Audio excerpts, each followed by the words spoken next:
welcome to a sleepy journey through the Great Gatsby.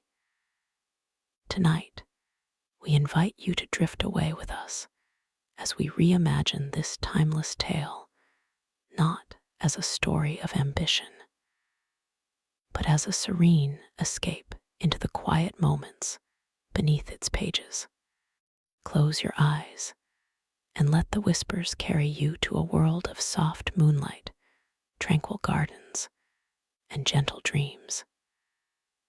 This is not just a story, it's a lullaby crafted to calm your mind, ease your thoughts, and guide you into a deep, peaceful sleep. Let every word wrap around you like a warm blanket, carrying you gently toward restful slumber. Are you ready? Breathe deeply, relax, and let the journey begin. Chapter 1. In my younger and more vulnerable years, my father gave me some advice that I've been turning over in my mind ever since. Whenever you feel like criticizing anyone, he told me, just remember that all the people in this world haven't had the advantages that you've had. He didn't say any more, but we've always been unusually communicative in a reserved way, and I understood that he meant a great deal more than that. In consequence, I'm inclined to reserve all judgments, a habit that has opened up many curious natures to me, and also made me the victim of not a few veteran bores. The abnormal mind is quick to detect and attach itself to this quality when it appears in a normal person. And so it came about that in college, I was unjustly accused of being a politician because I was privy to the secret griefs of wild, unknown men. Most of the confidences were unsought. Frequently, I have feigned sleep, preoccupation, or a hostile levity when I realized by some unmistakable sign that an intimate revelation was quivering on the horizon. For the intimate revelations of young men, or at least the terms in which they express them, are usually plagiaristic and marred by obvious suppressions. Reserving judgments is a matter of infinite hope.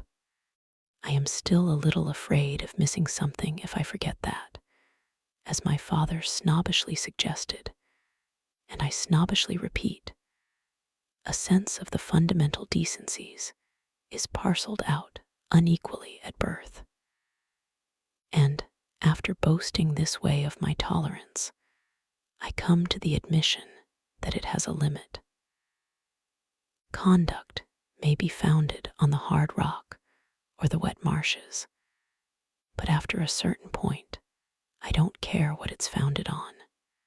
When I came back from the East last autumn, I felt that I wanted the world to be in uniform and at a sort of moral attention forever. I wanted no more riotous excursions with privileged glimpses into the human heart. Only Gatsby, the man who gives his name to this book, was exempt from my reaction, Gatsby, who represented everything for which I have an unaffected scorn. If personality is an unbroken series of successful gestures, then there was something gorgeous about him, some heightened sensitivity to the promises of life, as if he were related to one of those intricate machines that register earthquakes 10,000 miles away. This responsiveness had nothing to do with that flabby impressionability, which is dignified under the name of the creative temperament. It was an extraordinary gift for hope, a romantic readiness such as I have never found in any other person, and which it is not likely I shall ever find again. No, Gatsby turned out all right at the end. It is what preyed on Gatsby. What foul dust floated in the wake of his dreams that temporarily closed out my interest in the abortive sorrows and short-winded elations of men.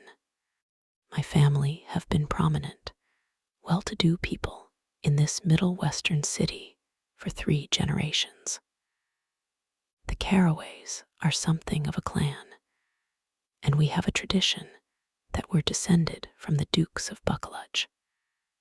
But the actual founder of my line was my grandfather's brother, who came here in '51, sent a substitute to the Civil War, and started the wholesale hardware business that my father carries on today. I never saw this great uncle, but I'm supposed to look like him, with special reference to the rather hard-boiled painting that hangs in Father's office. I graduated from New Haven in 1915, just a quarter of a century after my father, and a little later I participated in that delayed Teutonic migration known as the Great War. I enjoyed the counter-raid so thoroughly that I came back restless. Instead of being the warm center of the world, the Middle West now seemed like the ragged edge of the universe. So I decided to go east and learn the bond business. Everybody I knew was in the bond business, so I supposed it could support one more single man. All my aunts and uncles talked it over as if they were choosing a prep school for me, and finally said, "Why, yes," with very grave, hesitant faces. Father agreed to finance me for a year, and after various delays, I came east permanently, I thought, in the spring of '22. The practical thing was to find rooms in the city, but it was a warm season, and I had just left a country of wide lawns and friendly trees. So when a young man at the office suggested that we take a house together in a commuting town, it sounded like a great idea. He found the house, a weather-beaten cardboard bungalow at $80 a month, but at the last minute, the firm ordered him to Washington, and I went out to the country alone. I had a dog. At least I had him for a few days, until he ran away, and an old Dodge and a Finnish woman, who made my bed and cooked breakfast and muttered Finnish wisdom to herself over the electric stove. It was lonely for a day or so, until one morning some man, more recently arrived than I, stopped me on the road. "How do you get to West Egg Village?" he asked helplessly. I told him, and as I walked on, I was lonely no longer. I was a guide, a pathfinder, an original settler. He had casually conferred on me the freedom of the neighborhood. And so, with the sunshine and the great bursts of leaves growing on the trees, just as things grow in fast movies, I had that familiar conviction that life was beginning over again with the summer. There was so much to read, for one thing, and so much fine health to be pulled down out of the young, breath-giving air. I bought a dozen volumes on banking and credit and investment securities, and they stood on my shelf in red and gold like new money from the mint, promising to unfold the shining secrets that only Midas and Morgan and Maecenas knew. And I had the high intention of reading many other books besides. I was rather literary in college. One year, I wrote a series of very solemn and obvious editorials for the Yale News. And now, I was going to bring back all such things into my life and become again that most limited of all specialists, the well-rounded man. This isn't just an epigram. Life is much more successfully looked at from a single window, after all. It was a matter of chance that I should have rented a house in one of the strangest communities in North America. It was on that slender, riotous island, which extends itself due east of New York, and where there are, among other natural curiosities, two unusual formations of land. 20 miles from the city, a pair of enormous eggs, identical in contour, and separated only by a courtesy bay, jut out into the most domesticated body of salt water in the Western Hemisphere, the great wet barnyard of Long Island Sound. They are not perfect ovals like the egg in the Columbus story. They are both crushed flat at the contact end, but their physical resemblance must be a source of perpetual wonder to the gulls that fly overhead. To the wingless, a more interesting phenomenon is their dissimilarity in every particular except shape and size. I lived at West Egg, the less fashionable of the two, though this is a most superficial tag to express the bizarre and not a little sinister contrast between them. My house was at the very tip of the egg, only 50 yards from the Sound, and squeezed between two huge places that rented for 12 or 15,000 a season. The one on my right was a colossal affair by any standard. It was a factual imitation of some Hotel de Ville in Normandy, with a tower on one side, spanking new under a thin beard of raw ivy, and a marble swimming pool, and more than 40 acres of lawn and garden. It was Gatsby's mansion. Or rather, as I didn't know Mr. Gatsby, it was a mansion inhabited by a gentleman of that name. My own house was an eyesore, but it was a small eyesore, and it had been overlooked. So I had a view of the water, a partial view of my neighbor's lawn, and the consoling proximity of millionaires, all for $80 a month. Across the courtesy bay the white palaces of fashionable East Egg glittered along the water, and the history of the summer really begins on the evening I drove over there to have dinner with the Tom Buchanans. Daisy was my second cousin once removed, and I'd known Tom in college. And just after the war, I spent 2 days with them in Chicago. Her husband, among various physical accomplishments, had been one of the most powerful ends that ever played football at New Haven, a national figure in a way.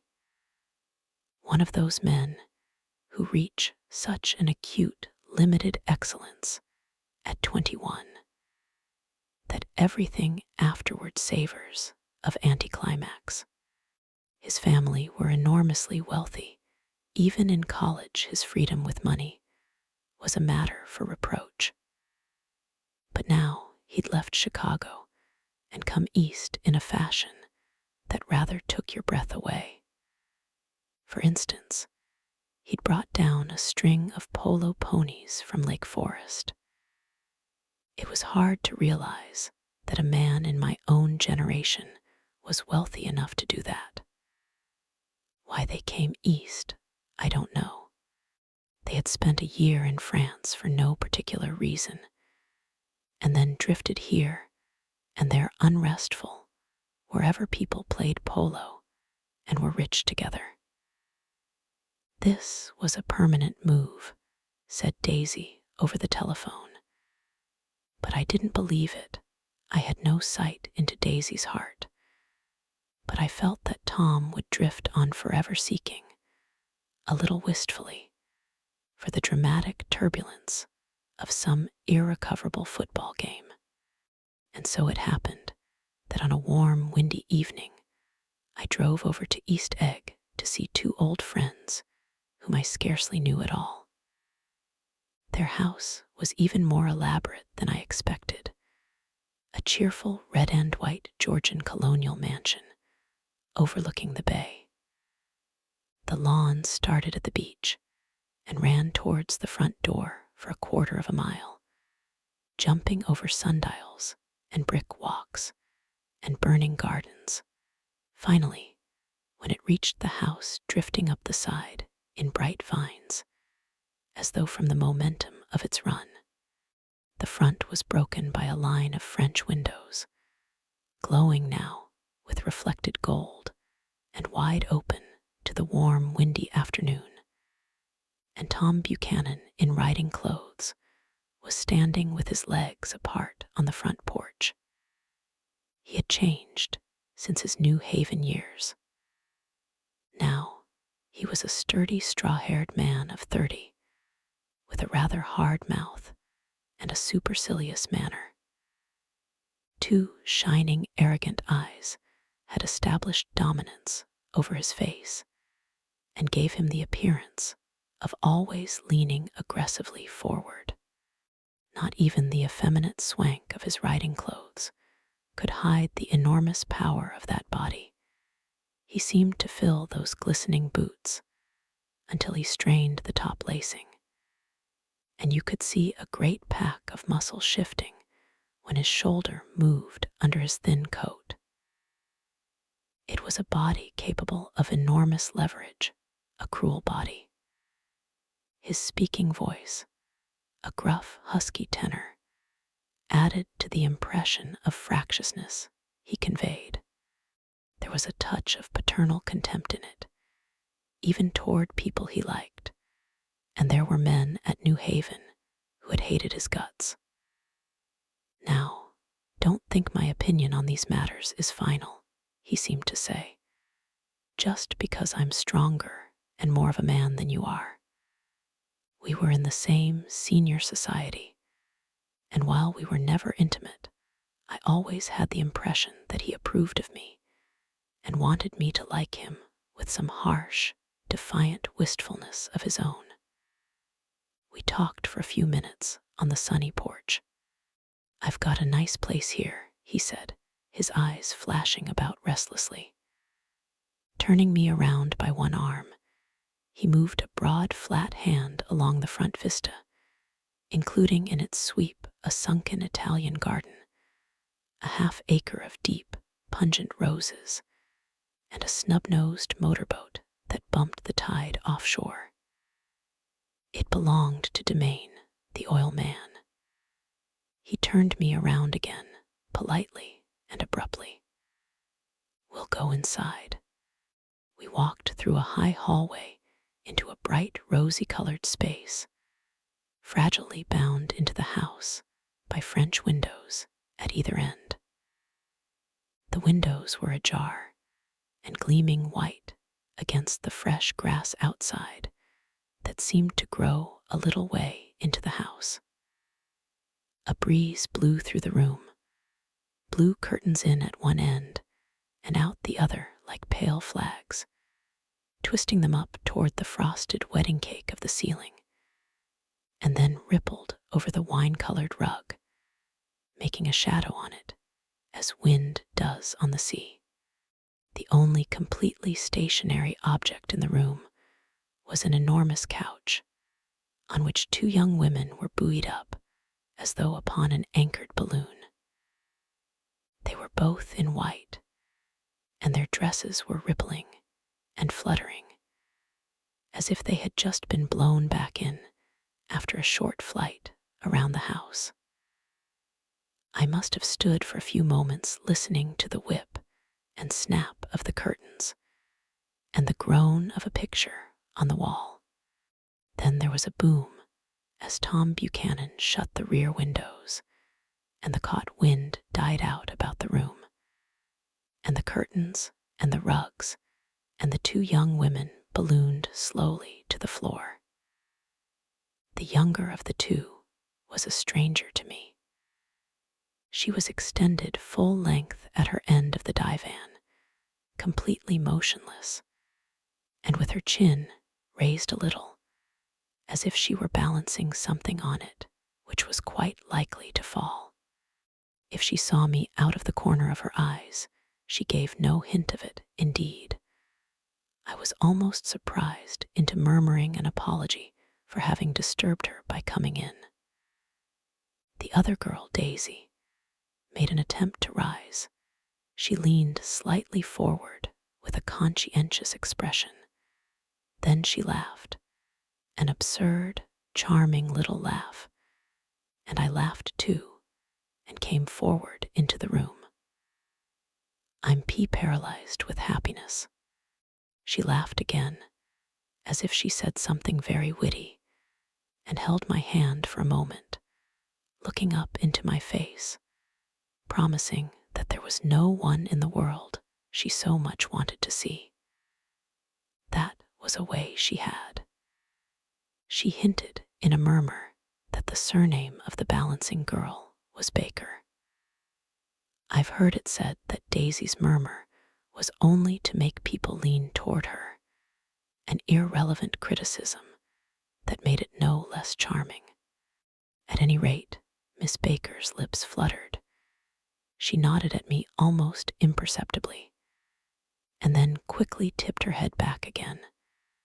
The object she was balancing had obviously tottered a little and given her something of a fright. Again, a sort of apology arose to my lips. Almost any exhibition of complete self-sufficiency draws a stunned tribute from me. I looked back at my cousin, who began to ask me questions in her low, thrilling voice. It was the kind of voice that the ear follows up and down, as if each speech is an arrangement of notes that will never be played again. Her face was sad and lovely, with bright things in it, bright eyes, and a bright, passionate mouth. But there was an excitement in her voice that men who had cared for her found difficult to forget. A singing compulsion, a whispered listen, a promise that she had done gay, exciting things just a while since, and that there were gay, exciting things hovering in the next hour. I told her how I had stopped off in Chicago for a day on my way east, and how a dozen people had sent their love through me. "Do they miss me?" she cried ecstatically. "The whole town is desolate. All the cars have the left rear wheel painted black as a mourning wreath, and there's a persistent wail all night along the North Shore. How gorgeous. Let's go back, Tom, tomorrow." Then she added irrelevantly, "You ought to see the baby." "I'd like to. She's asleep. She's 3 years old. Haven't you ever seen her?" "Never. Well, you ought to see her. She's Tom Buchanan," who had been hovering restlessly about the room, stopped and rested his hand on my shoulder. "What you doing, Nick?" "I'm a bond man." "Who with?" I told him. "Never heard of them," he remarked decisively. This annoyed me. "You will," I answered shortly. "You will if you stay in the East." "Oh, I'll stay in the East, don't you worry," he said, glancing at Daisy, and then back at me, as if he were alert for something more. "I'd be a god-damned fool to live anywhere else." At this point, Miss Baker said, "Absolutely." With such suddenness that I started, it was the first word she had uttered since I came into the room. Evidently, it surprised her as much as it did me, for she yawned, and with a series of rapid, deft movements, stood up into the room. "I'm stiff," she complained. "I've been lying on that sofa for as long as I can remember." "Don't look at me," Daisy retorted. "I've been trying to get you to New York all afternoon." "No, thanks," said Miss Baker to the 4 cocktails just in from the pantry. "I'm absolutely in training." Her host looked at her incredulously. "You are?" He took down his drink as if it were a drop in the bottom of a glass. How you ever get anything done is beyond me. I looked at Miss Baker, wondering what it was she got done. I enjoyed looking at her. She was a slender, small-breasted girl with an erect carriage, which she accentuated by throwing her body backward at the shoulders like a young cadet.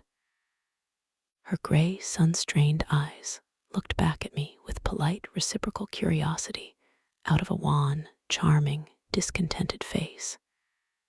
It occurred to me now that I had seen her, or a picture of her, somewhere before. "You live in West Egg," she remarked contemptuously. "I know somebody there." "I don't know a single. You must know Gatsby." "Gatsby?" demanded Daisy. "What Gatsby?"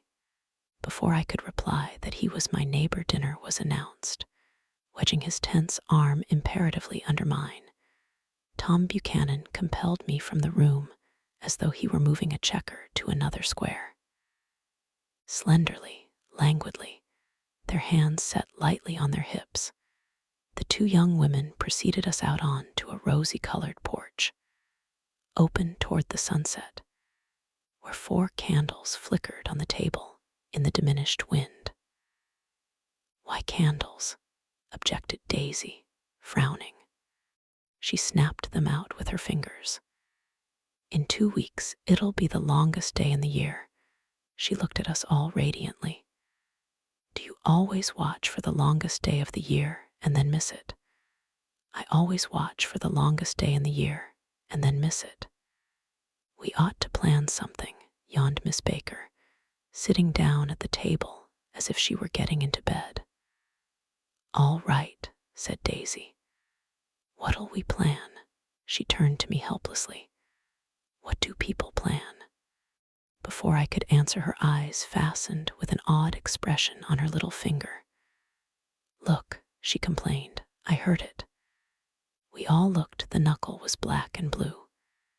"You did it, Tom," she said accusingly. "I know you didn't mean to, but you did do it. That's what I get for marrying a brute of a man.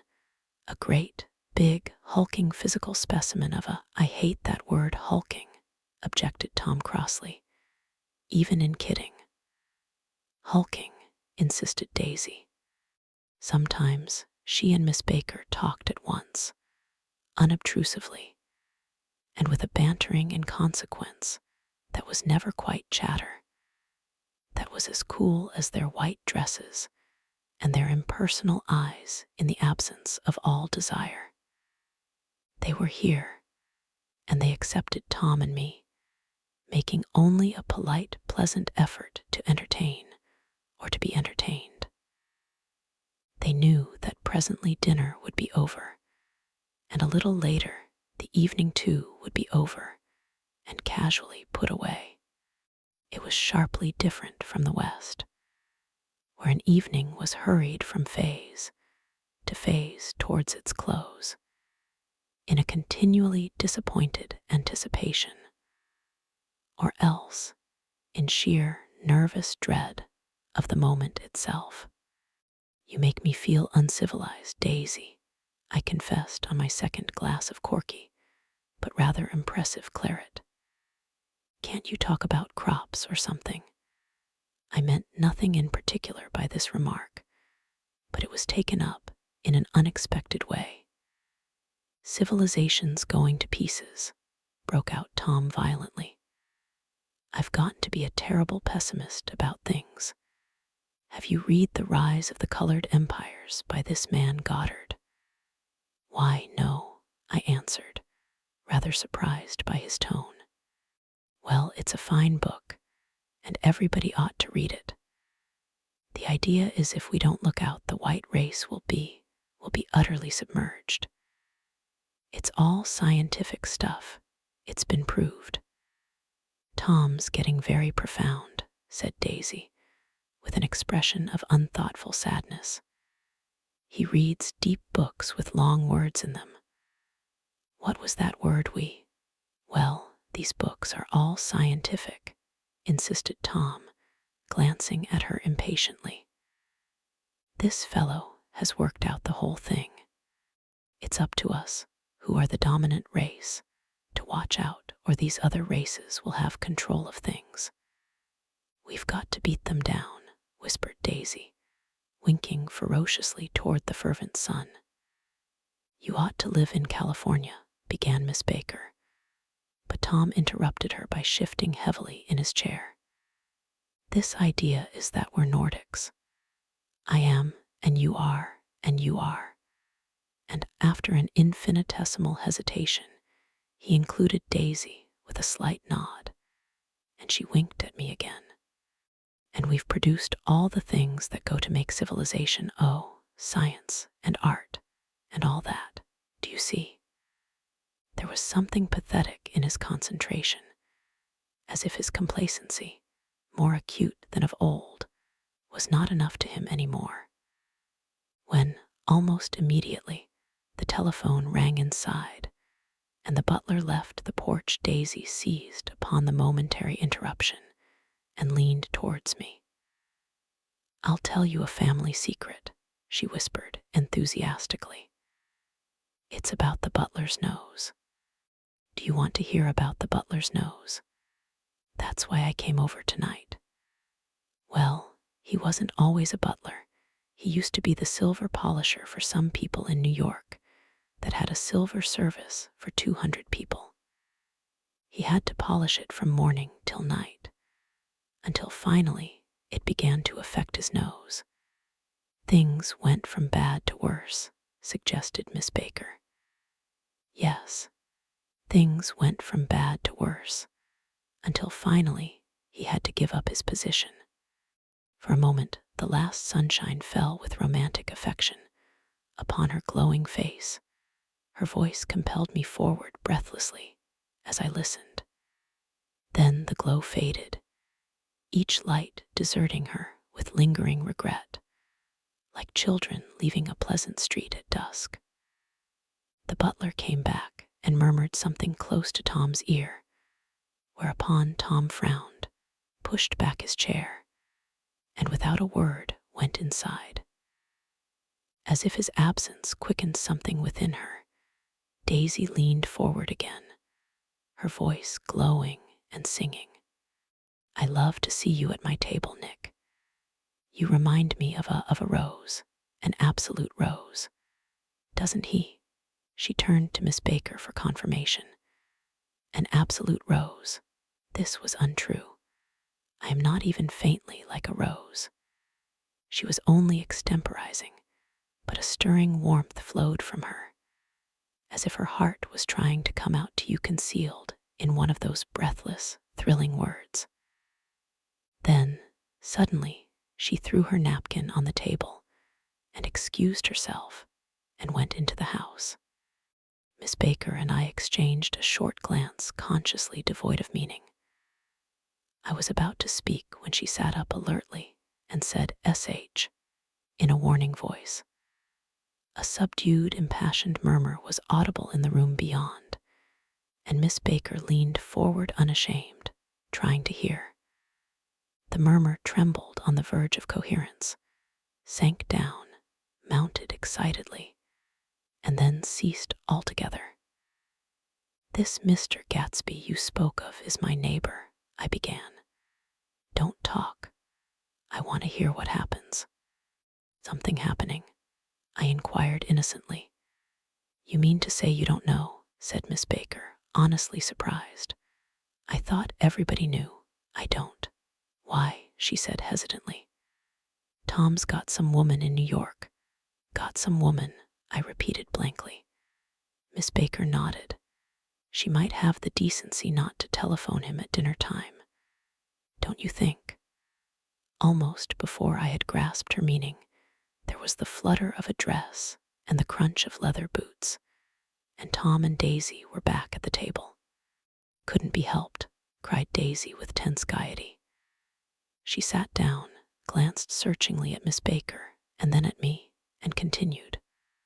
I looked outdoors for a minute, and it's very romantic outdoors. There's a bird on the lawn that I think must be a nightingale come over on the Cunard or White Star Line. He's singing away," her voice sang. "It's romantic, isn't it, Tom?" "Very romantic," he said, and then miserably to me, "If it's light enough after dinner, I want to take you down to the stables." The telephone rang inside, startlingly, and as Daisy shook her head decisively at Tom, the subject of the stables, in fact, all subjects, vanished into air. Among the broken fragments of the last 5 minutes at table, I remember the candles being lit again, pointlessly, and I was conscious of wanting to look squarely at everyone, and yet to avoid all eyes. I couldn't guess what Daisy and Tom were thinking, but I doubt if even Miss Baker, who seemed to have mastered a certain hearty skepticism, was able utterly to put this fifth guest's shrill metallic urgency out of mind. To a certain temperament, the situation might have seemed intriguing. My own instinct was to telephone immediately for the police. The horses, needless to say, were not mentioned again. Tom and Miss Baker, with several feet of twilight between them, strolled back into the library, as if to a vigil beside a perfectly tangible body, while, trying to look pleasantly interested and a little deaf, I followed Daisy around a chain of connecting verandas to the porch in front. In its deep gloom, we sat down side by side on a wicker settee. Daisy took her face in her hands, as if feeling its lovely shape, and her eyes moved gradually out into the velvet dusk. I saw that turbulent emotions possessed her, so I asked what I thought would be some sedative questions about her little girl. "We don't know each other very well, Nick," she said suddenly. "Even if we are cousins, you didn't come to my wedding. I wasn't back from the war." "That's true," she hesitated. "Well, I've had a very bad time, Nick, and I'm pretty cynical about everything." Evidently, she had reason to be. I waited, but she didn't say any more, and after a moment, I returned rather feebly to the subject of her daughter. "I suppose she talks, and eats, and everything." "Oh, yes." She looked at me absently. "Listen, Nick, let me tell you what I said when she was born. Would you like to hear?" "Very much. It'll show you how I've gotten to feel about things." Well, she was less than an hour old, and Tom was God knows where. I woke up out of the ether with an utterly abandoned feeling, and asked the nurse right away if it was a boy or a girl. She told me it was a girl, and so I turned my head away and wept. "All right," I said, "I'm glad it's a girl, and I hope she'll be a fool. That's the best thing a girl can be in this world, a beautiful little fool." "You see, I think everything's terrible anyhow," she went on in a convinced way. "Everybody thinks so, the most advanced people. And I know. I've been everywhere and seen everything and done everything." Her eyes flashed around her in a defiant way, rather like Tom's, and she laughed with thrilling scorn. "Sophisticated God, I'm sophisticated." The instant her voice broke off, ceasing to compel my attention, my belief, I felt the basic insincerity of what she had said. It made me uneasy, as though the whole evening had been a trick of some sort to exact a contributory emotion from me. I waited, and sure enough, in a moment, she looked at me with an absolute smirk on her lovely face, as if she had asserted her membership in a rather distinguished secret society to which she and Tom belonged. Inside, the crimson room bloomed with light. Tom and Miss Baker sat at either end of the long couch, and she read aloud to him from the Saturday Evening Post the words, murmurous and uninflected, running together in a soothing tune. The lamplight, bright on his boots and dull on the autumn leaf yellow of her hair, glinted along the paper as she turned a page with a flutter of slender muscles in her arms. When we came in, she held us silent for a moment with a lifted hand. To be continued, she said, tossing the magazine on the table. In our very next issue. Her body asserted itself with a restless movement of her knee, and she stood up. 10 o'clock, she remarked, apparently finding the time on the ceiling. Time for this good girl to go to bed. Jordan's going to play in the tournament tomorrow, explained Daisy, over at Westchester. Oh, you're Jordan Baker. I knew now why her face was familiar. Its pleasing, contemptuous expression had looked out at me from many rotogravure pictures of the sporting life at Asheville and Hot Springs and Palm Beach. I had heard some story of her too, a critical, unpleasant story, but what it was I had forgotten long ago. Good night, she said softly. Wake me at 8, won't you? If you'll get up. I will. Good night, Mr. Carroway. See you anon. Of course you will, confirmed Daisy. In fact, I think I'll arrange a marriage. Come over often, Nick, and I'll sort of fling you together. You know, lock you up accidentally in linen closets and push you out to sea in a boat, and all that sort of thing. Good night, called Miss Baker from the stairs. I haven't heard a word. She's a nice girl, said Tom after a moment. They oughtn't to let her run around the country this way. Who oughtn't to? Inquired Daisy coldly. Her family. Her family is one aunt, about 1,000 years old. Besides, Nick's going to look after her, aren't you, Nick? She's going to spend lots of weekends out here this summer. I think the home influence will be very good for her. Daisy and Tom looked at each other for a moment in silence. Is she from New York? I asked quickly. From Louisville. Our white girlhood was passed together there. Our beautiful white. Did you give Nick a little heart-to-heart talk on the veranda? Demanded Tom suddenly. Did I? She looked at me. I can't seem to remember, but I think we talked about the Nordic race. Yes, I'm sure we did. It sort of crept up on us, and first thing you know, don't believe everything you hear, Nick, he advised me. I said lightly that I had heard nothing at all, and a few minutes later I got up to go home. They came to the door with me and stood side by side in a cheerful square of light. As I started my motor, Daisy peremptorily called, Wait, I forgot to ask you something, and it's important. We heard you were engaged to a girl out west. That's right, corroborated Tom kindly. We heard that you were engaged. It's a libel. I'm too poor. But we heard it, insisted Daisy, surprising me by opening up again in a flower-like way.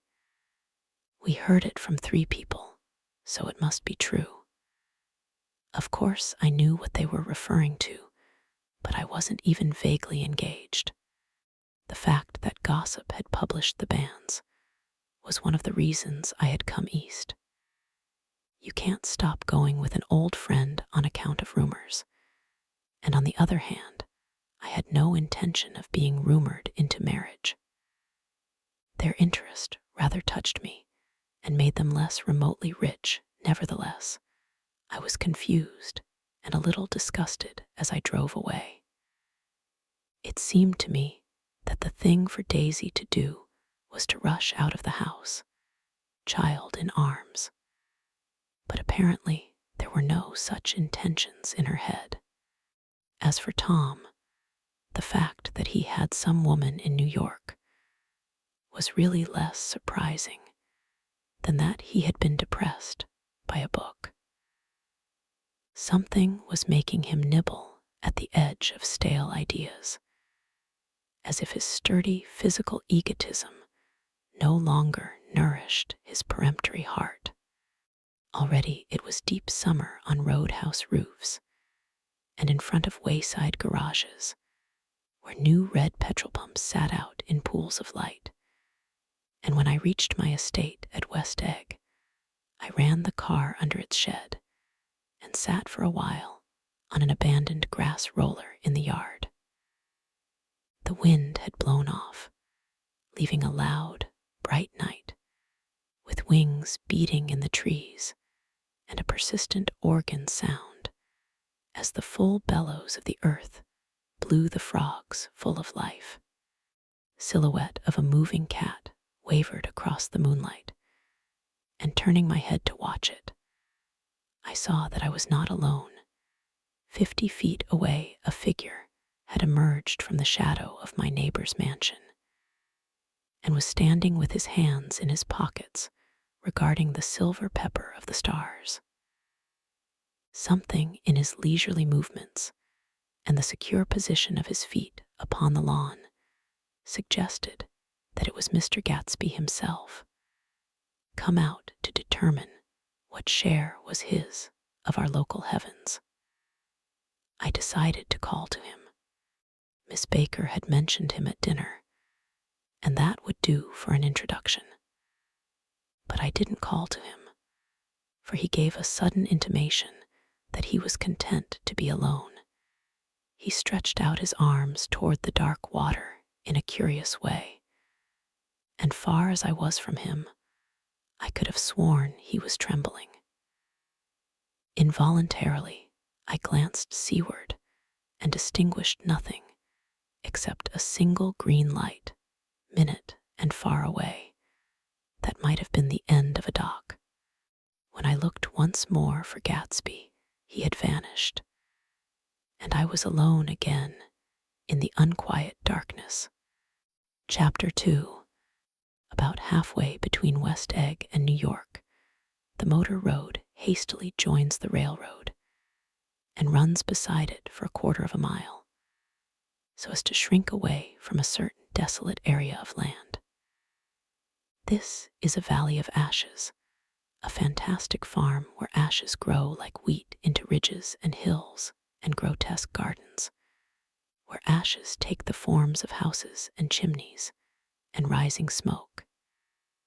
And finally, with a transcendent effort of ash-gray men who move dimly and already crumbling through the powdery air. Occasionally, a line of gray cars crawls along an invisible track, gives out a ghastly creak, and comes to rest. And immediately, the ash-gray men swarm up with leaden spades and stir up an impenetrable cloud, which screens their obscure operations from your sight.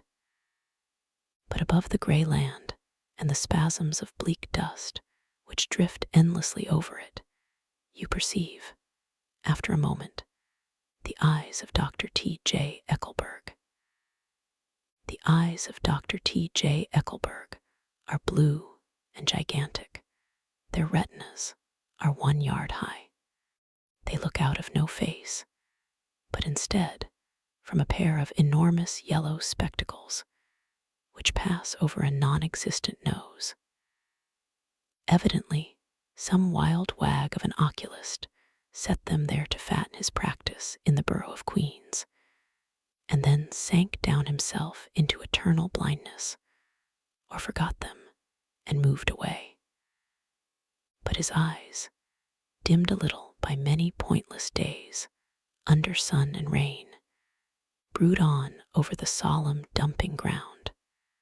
The Valley of Ashes is bounded on one side by a small foul river, and when the drawbridge is up to let barges through, the passengers on waiting trains can stare at the dismal scene for as long as half an hour. There is always a halt there of at least a minute, And it was because of this that I first met Tom Buchanan's mistress. The fact that he had one was insisted upon wherever he was known. His acquaintances resented the fact that he turned up in popular cafes with her, and leaving her at a table, sauntered about, chatting with whomsoever he knew. Though I was curious to see her, I had no desire to meet her, but I did. I went up to New York with Tom on the train one afternoon, and when we stopped by the ash heaps, he jumped to his feet and, taking hold of my elbow, literally forced me from the car. "We're getting off," he insisted. "I want you to meet my girl." I think he'd tanked up a good deal at luncheon, and his determination to have my company bordered on violence. The supercilious assumption was that on Sunday afternoon I had nothing better to do. I followed him over a low, whitewashed railroad fence, and we walked back 100 yards along the road under Dr. Eckelberg's persistent stare. The only building in sight was a small block of yellow brick sitting on the edge of the wasteland, a sort of compact main street ministering to it, and contiguous to absolutely nothing. One of the 3 shops it contained was for rent, and another was an all-night restaurant approached by a trail of ashes. The third was a garage repairs. George B. Wilson, cars bought and sold, and I followed Tom inside. The interior was unprosperous and bare. The only car visible was the dust-covered wreck of a Ford which crouched in a dim corner. It had occurred to me that this shadow of a garage must be a blind, and that sumptuous and romantic apartments were concealed overhead, when the proprietor himself appeared in the door of an office, wiping his hands on a piece of waste. He was a blond, spiritless man, anemic, and faintly handsome. When he saw us, a damp gleam of hope sprang into his light blue eyes. "Hello, Wilson, old man," said Tom, slapping him jovially on the shoulder. "How's business?" "I can't complain," answered Wilson unconvincingly. "When are you going to sell me that car?" "Next week. I've got my man working on it now." "Works pretty slow, don't he?" "No, he doesn't," said Tom coldly. "And if you feel that way about it, maybe I'd better sell it somewhere else after all." "I don't mean that," explained Wilson quickly.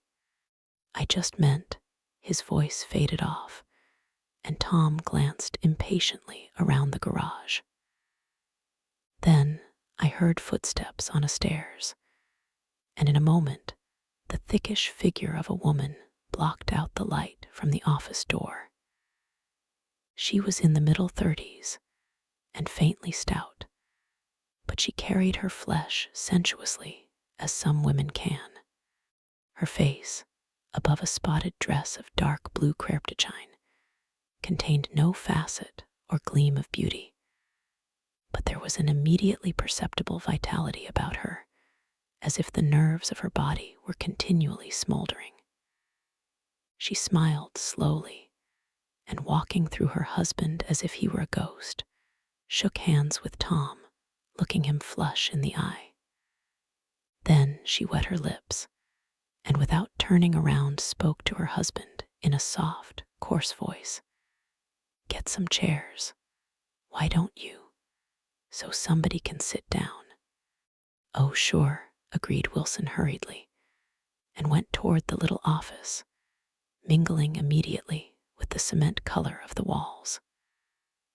A white ashen dust veiled his dark suit and his pale hair as it veiled everything in the vicinity except his wife, who moved close to Tom. "I want to see you," said Tom intently. "Get on the next train." "All right. I'll meet you by the newsstand on the lower level." She nodded and moved away from him just as George Wilson emerged with 2 chairs from his office door. We waited for her down the road and out of sight. It was a few days before the 4th of July, and a gray, scrawny Italian child was setting torpedoes in a row along the railroad track. "Terrible place, isn't it?" said Tom, exchanging a frown with Dr. Eckelberg. "Awful. It does her good to get away." "Doesn't her husband object? Wilson.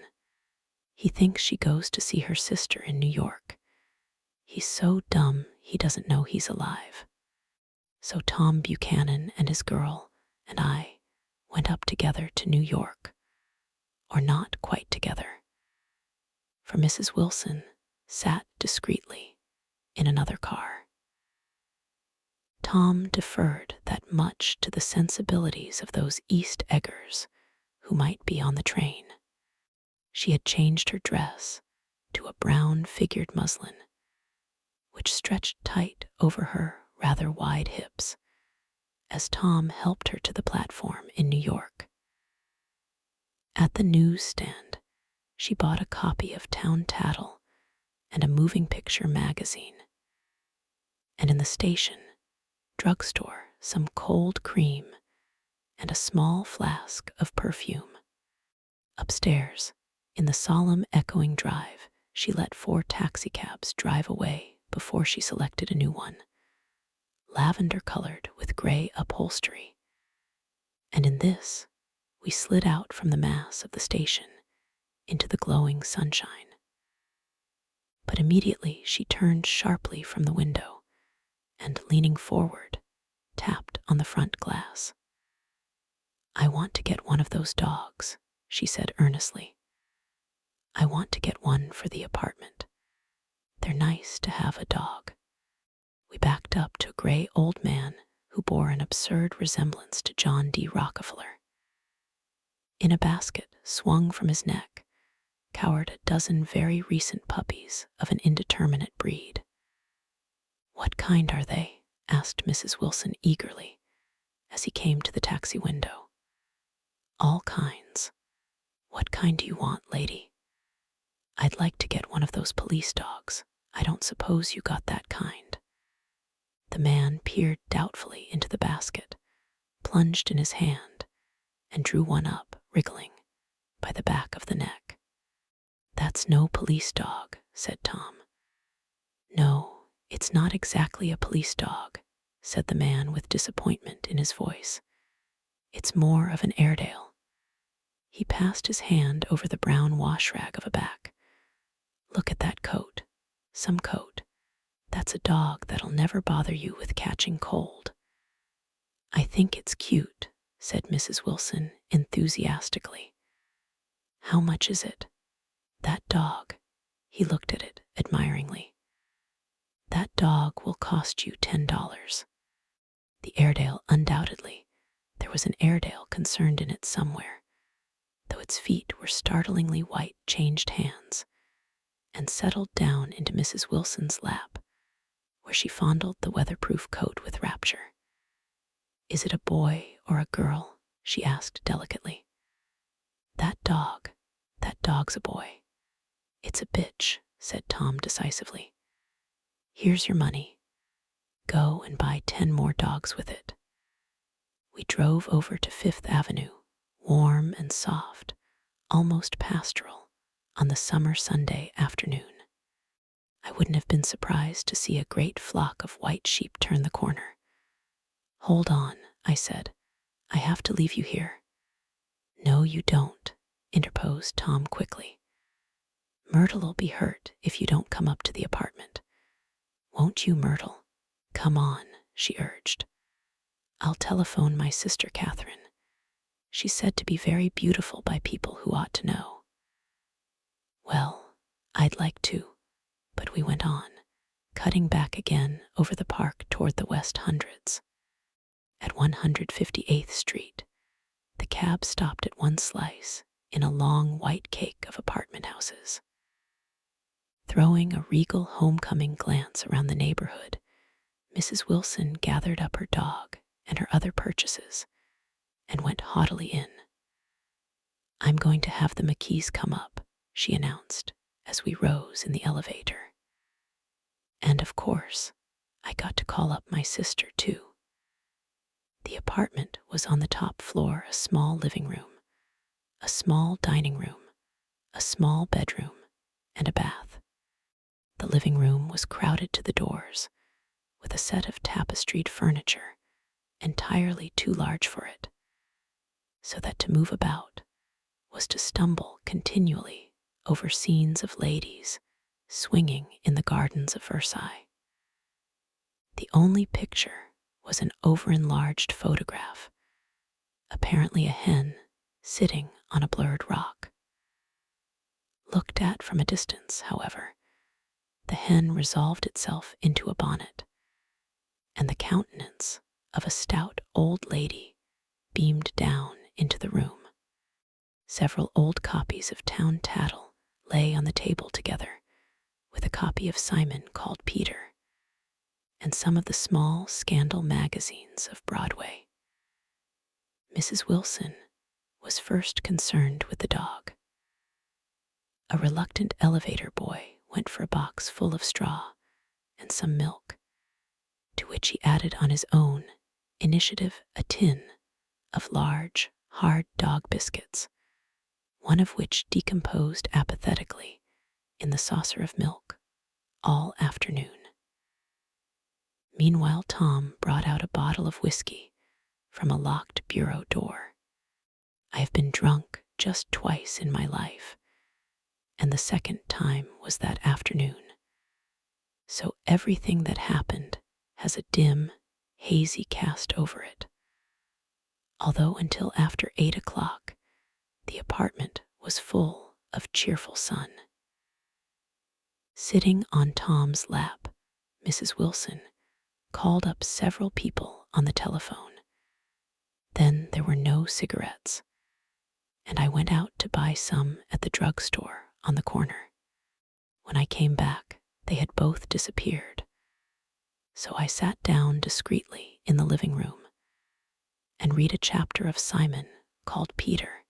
Either it was terrible stuff, or the whiskey distorted things, because it didn't make any sense to me. Just as Tom and Myrtle, after the first drink, Mrs. Wilson and I called each other by our first names, reappeared, company commenced to arrive at the apartment door. The sister, Catherine, was a slender, worldly girl of about 30, with a solid, sticky bob of red hair and a complexion powdered milky white. Her eyebrows had been plucked and then drawn on again at a more rakish angle, but the efforts of nature toward the restoration of the old alignment gave a blurred air to her face. When she moved about, there was an incessant clicking as innumerable pottery bracelets jingled up and down upon her arms. She came in with such a proprietary haste and looked around so possessively at the furniture that I wondered if she lived here. But when I asked her, she laughed immoderately, repeated my question aloud, and told me she lived with a girl friend at a hotel. Mr. McKee was a pale, feminine man from the flat below. He had just shaved, for there was a white spot of lather on his cheekbone, and he was most respectful in his greeting to everyone in the room. He informed me that he was in the artistic game, and I gathered later that he was a photographer and had made the dim enlargement of Mrs. Wilson's mother, which hovered like an ectoplasm on the wall. His wife was shrill, languid, handsome, and horrible. She told me with pride that her husband had photographed her 127 times since they had been married. Mrs. Wilson had changed her costume some time before and was now attired in an elaborate afternoon dress of cream-colored chiffon, which gave out a continual rustle as she swept about the room. With the influence of the dress, her personality had also undergone a change. The intense vitality that had been so remarkable in the garage was converted into impressive hauteur. Her laughter, her gestures, her assertions became more violently affected moment by moment, and as she expanded, the room grew smaller around her, until she seemed to be revolving on a noisy, creaking pivot through the smoky air. "My dear," she told her sister in a high, mincing shout, "most of these fellas will cheat you every time. All they think of is money. I had a woman up here last week to look at my feet, and when she gave me the bill, you'd have thought she had my appendicitis out." "What was the name of the woman?" asked Mrs. McKee. "Mrs. Eberhardt. She goes around looking at people's feet in their own homes." "I like your dress," remarked Mrs. McKee. "I think it's adorable." Mrs. Wilson rejected the compliment by raising her eyebrow in disdain. "It's just a crazy old thing," she said. "I just slip it on sometimes when I don't care what I look like. But it looks wonderful on you, if you know what I mean," pursued Mrs. McKee.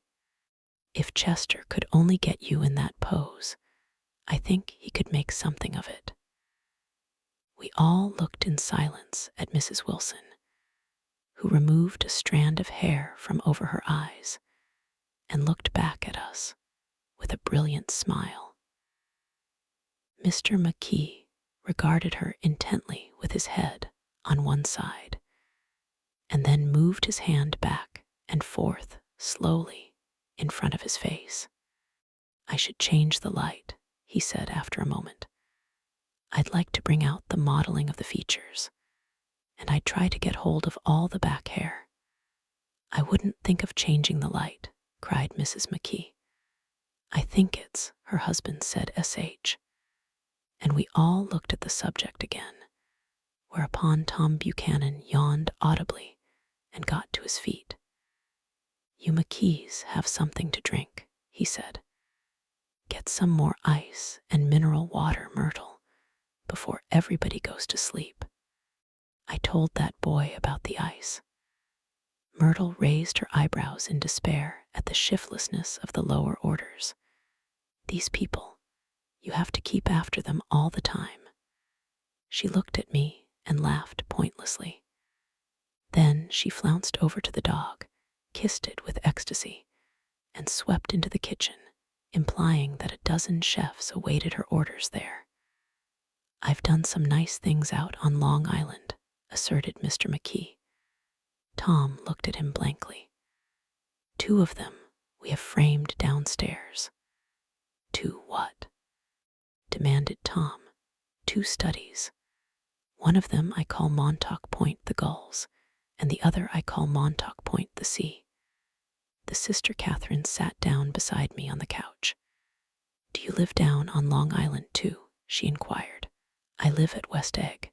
"Really? I was down there at a party about a month ago. At a man named Gatsby's. Do you know him?" "I live next door to him." "Well, they say he's a nephew or a cousin of Kaiser Wilhelm. That's where all his money comes from." "Really?" she nodded. "I'm scared of him. I'd hate to have him get anything on me." This absorbing information about my neighbor was interrupted by Mrs. McKee's pointing suddenly at Catherine. "Chester, I think you could do something with her," she broke out. But Mr. McKee only nodded in a bored way and turned his attention to Tom. "I'd like to do more work on Long Island if I could get the entry. All I ask is that they should give me a start." "Ask Myrtle," said Tom, breaking into a short shout of laughter as Mrs. Wilson entered with a tray. "She'll give you a letter of introduction, won't you, Myrtle?" Do what? She asked, startled.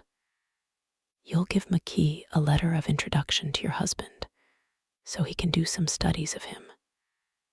His lips moved silently for a moment as he invented George B. Wilson at the gasoline pump, or something like that. Catherine leaned close to me and whispered in my ear, Neither of them can stand the person they're married to. Can't they? Can't stand them. She looked at Myrtle and then at Tom. What I say is, why go on living with them if they can't stand them? If I was them, I'd get a divorce and get married to each other right away. Doesn't she like Wilson either? The answer to this was unexpected. It came from Myrtle, who had overheard the question, and it was violent and obscene. You see, cried Catherine triumphantly.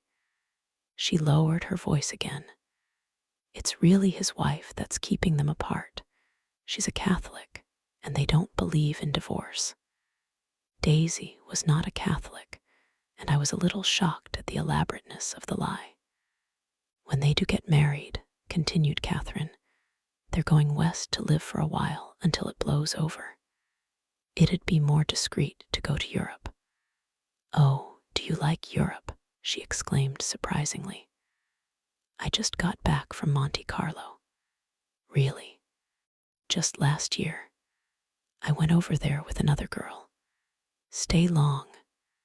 No, we just went to Monte Carlo and back. We went by way of Marseille. We had over $1,200 when we started, but we got gaped out of it all in 2 days in the private rooms. We had an awful time getting back, I can tell you. God, how I hated that town. The late afternoon sky bloomed in the window for a moment like the blue honey of the Mediterranean. Then the shrill voice of Mrs. McKee called me back into the room. I almost made a mistake, too, she declared vigorously.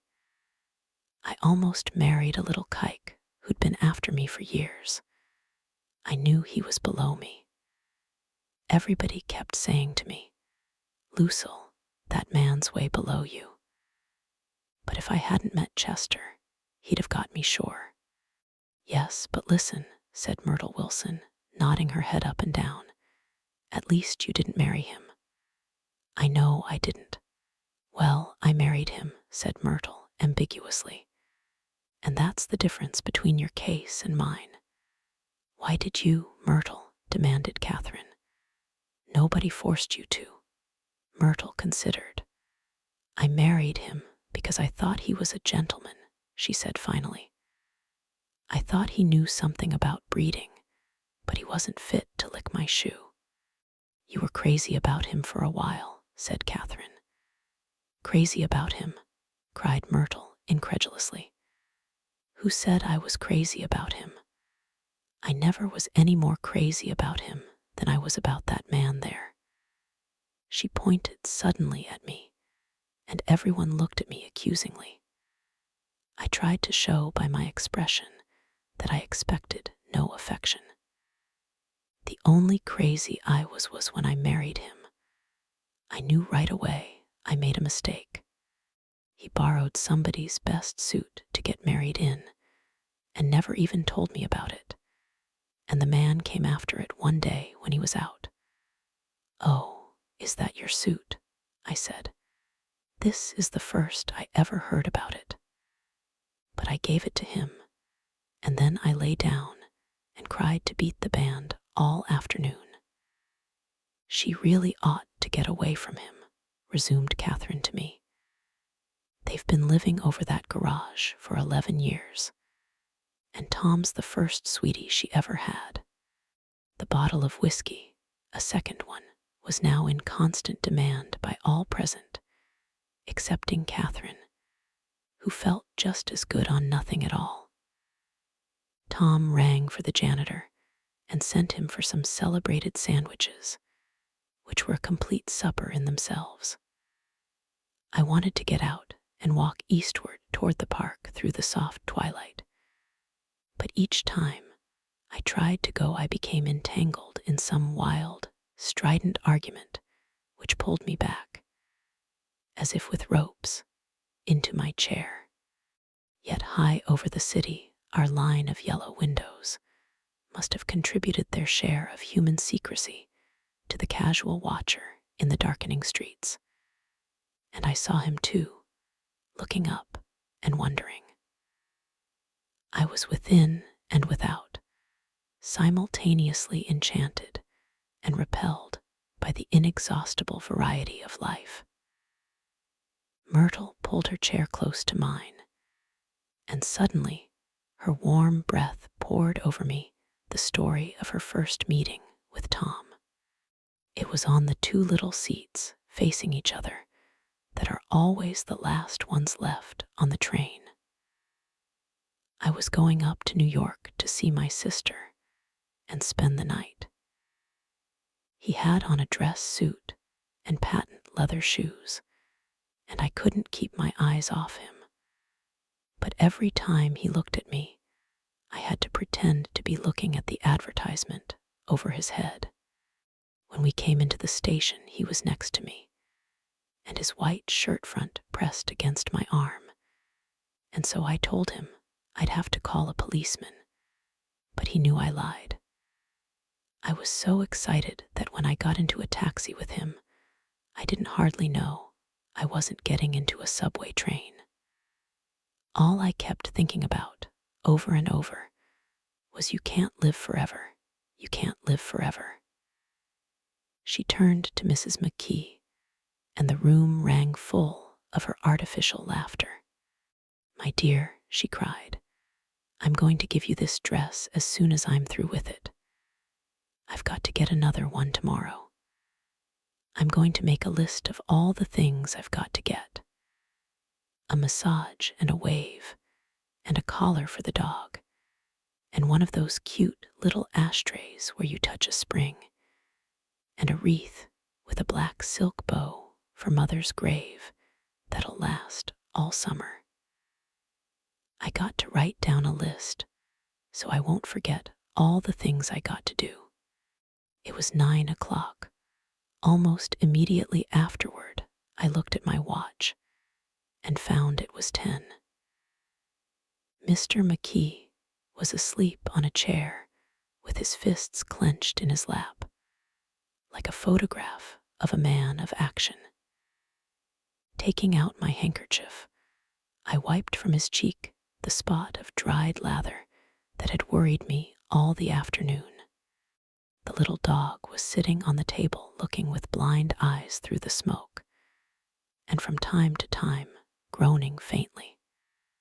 People disappeared, reappeared, made plans to go somewhere, and then lost each other, searched for each other, found each other a few feet away. Sometime toward midnight, Tom Buchanan and Mrs. Wilson stood face to face discussing, in impassioned voices, whether Mrs. Wilson had any right to mention Daisy's name. "Daisy, Daisy, Daisy," shouted Mrs. Wilson. "I'll say it whenever I want to. Daisy, die," making a short, deft movement. Tom Buchanan broke her nose with his open hand. Then there were bloody towels upon the bathroom floor, and women's voices scolding, and high over the confusion, a long, broken wail of pain. Mr. McKee awoke from his doze and started in a daze toward the door. When he had gone halfway, he turned around and stared at the scene his wife and Catherine scolding and consoling as they stumbled here and there among the crowded furniture with articles of aid, and the despairing figure on the couch, bleeding fluently, and trying to spread a copy of Town Tattle over the tapestry scenes of Versailles. Then Mr. McKee turned and continued on out the door. Taking my hat from the chandelier, I followed. "Come to lunch someday," he suggested, as we groaned down in the elevator. "Where? Anywhere. Keep your hands off the lever," snapped the elevator boy. "I beg your pardon," said Mr. McKee with dignity. "I didn't know I was touching it." "All right," I agreed. "I'll be glad to." I was standing beside his bed, and he was sitting up between the sheets, clad in his underwear, with a great portfolio in his hands. Beauty and the Beast, Loneliness, Old Grocery Horse, Brooklyn Bridge. Then I was lying half asleep in the cold lower level of the Pennsylvania station, staring at the Morning Tribune and waiting for the 4 o'clock train. Chapter 3. There was music from my neighbor's house through the summer nights. In his blue gardens, men and girls came and went like moths among the whisperings and the champagne and the stars. At high tide in the afternoon, I watched his guests diving from the tower of his raft, or taking the sun on the hot sand of his beach, while his 2 motorboats slit the waters of the Sound, drawing aquaplanes over cataracts of foam.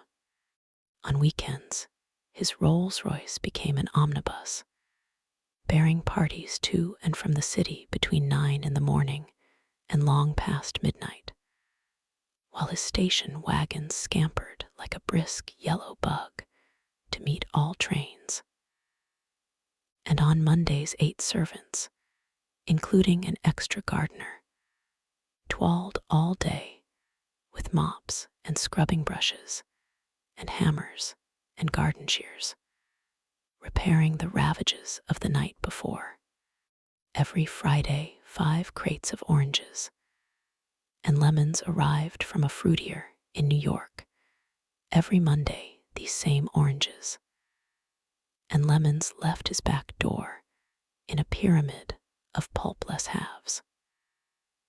There was a machine in the kitchen which could extract the juice of 200 oranges in half an hour if a little button was pressed 200 times by a butler's thumb. At least once a fortnight, a corps of caterers came down with several 100 feet of canvas and enough colored lights to make a Christmas tree of Gatsby's enormous garden. On buffet tables, garnished with glistening hors d'oeuvre, spiced baked hams crowded against salads of harlequin designs, and pastry pigs and turkeys bewitched to a dark gold. In the main hall, a bar with a real brass rail was set up and stocked with gins and liquors, and with cordials so long forgotten that most of his female guests were too young to know one from another. By 7 o'clock, the orchestra has arrived. No thin 5-piece affair, but a whole pit full of oboes and trombones and saxophones and viols and cornets and piccolos and low and high drums. The last swimmers have come in from the beach now and are dressing upstairs. The cars from New York are parked 5 deep in the drive, and already the halls and salons and verandas are gaudy with primary colors, and hair bobbed in strange new ways, and shawls beyond the dreams of Castile. The bar is in full swing, and floating rounds of cocktails permeate the garden outside until the air is alive with chatter and laughter and casual innuendo and introductions forgotten on the spot, and enthusiastic meetings between women who never knew each other's names. The lights grow brighter as the earth lurches away from the sun, and now the orchestra is playing yellow cocktail music, and the opera of voices pitches a key higher. Laughter is easier minute by minute, spilled with prodigality, tipped out at a cheerful word. The groups change more swiftly, swell with new arrivals, dissolve and form in the same breath. Already there are wanderers, confident girls who weave here and there among the stouter and more stable, become for a sharp, joyous moment the center of a group, and then, excited with triumph, glide on through the sea change of faces and voices and color under the constantly changing light. Suddenly, one of these gypsies, in trembling opal, seizes a cocktail out of the air, dumps it down for courage, and moving her hands like Frisco, dances out alone on the canvas platform. A momentary hush, the orchestra leader varies his rhythm obligingly for her, and there is a burst of chatter as the erroneous news goes around that she is Gilda Gray's understudy from the Follies. The party has begun. I believe that on the first night I went to Gatsby's house, I was one of the few guests who had actually been invited. People were not invited, they went there.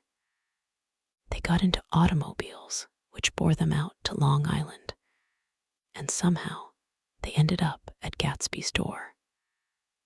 Once there, they were introduced by somebody who knew Gatsby, and after that, they conducted themselves according to the rules of behavior associated with an amusement park. Sometimes they came and went without having met Gatsby at all, came for the party with a simplicity of heart that was its own ticket of admission. I had been actually invited. A chauffeur in a uniform of robin's egg blue crossed my lawn early that Saturday morning with a surprisingly formal note from his employer. The honor would be entirely Gatsby's, it said, if I would attend his little party that night. He had seen me several times and had intended to call on me long before, but a peculiar combination of circumstances had prevented it. Signed J. Gatsby, in a majestic hand.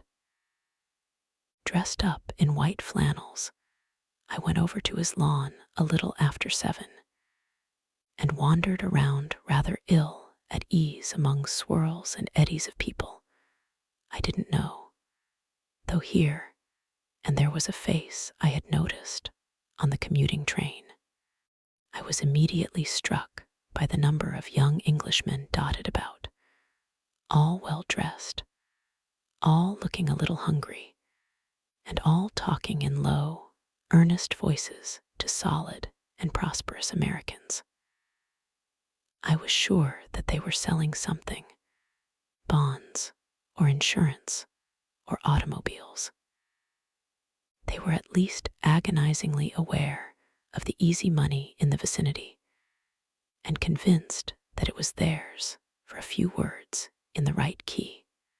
As soon as I arrived, I made an attempt to find my host, but the 2 or 3 people of whom I asked his whereabouts stared at me in such an amazed way and denied so vehemently any knowledge of his movements that I slunk off in the direction of the cocktail table, the only place in the garden where a single man could linger without looking purposeless and alone.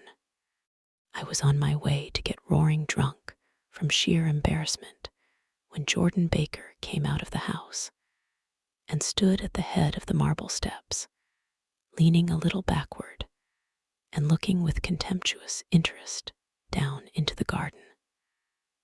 Welcome or not, I found it necessary to attach myself to someone before I should begin to address cordial remarks to the passers-by.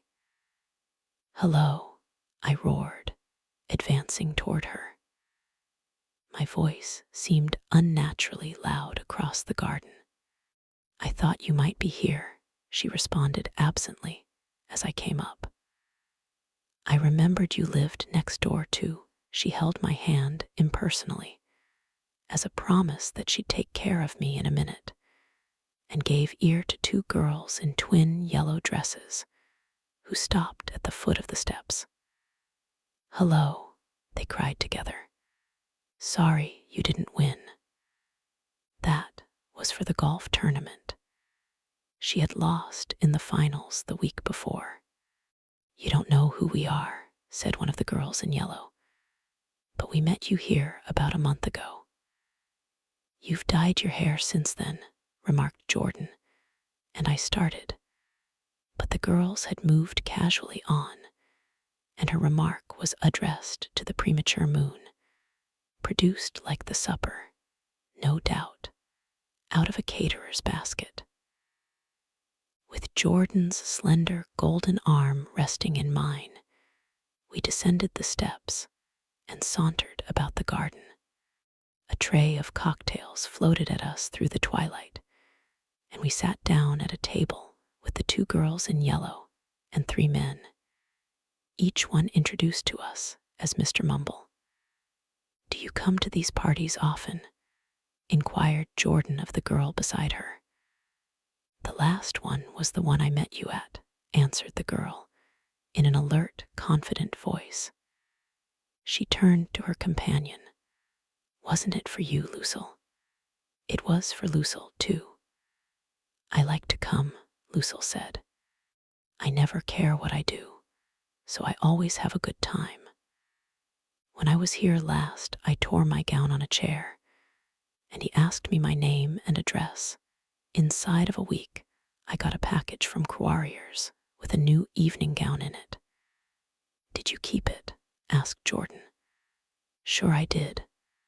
I was going to wear it tonight, but it was too big in the bust and had to be altered. It was gas blue with lavender beads, $265. There's something funny about a fellow that'll do a thing like that," said the other girl eagerly. "He doesn't want any trouble with anybody." "Who does?" I inquired. "Gatsby. Somebody told me." The two girls and Jordan leaned together confidentially. "Somebody told me they thought he killed a man once." A thrill passed over all of us. The three Mr. Mumbles bent forward and listened eagerly. "I don't think it's so much that," argued Lucille skeptically. "It's more that he was a German spy during the war." One of the men nodded in confirmation. "I heard that from a man who knew all about him, grew up with him in Germany," he assured us positively. "Oh no," said the first girl. "It couldn't be that, because he was in the American Army during the war." As our credulity switched back to her, she leaned forward with enthusiasm. "You look at him sometimes when he thinks nobody looking at him. I'll bet he killed a man." She narrowed her eyes and shivered. Lucille shivered. We all turned and looked around for Gatsby. It was testimony to the romantic speculation he inspired that there were whispers about him from those who had found little that it was necessary to whisper about in this world. The first supper, there would be another one after midnight, was now being served, and Jordan invited me to join her own party, who were spread around a table on the other side of the garden. There were three married couples and Jordan's escort, a persistent undergraduate given to violent innuendo, and obviously under the impression that sooner or later Jordan was going to yield him up her person to a greater or lesser degree. Instead of rambling, this party had preserved a dignified homogeneity and assumed to itself the function of representing the staid nobility of the countryside, East Egg condescending to West Egg, and carefully on guard against its spectroscopic gaiety. "Let's get out," whispered Jordan, after a somehow wasteful and inappropriate half hour. This is much too polite for me." We got up, and she explained that we were going to find the host. I had never met him, she said, and it was making me uneasy. The undergraduate nodded in a cynical, melancholy way. The bar, where we glanced first, was crowded, but Gatsby was not there. She couldn't find him from the top of the steps, and he wasn't on the veranda. On a chance, we tried an important-looking door and walked into a high Gothic library, paneled with carved English oak, and probably transported complete from some ruin overseas. A stout, middle-aged man with enormous owl-eyed spectacles was sitting somewhat drunk on the edge of a great table, staring with unsteady concentration at the shelves of books. As we entered, he wheeled excitedly around and examined Jordan from head to foot. "What do you think?" he demanded impetuously. "About what?" He waved his hand toward the bookshelves. "About that. As a matter of fact, you needn't bother to ascertain." I ascertained. "They're real. The books," he nodded. "Absolutely real, have pages and everything. I thought they'd be a nice, durable cardboard. Matter of fact, they're absolutely real. Pages, and here, let me show you." Taking our skepticism for granted, he rushed to the bookcases and returned with volume 1 of the Stoddard lectures. "See," he cried triumphantly. "It's a bona fide piece of printed matter. It fooled me. This fella's a regular Belasco. It's a triumph. What thoroughness. What realism. Knew when to stop, too, didn't cut the pages. But what do you want? What do you expect?" He snatched the book from me and replaced it hastily on its shelf, muttering that if one brick was removed, the whole library was liable to collapse. "Who brought you?" he demanded. "Or did you just come?" "I was brought." Most people were brought. Jordan looked at him alertly, cheerfully, without answering. "I was brought by a woman named Roosevelt," he continued. "Mrs. Claude Roosevelt, do you know her? I met her somewhere last night. I've been drunk for about a week now, and I thought it might sober me up to sit in a library. Has it? A little bit, I think. I can't tell yet. I've only been here an hour. Did I tell you about the books? They're real, you told us." We shook hands with him gravely and went back outdoors. There was dancing now on the canvas in the garden.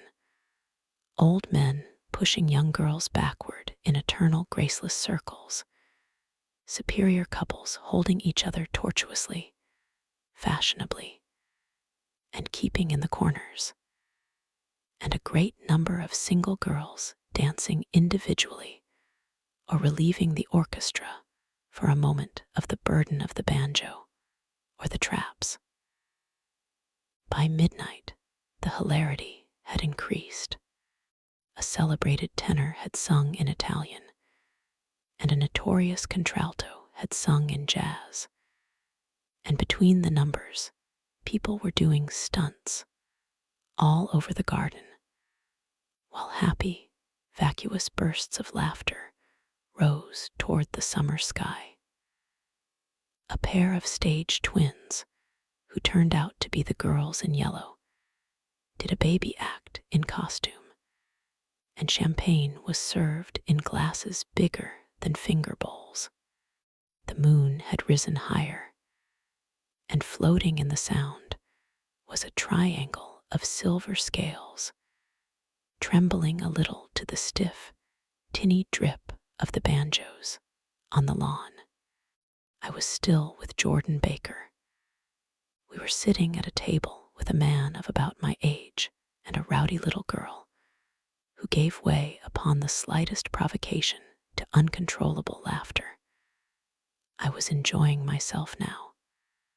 I had taken 2 finger bowls of champagne, and the scene had changed before my eyes into something significant, elemental, and profound. At a lull in the entertainment, the man looked at me and smiled. "Your face is familiar," he said politely. "Weren't you in the 1st Division during the war?" "Why, yes. I was in the 28th Infantry. I was in the 16th until June 1918. I knew I'd seen you somewhere before." We talked for a moment about some wet, gray little villages in France. Evidently, he lived in this vicinity, for he told me that he had just bought a hydroplane and was going to try it out in the morning. "Want to go with me, old sport? Just near the shore along the Sound." "What time?" "Any time that suits you best." It was on the tip of my tongue to ask his name when Jordan looked around and smiled. "Having a gay time now?" she inquired. "Much better." I turned again to my new acquaintance. "This is an unusual party for me. I haven't even seen the host. I live over there." I waved my hand at the invisible hedge in the distance, and this man Gatsby sent over his chauffeur with an invitation. For a moment, he looked at me as if he failed to understand. "I'm Gatsby," he said suddenly. "What?" I exclaimed. "Oh, I beg your pardon.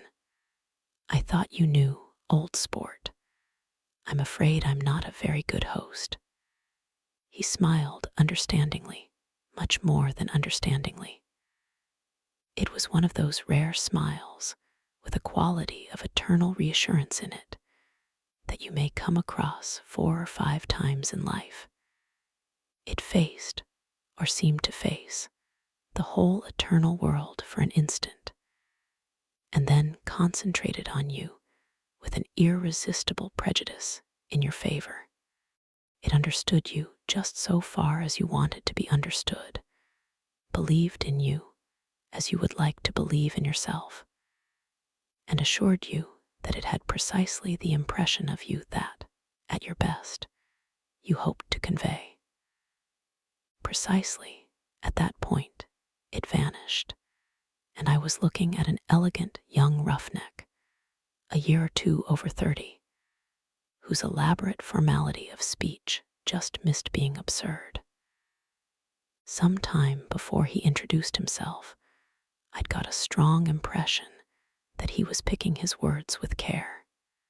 Almost at the moment when Mr. Gatsby identified himself, a butler hurried toward him with the information that Chicago was calling him on the wire. He excused himself with a small bow that included each of us in turn.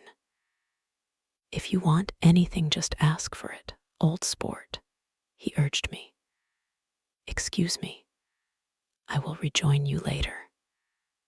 When he was gone, I turned immediately to Jordan, constrained to assure her of my surprise. I had expected that Mr. Gatsby would be a florid and corpulent person in his middle years. "Who is he?" I demanded. "Do you know? He's just a man named Gatsby." "Where is he from, I mean? And what does he do?" "Now you're started on the subject," she answered with a wan smile. "Well, he told me once he was an Oxford man." A dim background started to take shape behind him, but at her next remark it faded away. "However, I don't believe it." "Why not?" "I don't know," she insisted. "I just don't think he went there." Something in her tone reminded me of the other girl. "I think he killed a man," and had the effect of stimulating my curiosity.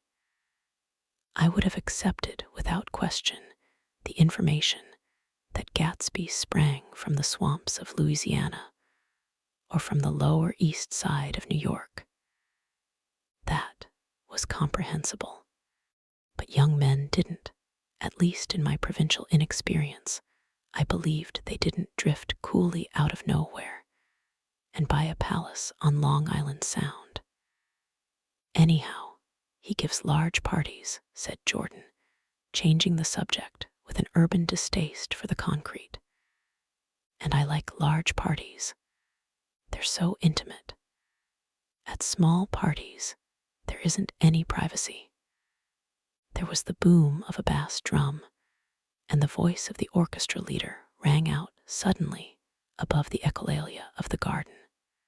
"Ladies and gentlemen," he cried, "at the request of Mr. Gatsby, we are going to play for you Mr. Vladimir Tostov's latest work, which attracted so much attention at Carnegie Hall last May.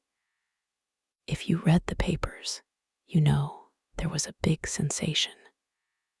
He smiled with jovial condescension and added, "Some sensation," whereupon everybody laughed.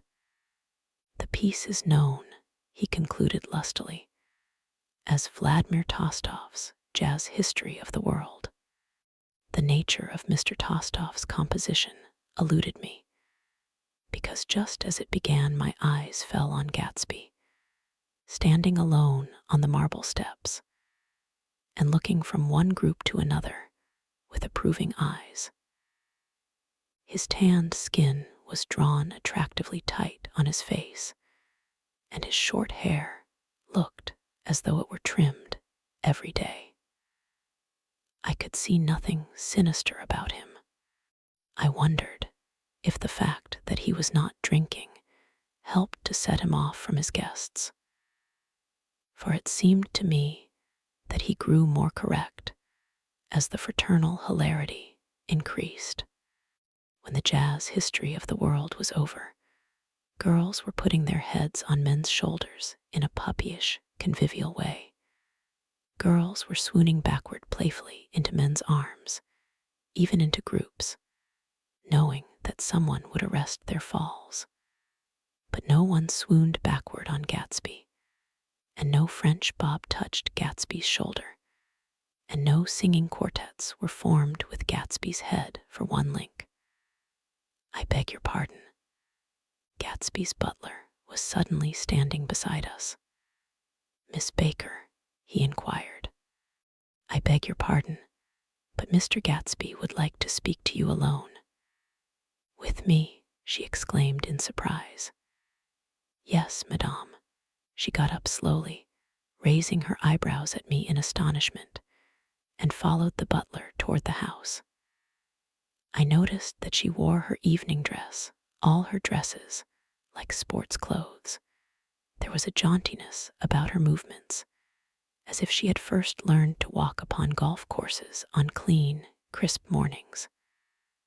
I was alone, and it was almost 2. For some time, confused and intriguing sounds had issued from a long, many-windowed room which overhung the terrace. Eluding Jordan's undergraduate, who was now engaged in an obstetrical conversation with 2 chorus girls, and who implored me to join him, I went inside. The large room was full of people. One of the girls in yellow was playing the piano, and beside her stood a tall, red-haired young lady from a famous chorus, engaged in song. She had drunk a quantity of champagne, and during the course of her song, she had decided, ineptly, that everything was very, very sad. She was not only singing, she was weeping too. Whenever there was a pause in the song, she filled it with gasping, broken sobs, and then took up the lyric again in a quavering soprano. The tears coursed down her cheeks, not freely, however, for when they came into contact with her heavily beaded eyelashes, they assumed an inky color and pursued the rest of their way in slow black rivulets. A humorous suggestion was made that she sing the notes on her face, whereupon she threw up her hands, sank into a chair, and went off into a deep vinous sleep. "She had a fight with a man who says he's her husband," explained a girl at my elbow. I looked around. Most of the remaining women were now having fights with men said to be their husbands. Even Jordan's party, the quartet from East Egg, were rent asunder by dissension. One of the men was talking with curious intensity to a young actress, and his wife, after attempting to laugh at the situation in a dignified and indifferent way, broke down entirely and resorted to flank attacks. At intervals, she appeared suddenly at his side like an angry diamond and hissed, "You promised," into his ear. The reluctance to go home was not confined to wayward men. The hall was at present occupied by two deplorably sober men and their highly indignant wives. The wives were sympathizing with each other in slightly raised voices. "Whenever he sees I'm having a good time, he wants to go home. Never heard anything so selfish in my life. We're always the first ones to leave." "So are we." "Well, we're almost the last tonight," said one of the men sheepishly. "The orchestra left half an hour ago." In spite of the wives' agreement that such malevolence was beyond credibility, the dispute ended in a short struggle, and both wives were lifted, kicking, into the night. As I waited for my hat in the hall, the door of the library opened, and Jordan Baker and Gatsby came out together. He was saying some last word to her, but the eagerness in his manner tightened abruptly into formality as several people approached him to say goodbye. Jordan's party were calling impatiently to her from the porch, but she lingered for a moment to shake hands. "I've just heard the most amazing thing," she whispered. "How long were we in there?" "Why, about an hour." "It was simply amazing," she repeated abstractedly. "But I swore I wouldn't tell it, and here I am tantalizing you." She yawned gracefully in my face. "Please come and see me, phone book, under the name of Mrs. Sigourney Howard, my aunt." She was hurrying off as she talked. Her brown hand waved a jaunty salute as she melted into her party at the door. Rather ashamed that on my first appearance I had stayed so late, I joined the last of Gatsby's guests, who were clustered around him. I wanted to explain that I'd hunted for him early in the evening and to apologize for not having known him in the garden. "Don't mention it," he enjoined me eagerly. "Don't give it another thought, old sport." The familiar expression held no more familiarity than the hand which reassuringly brushed my shoulder. "And don't forget we're going up in the hydroplane tomorrow morning at 9 o'clock. Then the butler, behind his shoulder, "Philadelphia wants you on the phone, sir." "All right, in a minute. Tell them I'll be right there. Good night." "Good night. Good night." He smiled, and suddenly there seemed to be a pleasant significance in having been among the last to go, as if he had desired it all the time. "Good night, old sport, good night."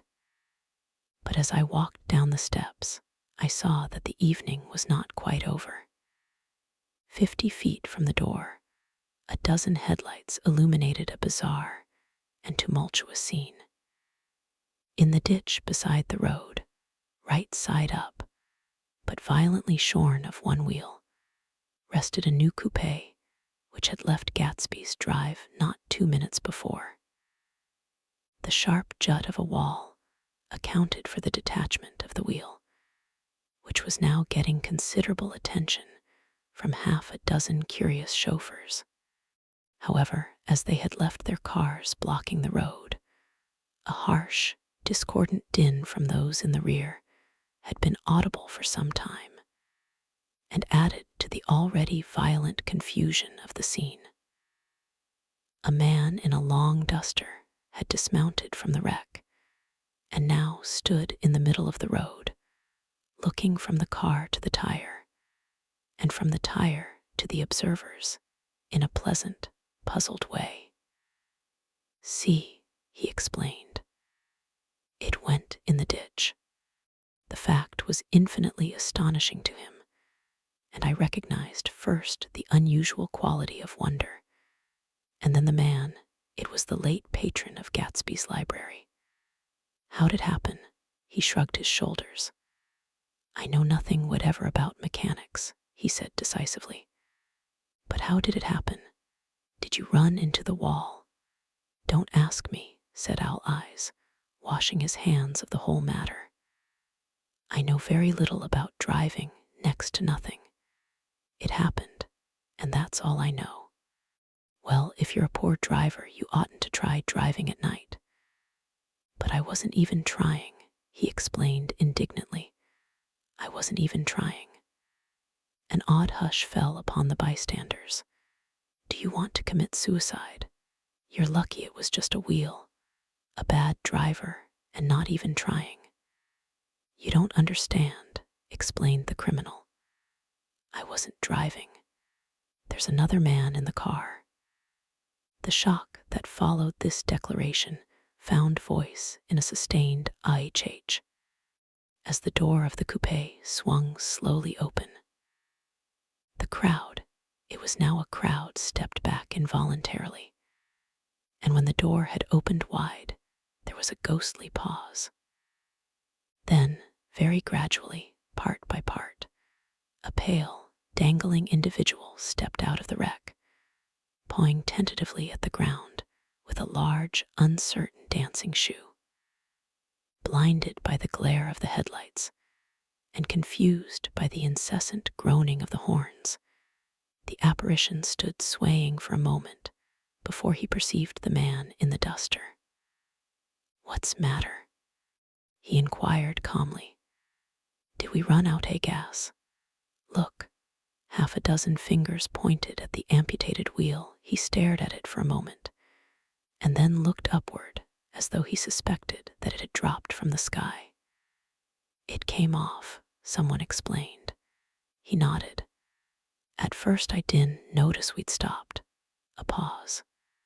Then, taking a long breath and straightening his shoulders, he remarked in a determined voice, "Wonder if tell me where there's a gasoline station."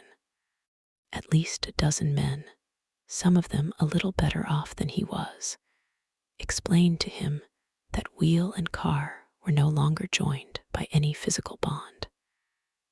"Back out," he suggested after a moment. "Put her in reverse." "But the wheel's off," he hesitated.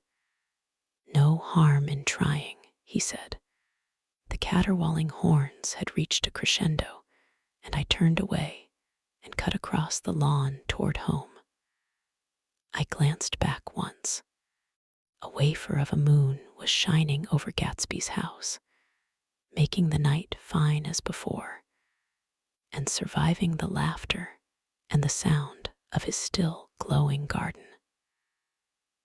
A sudden emptiness seemed to flow now from the windows and the great doors, endowing with complete isolation the figure of the host, who stood on the porch, his hand up in a formal gesture of farewell. Reading over what I have written so far, I see I have given the impression that the events of 3 nights several weeks apart were all that absorbed me. On the contrary, they were merely casual events in a crowded summer, and until much later, they absorbed me infinitely less than my personal affairs. Most of the time I worked.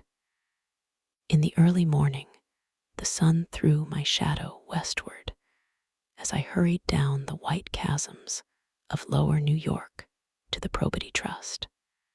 I knew the other clerks and young bond salesmen by their first names, and lunched with them in dark, crowded restaurants on little pig sausages and mashed potatoes and coffee. I even had a short affair with a girl who lived in Jersey City and worked in the accounting department, but her brother began throwing mean looks in my direction. So when she went on her vacation in July, I let it blow quietly away. I took dinner usually at the Yale Club. For some reason, it was the gloomiest event of my day. And then I went upstairs to the library and studied investments and securities for a conscientious hour. There were generally a few rioters around, but they never came into the library, so it was a good place to work. After that, if the night was mellow, I strolled down Madison Avenue past the old Murray Hill Hotel and over 33rd Street to the Pennsylvania Station. I began to like New York, the racy, adventurous feel of it at night, and the satisfaction that the constant flicker of men and women and machines gives to the restless eye. I liked to walk up Fifth Avenue and pick out romantic women from the crowd, and imagine that in a few minutes I was going to enter into their lives, and no one would ever know or disapprove. Sometimes, in my mind, I followed them to their apartments on the corners of hidden streets, and they turned and smiled back at me before they faded through a door into warm darkness. At the enchanted metropolitan twilight, I felt a haunting loneliness sometimes, and felt it in others, poor young clerks who loitered in front of windows waiting, until it was time for a solitary restaurant dinner, young clerks in the dusk, wasting the most poignant moments of night and life. Again at 8 o'clock, when the dark lanes of the 40s were lined 5 deep with throbbing taxicabs, bound for the theater district, I felt a sinking in my heart.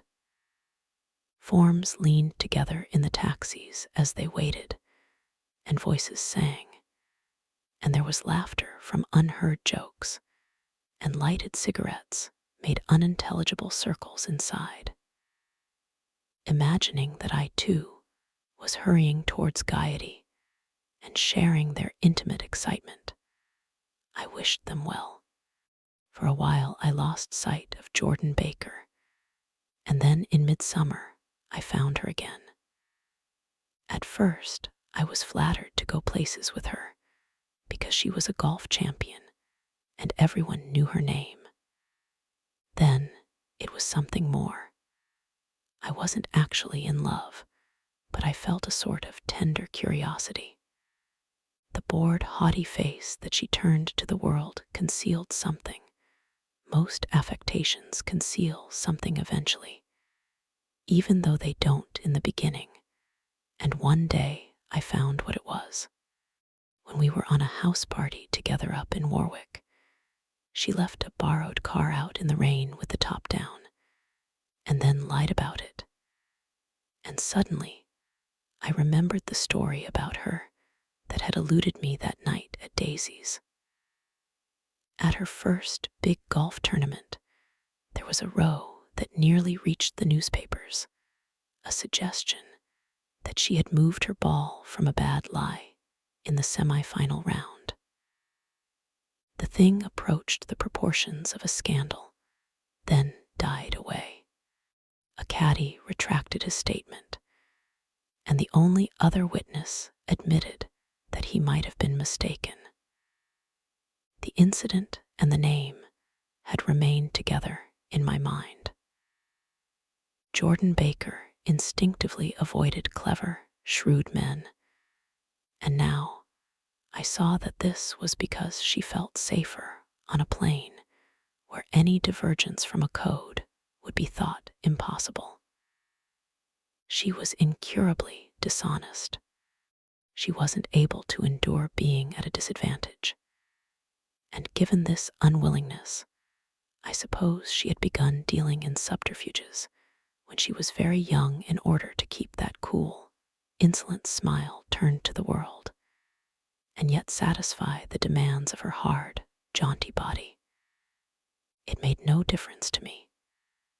Dishonesty in a woman is a thing you never blame deeply.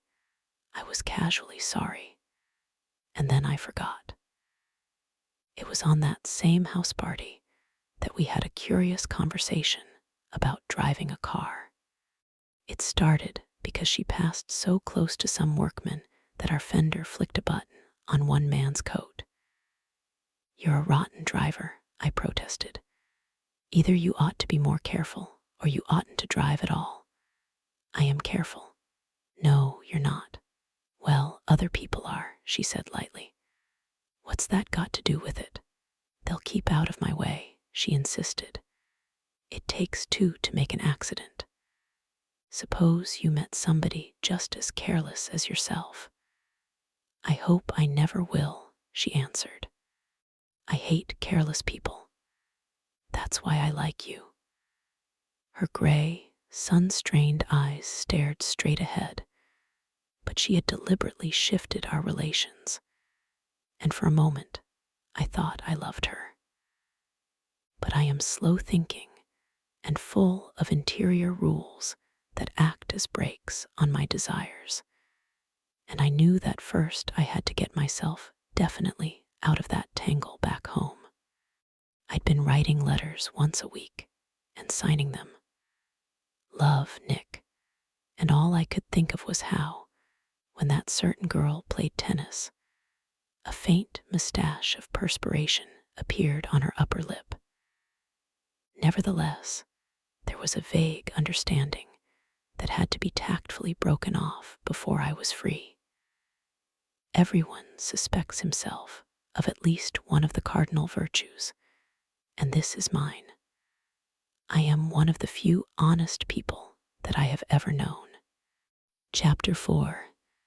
On Sunday morning, while church bells rang in the villages along shore, the world and its mistress returned to Gatsby's house and twinkled hilariously on his lawn. "He's a bootlegger," said the young ladies, moving somewhere between his cocktails and his flowers.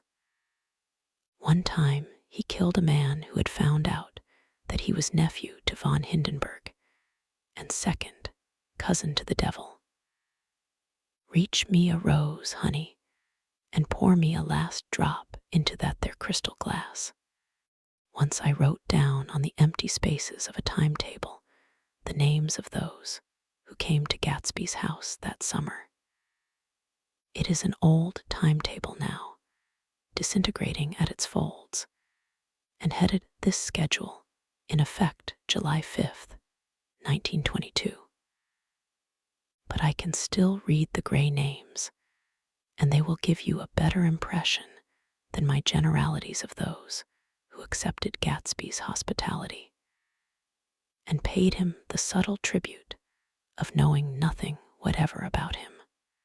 From East Egg, then, came the Chester Beckers and the Leaches, and a man named Bunsen, whom I knew at Yale, and Dr. Webster Civet, who was drowned last summer up in Maine, and the Hornbeams and the Willie Voltaires, and a whole clan named Blackbuck, who always gathered in a corner and flipped up their noses like goats at whosoever came near, and the Ismays and the Christies, or rather Hubert Auerbach and Mr. Christie's wife, and Edgar Beaver, whose hair, they say, turned cotton white one winter afternoon for no good reason at all. Clarence Endive was from East Egg, as I remember. He came only once in white knickerbockers and had a fight with a bum named Eddie in the garden. From farther out on the island came the Cheadles and the O.R.P. Schreeders, and the Stonewall Jackson Abrams of Georgia, and the Fishguards and the Ripley Snells. Snell was there 3 days before he went to the penitentiary, so drunk out on the gravel drive that Mrs. Ulysses Sweat's automobile ran over his right hand. The Danceys came, too, and S.B. Whitebait, who was well over 60, and Morris A. Flink, and the Hammerheads, and Beluga, the tobacco importer, and Beluga's girls. From West Egg came the Poles, and the Mulreadys, and Cecil Roebuck, and Cecil Scone, and Gulick, the state senator, and Newton Orchid, who controlled films par excellence, and Eckhost, and Clyde Cohen, and Don S. Schwartz, the son, and Arthur McCarty, all connected with the movies in one way or another. And the Catlips, and the Bembergs, and G. Earl Muldoon, brother to that Muldoon, who afterwards strangled his wife. De Fontano, the promoter, came there, and Ede Legros and James B. Rotgut Ferret, and the De Jongs and Ernest Lilly, they came to gamble. And when Ferret wandered into the garden, it meant he was cleaned out, and Associated Traction would have to fluctuate profitably next day. A man named Klipspringer was there so often that he became known as the Boarder. I doubt if he had any other home. Of theatrical people, there were Gus Ways and Horace O'Donovan, and Lester Meyer, and George Duckweed, and Francis Bull. Also from New York were the Cromes, and the Bacchusons, and the Denekers, and Russell Betty, and the Corrigans, and the Kelleher's, and the Dewars, and the Scullys, and S. W. Belcher, and the Smirks, and the Young Quinns, divorced now, and Henry L. Palmetto, who killed himself by jumping in front of a subway train in Times Square. Benny McClenahan arrived always with 4 girls. They were never quite the same ones in physical person, but they were so identical one with another that it inevitably seemed they had been there before. I have forgotten their names, Jacqueline, I think, or else Consuela, or Gloria, or Judy, or June, and their last names were either the melodious names of flowers and months, or the sterner ones of the great American capitalists, whose cousins, if pressed, they would confess themselves to be. In addition to all these, I can remember that Faustina O'Brien came there at least once, and the Baedeker girls, and young Brewer, who had his nose shot off in the war, and Mr. Albrechtsberger, and Miss Hogg, his fiancée, and Ardita Fitzpeters, and Mr. P. Jewett, once head of the American Legion, and Miss Claudia Hipp, with a man reputed to be her chauffeur, and a prince of something, whom we called Duke, and whose name, if I ever knew it, I have forgotten. All these people came to Gatsby's house in the summer. At 9 o'clock, one morning late in July, Gatsby's gorgeous car lurched up the rocky drive to my door and gave out a burst of melody from its 3-noted horn.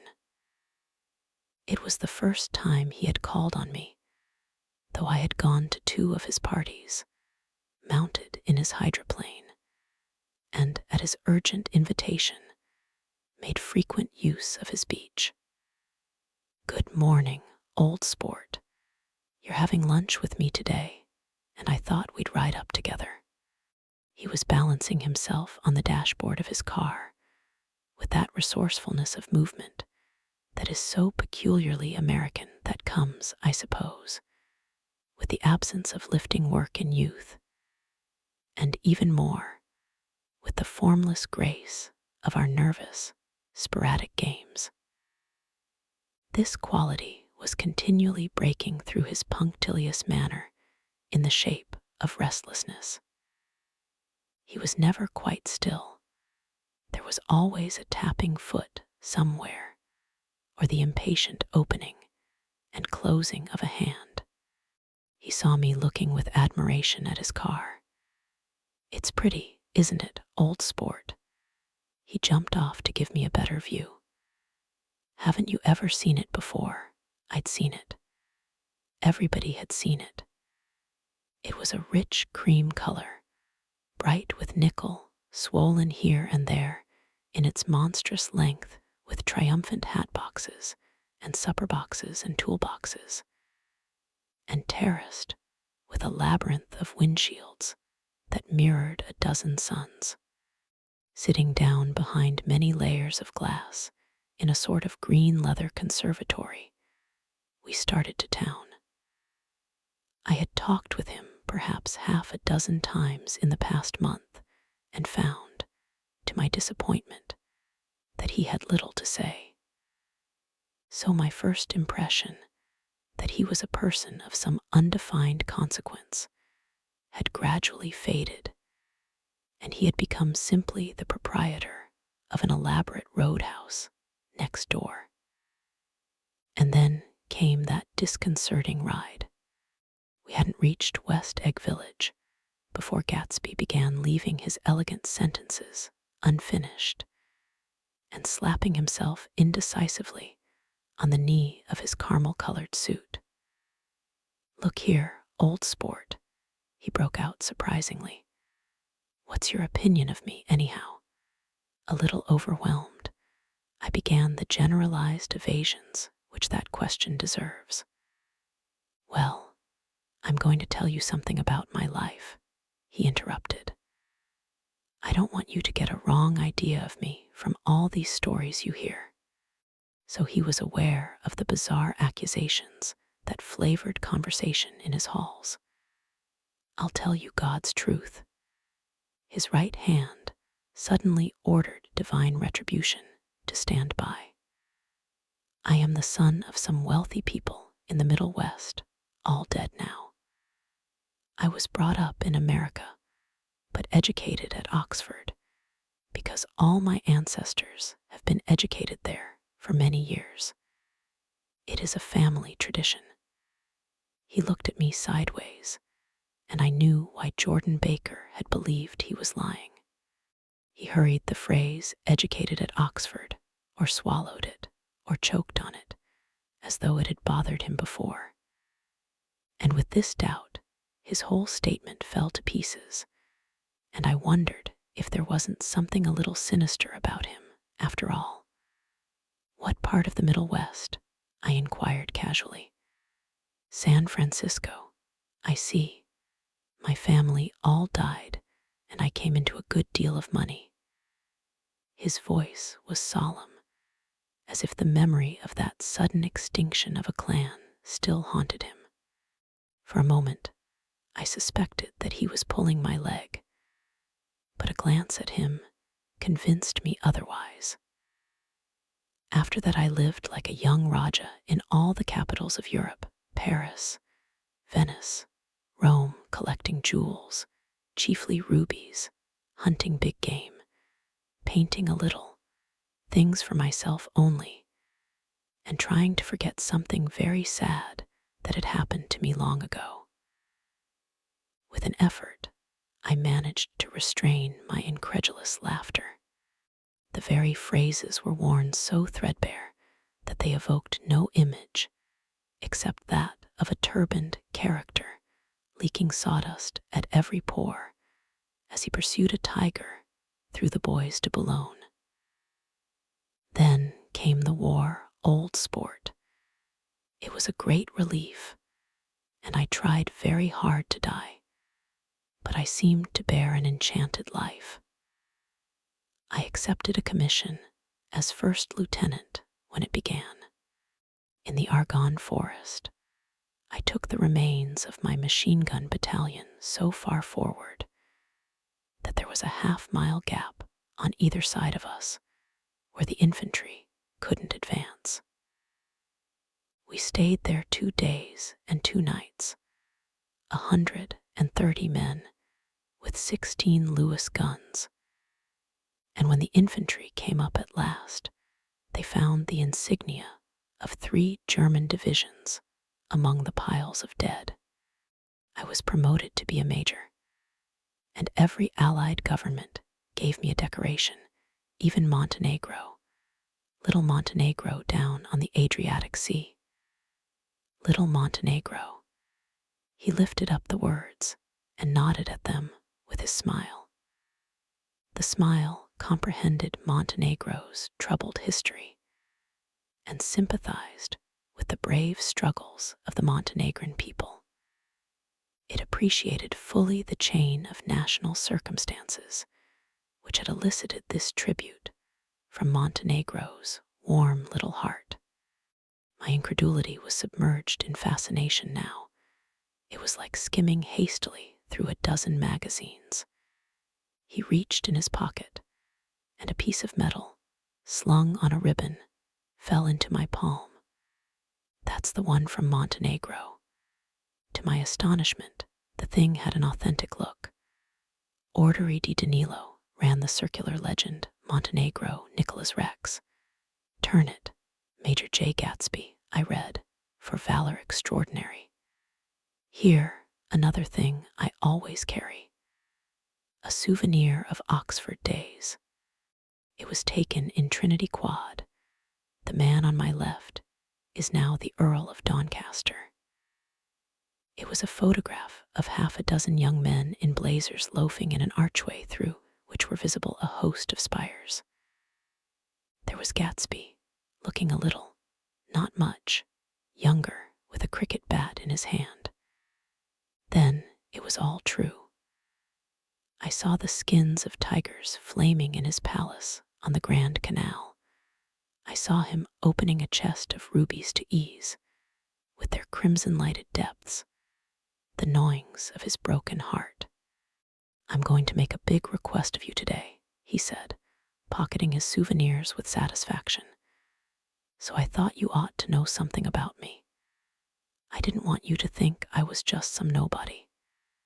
You see, I usually find myself among strangers because I drift here, and they're trying to forget the sad things that happened to me.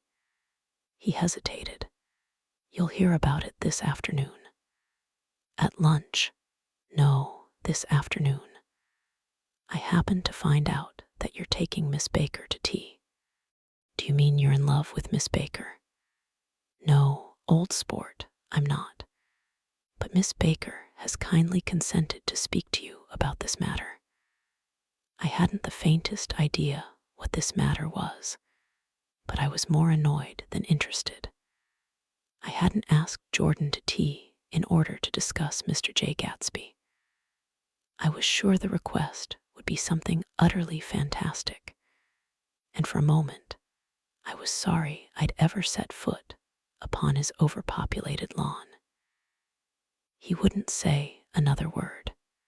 His correctness grew on him as we neared the city.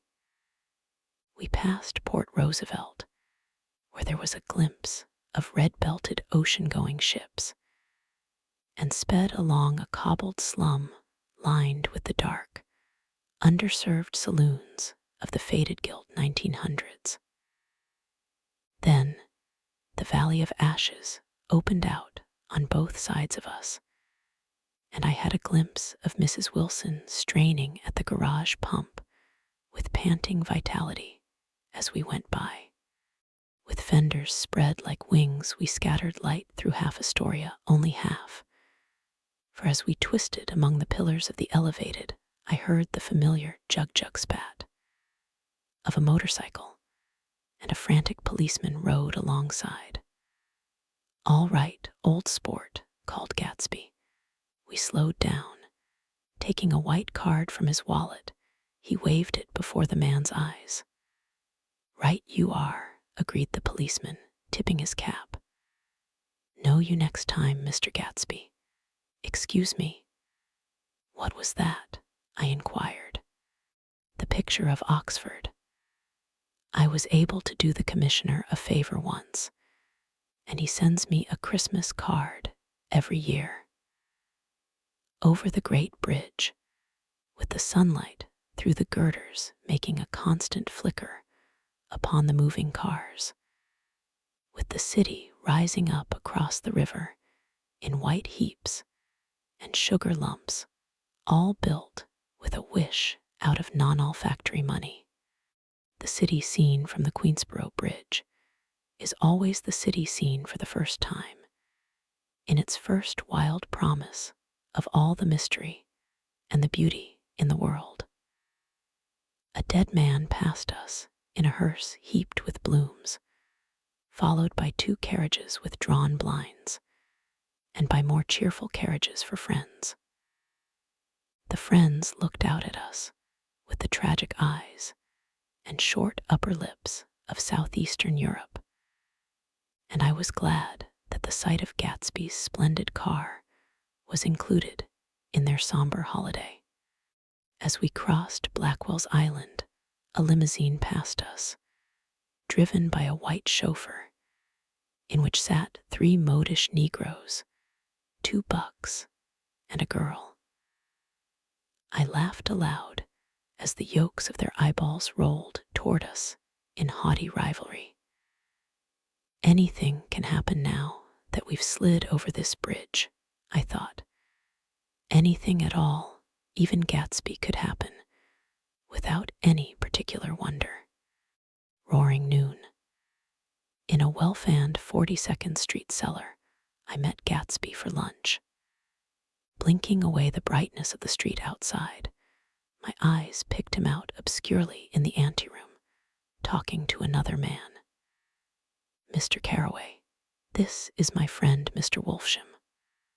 A small, flat-nosed Jew raised his large head and regarded me with 2 fine growths of hair, which luxuriated in either nostril. After a moment, I discovered his tiny eyes in the half-darkness. So I took one look at him, said Mr. Wolfsham, shaking my hand earnestly. And what do you think I did? What? I inquired politely. But evidently he was not addressing me, for he dropped my hand and covered Gatsby with his expressive nose. I handed the money to Catspaw and I said, "All right, Catspaw, don't pay him a penny till he shuts his mouth." He shut it then and there. Gatsby took an arm of each of us and moved forward into the restaurant, whereupon Mr. Wolfsham swallowed a new sentence he was starting and lapsed into a somnambulatory abstraction. "Highballs?" asked the head waiter. "This is a nice restaurant here," said Mr. Wolfsham, looking at the Presbyterian nymphs on the ceiling. "But I like across the street better." "Yes, highballs," agreed Gatsby, and then to Mr. Wolfsham, "It's too hot over there." "Hot and small, yes," said Mr. Wolfsham, "but full of memories." "What place is that?" I asked. "The old Metropole." "The old Metropole," brooded Mr. Wolfsham gloomily. "Filled with faces dead and gone. Filled with friends gone now forever. I can't forget so long as I live the night they shot Rosie Rosenthal there. It was 6 of us at the table, and Rosie had eat and drunk a lot all evening.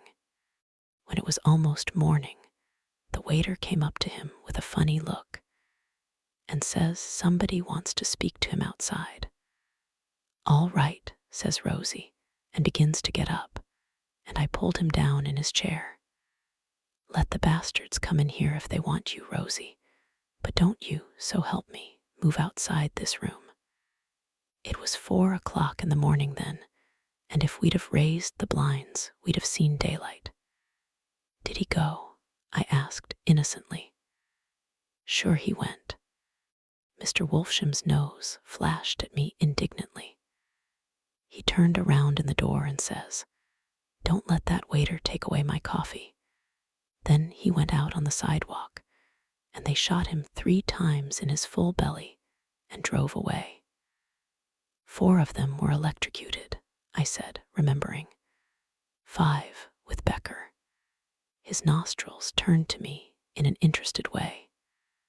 "I understand you're looking for a business connection." The juxtaposition of these 2 remarks was startling. Gatsby answered for me. "Oh no," he exclaimed, "this isn't the man." "No," Mr. Wolfsham seemed disappointed. "This is just a friend. I told you we'd talk about that some other time." "I beg your pardon," said Mr. Wolfsham. "I had a wrong man."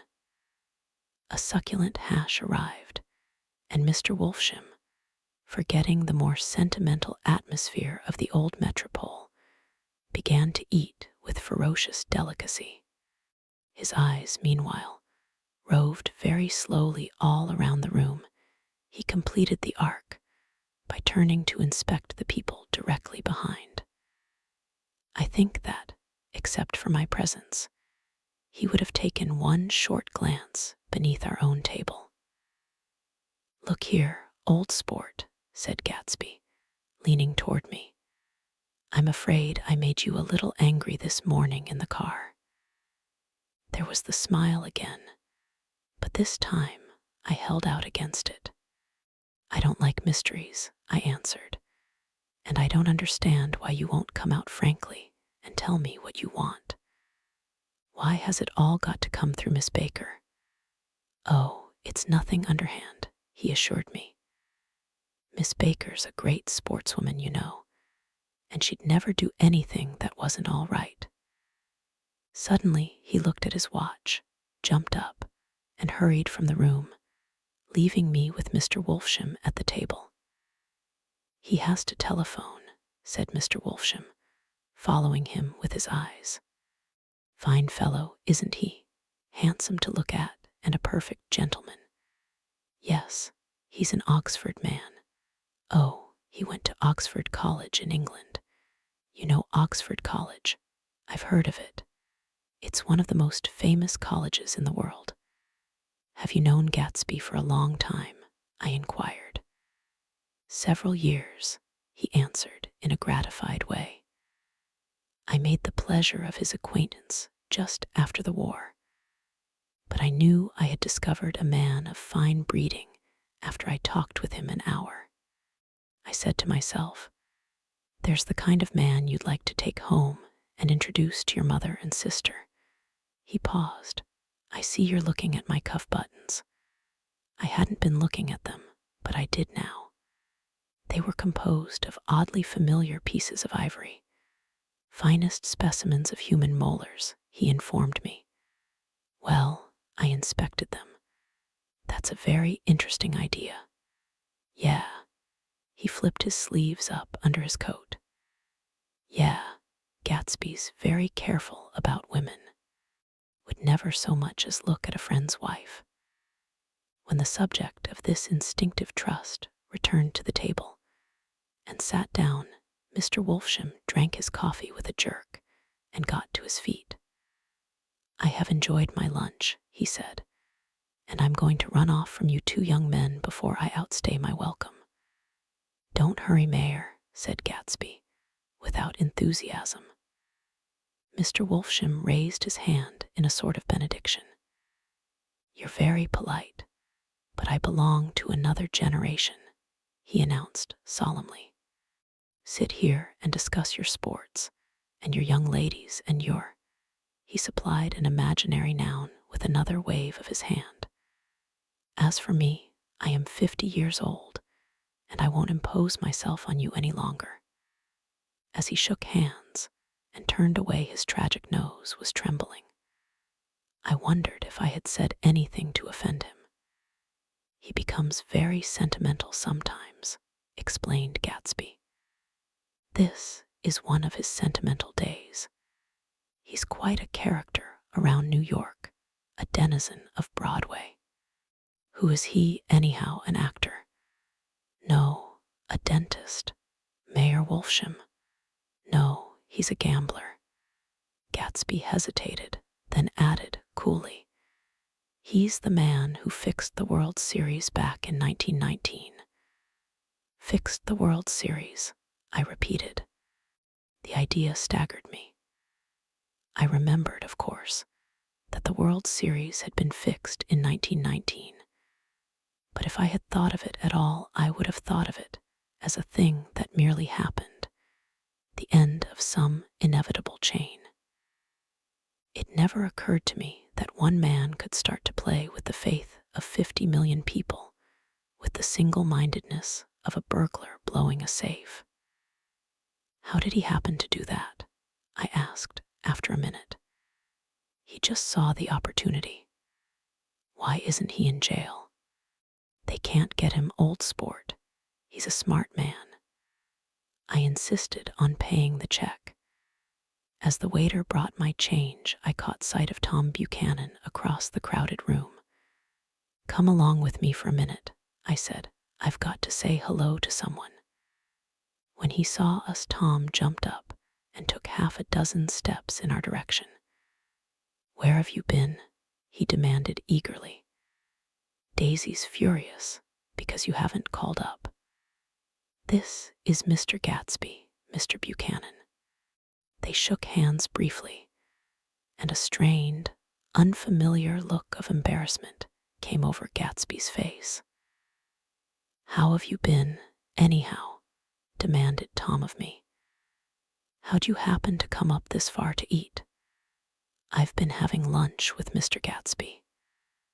I turned toward Mr. Gatsby, but he was no longer there. "One October day in 1917, said Jordan Baker that afternoon, sitting up very straight on a straight chair in the tea garden at the Plaza Hotel. I was walking along from one place to another, half on the sidewalks and half on the lawns. I was happier on the lawns because I had on shoes from England with rubber knobs on the soles that bit into the soft ground. I had on a new plaid skirt also that blew a little in the wind. And whenever this happened, the red, white, and blue banners in front of all the houses stretched out stiff and said tut tut tut tut in a disapproving way. The largest of the banners and the largest of the lawns belonged to Daisy Faye's house.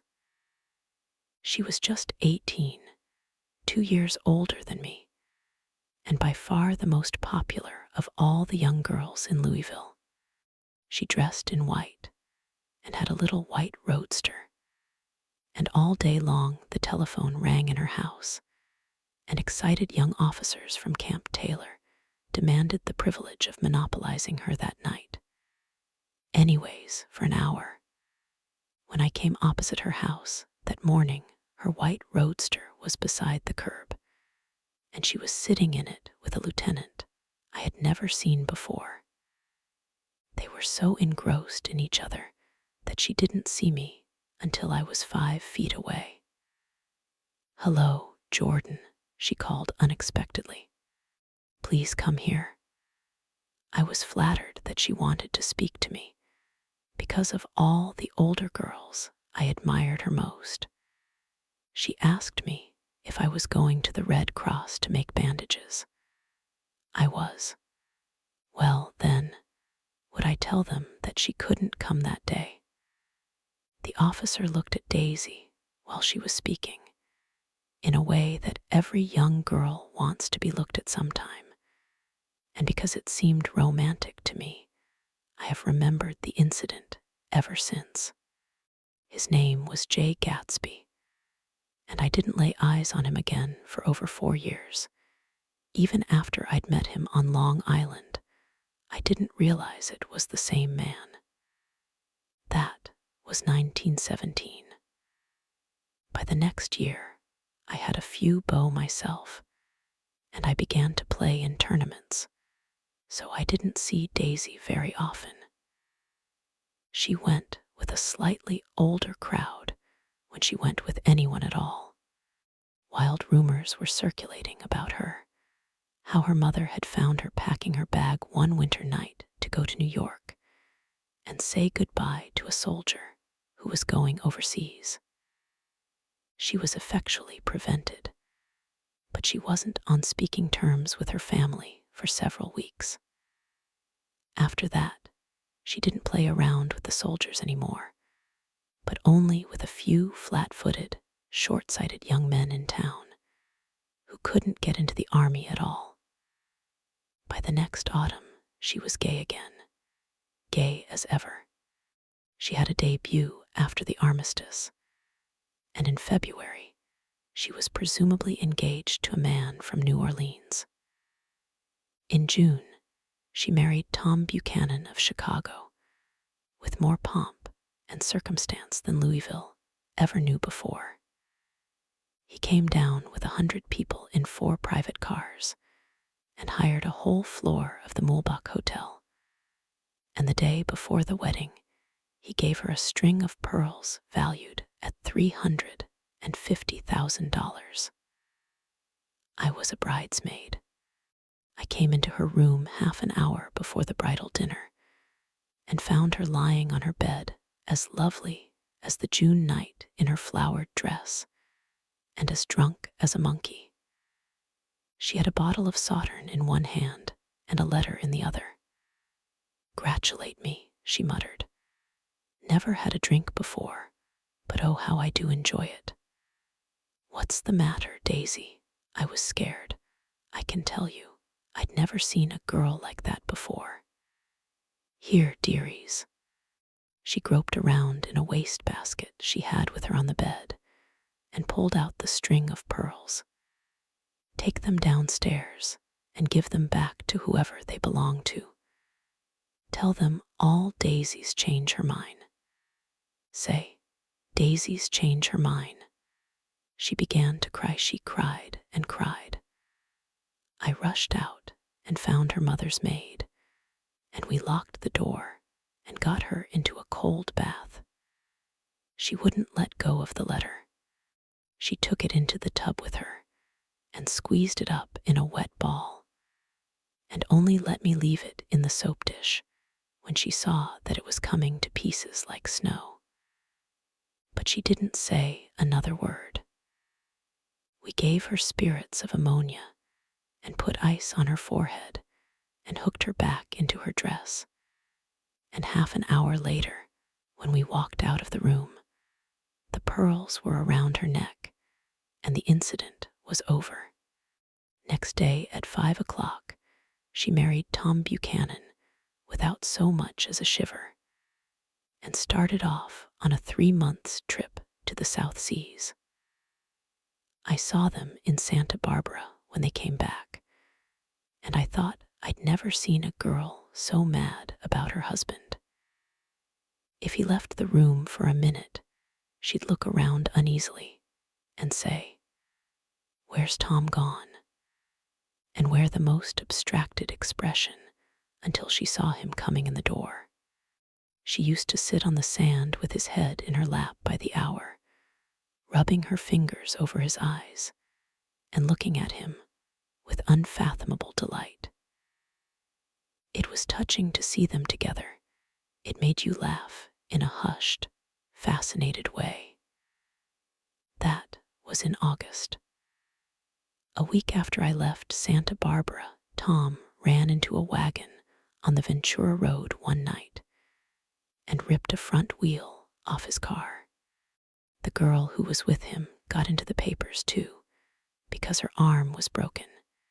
She was one of the chambermaids in the Santa Barbara Hotel. The next April, Daisy had her little girl, and they went to France for a year.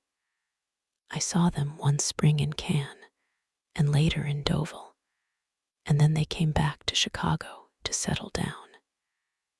Daisy was popular in Chicago, as you know. They moved with a fast crowd, all of them young and rich and wild, but she came out with an absolutely perfect reputation. Perhaps because she doesn't drink.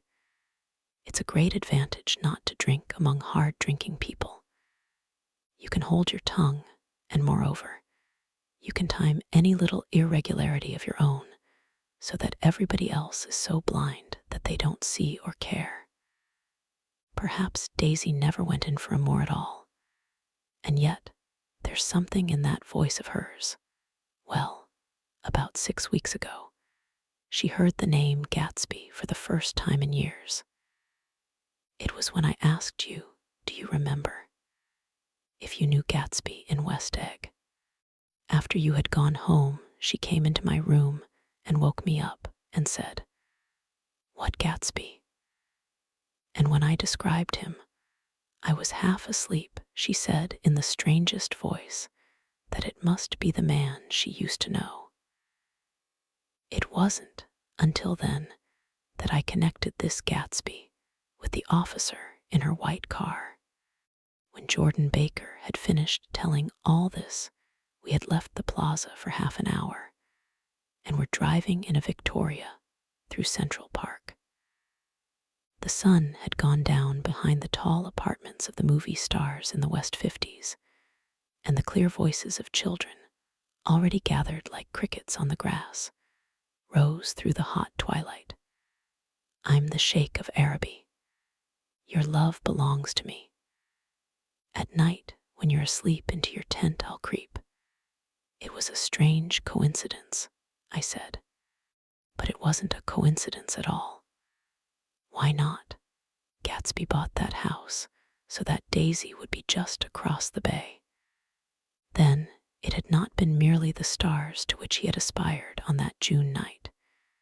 He came alive to me, delivered suddenly from the womb of his purposeless splendor. He wants to know, continued Jordan, if you'll invite Daisy to your house some afternoon, and then let him come over. The modesty of the demand shook me. He had waited 5 years and bought a mansion where he dispensed starlight to casual moths, so that he could come over some afternoon to a stranger's garden. Did I have to know all this before he could ask such a little thing? He's afraid. He's waited so long. He thought you might be offended. You see, he's regular tough underneath it all. Something worried me. Why didn't he ask you to arrange a meeting? He wants her to see his house, she explained. And your house is right next door. Oh, I think he half expected her to wander into one of his parties some night, went on Jordan. But she never did. Then he began asking people casually if they knew her, and I was the first one he found. It was that night he sent for me at his dance, and you should have heard the elaborate way he worked up to it. Of course, I immediately suggested a luncheon in New York, and I thought he'd go mad. I don't want to do anything out of the way, he kept saying. I want to see her right next door. When I said you were a particular friend of Tom, he started to abandon the whole idea.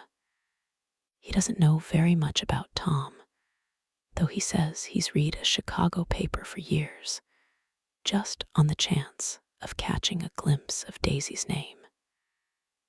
It was dark now, and as we dipped under a little bridge, I put my arm around Jordan's golden shoulder and drew her toward me and asked her to dinner.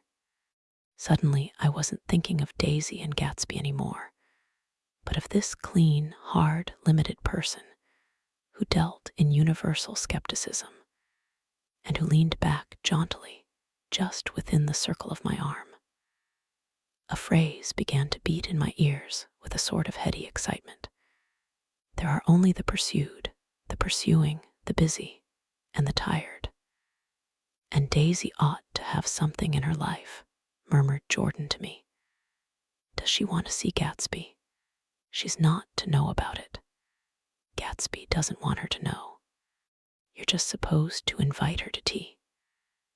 We passed a barrier of dark trees, and then the facade of 59th Street, a block of delicate pale light, beamed down into the park. Unlike Gatsby and Tom Buchanan, I had no girl whose disembodied face floated along the dark cornices and blinding signs, and so I drew up the girl beside me, tightening my arms. Her wan, scornful mouth smiled, and so I drew her up again closer, this time to my face. Chapter 5. When I came home to West Egg that night, I was afraid for a moment that my house was on fire. 2 o'clock, and the whole corner of the peninsula was blazing with light, which fell unreal on the shrubbery and made thin, elongating glints upon the roadside wires. Turning a corner, I saw that it was Gatsby's house, lit from tower to cellar.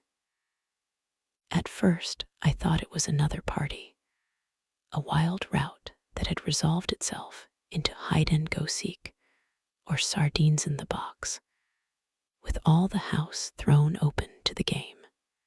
But there wasn't a sound, only wind in the trees, which blew the wires and made the lights go off and on again, as if the house had winked into the darkness. As my taxi groaned away, I saw Gatsby walking toward me across his lawn. "Your place looks like the World's Fair," I said. "Does it?" He turned his eyes toward it absently. "I have been glancing into some of the rooms. Let's go to Coney Island, Old Sport, in my car." "It's too late." "Well, suppose we take a plunge in the swimming pool. I haven't made use of it all summer. I've got to go to bed." "All right." He waited, looking at me with suppressed eagerness. "I talked with Miss Baker," I said after a moment. "I'm going to call up Daisy tomorrow and invite her over here to tea." "Oh, that's all right," he said carelessly. "I don't want to put you to any trouble. What day would suit you?" "What day would suit you?" he corrected me quickly. "I don't want to put you to any trouble, you see." "How about the day after tomorrow?" He considered for a moment. Then, with reluctance, "I want to get the grass cut," he said. We both looked down at the grass. There was a sharp line where my ragged lawn ended, and the darker, well-kept expanse of his began. I suspected that he meant my grass. "There's another little thing," he said uncertainly, and hesitated. "Would you rather put it off for a few days?" I asked. "Oh, it isn't about that. At least," he fumbled with a series of beginnings. I thought, look here, Old Sport, you don't make much money, do you?" "Not very much." This seemed to reassure him, and he continued more confidently. "I thought you didn't, if you'll pardon you see, I carry on a little business on the side, a sort of sideline, you understand. And I thought that if you don't make very much, you're selling bonds, aren't you, Old Sport?" "Trying to." "Well, this would interest you. It wouldn't take up much of your time, and you might pick up a nice bit of money. It happens to be a rather confidential sort of thing. I realize now that under different circumstances, that conversation might have been one of the crises of my life. But because the offer was obviously and tactlessly for a service to be rendered, I had no choice except to cut him off there. "I've got my hands full," I said. "I'm much obliged, but I couldn't take on any more work." "You wouldn't have to do any business with Wolfsham." Evidently, he thought that I was shying away from the connection mentioned at lunch, but I assured him he was wrong. He waited a moment longer, hoping I'd begin a conversation, but I was too absorbed to be responsive, so he went unwillingly home. The evening had made me lightheaded and happy. I think I walked into a deep sleep as I entered my front door. So I don't know whether or not Gatsby went to Coney Island, or for how many hours he glanced into rooms, while his house blazed gaudily on. I called up Daisy from the office next morning and invited her to come to tea. "Don't bring Tom," I warned her. "What? Don't bring Tom?" "Who is Tom?" she asked innocently. The day agreed upon was pouring rain. At 11 o'clock, a man in a raincoat, dragging a lawnmower, tapped at my front door and said that Mr. Gatsby had sent him over to cut my grass. This reminded me that I had forgotten to tell my Finn to come back. So I drove into West Egg Village to search for her among soggy, whitewashed alleys and to buy some cups and lemons and flowers. The flowers were unnecessary, for at 2 o'clock a greenhouse arrived from Gatsby, with innumerable receptacles to contain it. An hour later, the front door opened nervously, and Gatsby, in a white flannel suit, silver shirt, and gold-colored tie, hurried in. He was pale, and there were dark signs of sleeplessness beneath his eyes. "Is everything all right?" he asked immediately. "The grass looks fine, if that's what you mean." "What grass?" he inquired blankly. "Oh, the grass in the yard." He looked out the window at it, but judging from his expression, I don't believe he saw a thing. "Looks very good," he remarked vaguely. "One of the papers said they thought the rain would stop about 4. I think it was the Journal. Have you got everything you need in the shape of tea?" I took him into the pantry, where he looked a little reproachfully at the Finn. Together, we scrutinized the 12 lemon cakes from the delicatessen shop. "Will they do?" I asked. Of course. They're fine." And he added hollowly, "Old sport." The rain cooled about 3:30 to a damp mist, through which occasional thin drops swam like dew. Gatsby looked with vacant eyes through a copy of Clay's Economics, starting at the finished tread that shook the kitchen floor, and peering towards the bleared windows from time to time, as if a series of invisible but alarming happenings were taking place outside. Finally, he got up and informed me, in an uncertain voice, that he was going home. "Why that? Nobody's coming to tea. It's too late." He looked at his watch as if there was some pressing demand on his time elsewhere. "I can't wait all day." "Be silly, it's just 2 minutes to 4. He sat down miserably, as if I had pushed him, and simultaneously there was the sound of a motor turning into my lane. We both jumped up, and, a little harrowed myself, I went out into the yard. Under the dripping bare lilac trees, a large open car was coming up the drive. It stopped. Daisy's face, tipped sideways beneath a 3-cornered lavender hat, looked out at me with a bright, ecstatic smile. "Is this absolutely where you live, my dearest one?" The exhilarating ripple of her voice was a wild tonic in the rain. I had to follow the sound of it for a moment, up and down, with my ear alone, before any words came through. A damp streak of hair lay like a dash of blue paint across her cheek, and her hand was wet with glistening drops as I took it to help her from the car. "Are you in love with me?" she said low in my ear. "Or why did I have to come alone? That's the secret of Castle Rackrent. Tell your chauffeur to go far away and spend an hour. Come back in an hour, Ferdy." Then, in a grave murmur, "His name is Ferdy. Does the gasoline affect his nose?" "I don't think so," she said innocently. Why, we went in. To my overwhelming surprise, the living room was deserted. "Well, that's funny," I exclaimed. "What's funny?" She turned her head as there was a light, dignified knocking at the front door. I went out and opened it. Gatsby, pale as death, with his hands plunged like weights in his coat pockets, was standing in a puddle of water, glaring tragically into my eyes. With his hands still in his coat pockets, he stalked by me into the hall, turned sharply as if he were on a wire, and disappeared into the living room. It wasn't a bit funny. Aware of the loud beating of my own heart, I pulled the door to against the increasing rain.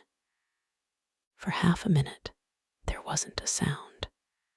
Then, from the living room, I heard a sort of choking murmur and part of a laugh, followed by Daisy's voice on a clear artificial note. "I certainly am awfully glad to see you again." A pause. It endured horribly. I had nothing to do in the hall, so I went into the room. Gatsby, his hands still in his pockets, was reclining against the mantelpiece in a strained counterfeit of perfect ease, even of boredom. His head leaned back so far that it rested against the face of a defunct mantelpiece clock. And from this position, his distraught eyes stared down at Daisy, who was sitting, frightened but graceful, on the edge of a stiff chair. "We've met before," muttered Gatsby. His eyes glanced momentarily at me, and his lips parted with an abortive attempt at a laugh. Luckily, the clock took this moment to tilt dangerously at the pressure of his head, whereupon he turned and caught it with trembling fingers and set it back in place. Then he sat down, rigidly, his elbow on the arm of the sofa and his chin in his hand. "I'm sorry about the clock," he said. My own face had now assumed a deep tropical burn. I couldn't muster up a single commonplace out of the 1,000 in my head. "It's an old clock," I told them idiotically. I think we all believed for a moment that it had smashed in pieces on the floor. "We haven't met for many years," said Daisy, her voice as matter-of-fact as it could ever be. 5 years next November." The automatic quality of Gatsby's answer set us all back at least another minute. I had them both on their feet with the desperate suggestion that they help me make tea in the kitchen when the demoniac Finn brought it in on a tray. Amid the welcome confusion of cups and cakes, a certain physical decency established itself. Gatsby got himself into a shadow, and while Daisy and I talked, looked conscientiously from one to the other of us with tense, unhappy eyes. However, as calmness wasn't an end in itself, I made an excuse at the first possible moment and got to my feet. "Where are you going?" demanded Gatsby in immediate alarm. "I'll be back. I've got to speak to you about something before you go." He followed me wildly into the kitchen, closed the door, and whispered, "Oh, God," in a miserable way. "What's the matter?" "This is a terrible mistake," he said, shaking his head from side to side. "A terrible, terrible mistake. You're just embarrassed, that's all." And luckily, I added, "Daisy's embarrassed too." "She's embarrassed," he repeated incredulously. "Just as much as you are. Don't talk so loud. You're acting like a little boy," I broke out impatiently. "Not only that, but you're rude. Daisy's sitting in there all alone." He raised his hand to stop my words, looked at me with unforgettable reproach, and, opening the door cautiously, went back into the other room.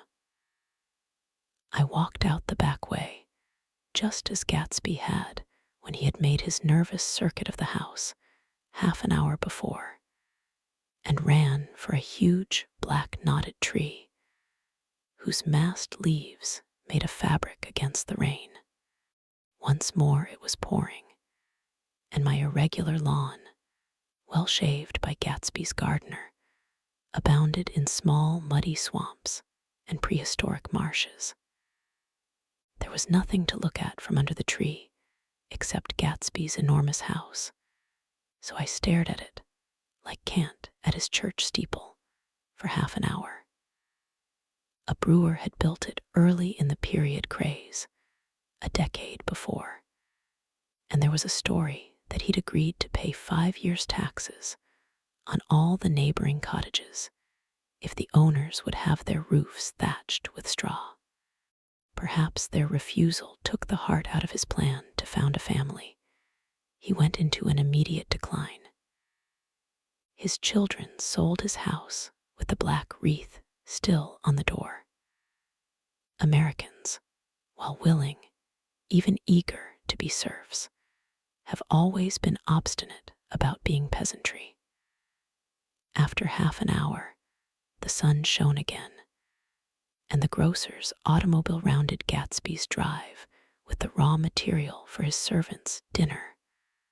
I felt sure he wouldn't eat a spoonful. A maid began opening the upper windows of his house, appeared momentarily in each, and, leaning from the large central bay, spat meditatively into the garden. It was time I went back.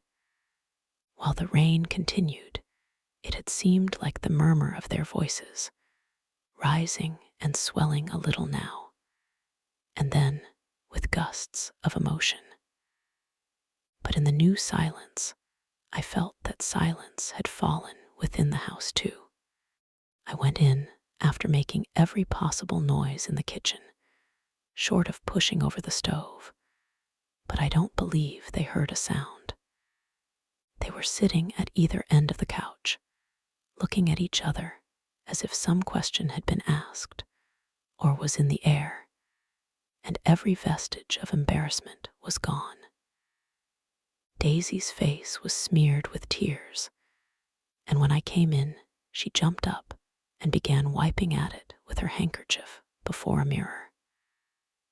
But there was a change in Gatsby that was simply confounding.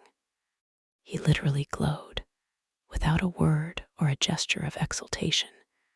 A new well-being radiated from him and filled the little room. "Oh, hello, old sport," he said, as if he hadn't seen me for years. I thought for a moment he was going to shake hands. It stopped raining. Has it?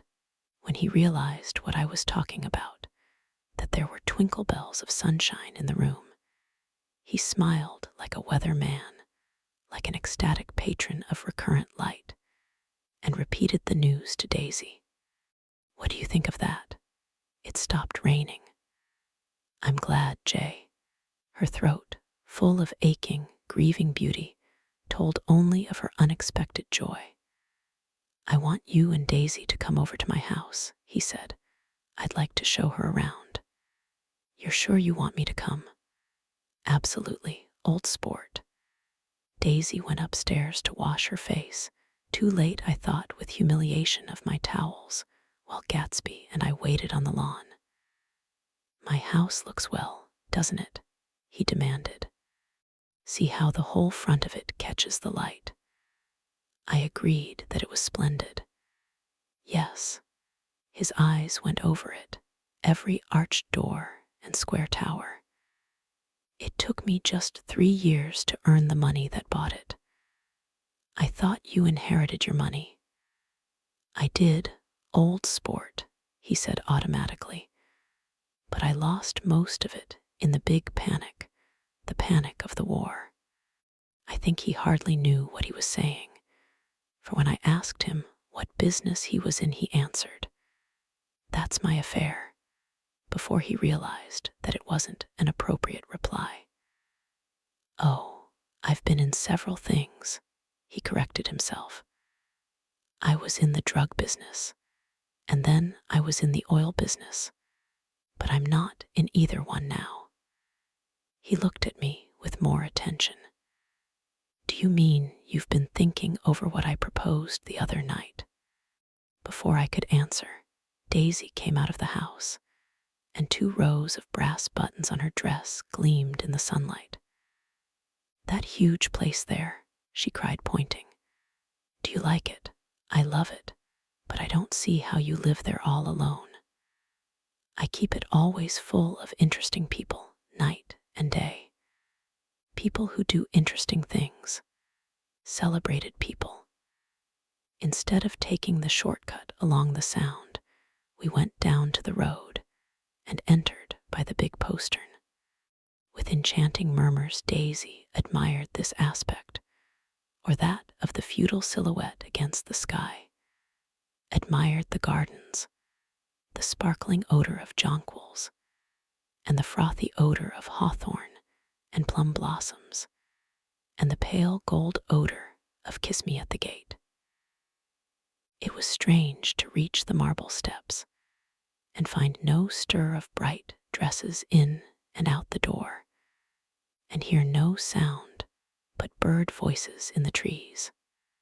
And inside, as we wandered through Marie Antoinette music rooms and restoration salons, I felt that there were guests concealed behind every couch and table, under orders to be breathlessly silent until we had passed through.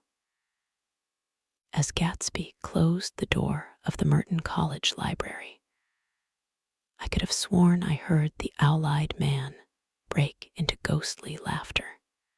We went upstairs, through period bedrooms swathed in rose and lavender silk and vivid with new flowers, through dressing rooms and pool rooms, and bathrooms with sunken baths, intruding into one chamber where a disheveled man in pajamas was doing liver exercises on the floor. It was Mr. Klipspringer, the boarder. I had seen him wandering hungrily about the beach that morning. Finally, we came to Gatsby's own apartment, a bedroom and a bath, and an Adam's study, where we sat down and drank a glass of some chartreuse he took from a cupboard in the wall. He hadn't once ceased looking at Daisy, and I think he revalued everything in his house according to the measure of response it drew from her well-loved eyes. Sometimes, too, he stared around at his possessions in a dazed way, as though in her actual and astounding presence, none of it was any longer real. Once he nearly toppled down a flight of stairs. His bedroom was the simplest room of all, except where the dresser was garnished with a toilet set of pure dull gold. Daisy took the brush with delight and smoothed her hair, whereupon Gatsby sat down and shaded his eyes and began to laugh. "It's the funniest thing, old sport," he said hilariously. "I can't when I try to." He had passed visibly through 2 states and was entering upon a third. After his embarrassment and his unreasoning joy, he was consumed with wonder at her presence. He had been full of the idea so long, dreamed it right through to the end, waited with his teeth set, so to speak, at an inconceivable pitch of intensity. Now, in the reaction, he was running down like an overwound clock. Recovering himself in a minute, he opened for us 2 hulking patent cabinets, which held his massed suits and dressing gowns and ties, and his shirts, piled like bricks in stacks, a dozen high. "I've got a man in England who buys me clothes. He sends over a selection of things at the beginning of each season, spring and fall." He took out a pile of shirts and began throwing them, one by one, before us. Shirts of sheer linen and thick silk and fine flannel, which lost their folds as they fell and covered the table in many-colored disarray. While we admired, he brought more, and the soft, rich heap mounted higher, shirts with stripes and scrolls, and plaids in coral and apple green and lavender and faint orange, with monograms of Indian blue. Suddenly, with a strained sound, Daisy bent her head into the shirts and began to cry stormily. "They're such beautiful shirts," she sobbed, her voice muffled in the thick folds. "It makes me sad because I've never seen such beautiful shirts before." After the house, we were to see the grounds and the swimming pool and the hydroplane and the midsummer flowers. But outside Gatsby's window, it began to rain again. So we stood in a row looking at the corrugated surface of the Sound. If it wasn't for the mist, we could see your home across the bay. said Gatsby. You always have a green light that burns all night at the end of your dock. Daisy put her arm through his abruptly, but he seemed absorbed in what he had just said. Possibly it had occurred to him that the colossal significance of that light had now vanished forever. Compared to the great distance that had separated him from Daisy, it had seemed very near to her, almost touching her. It had seemed as close as a star to the moon.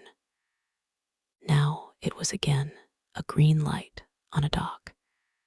His count of enchanted objects had diminished by one. I began to walk about the room, examining various indefinite objects in the half-darkness.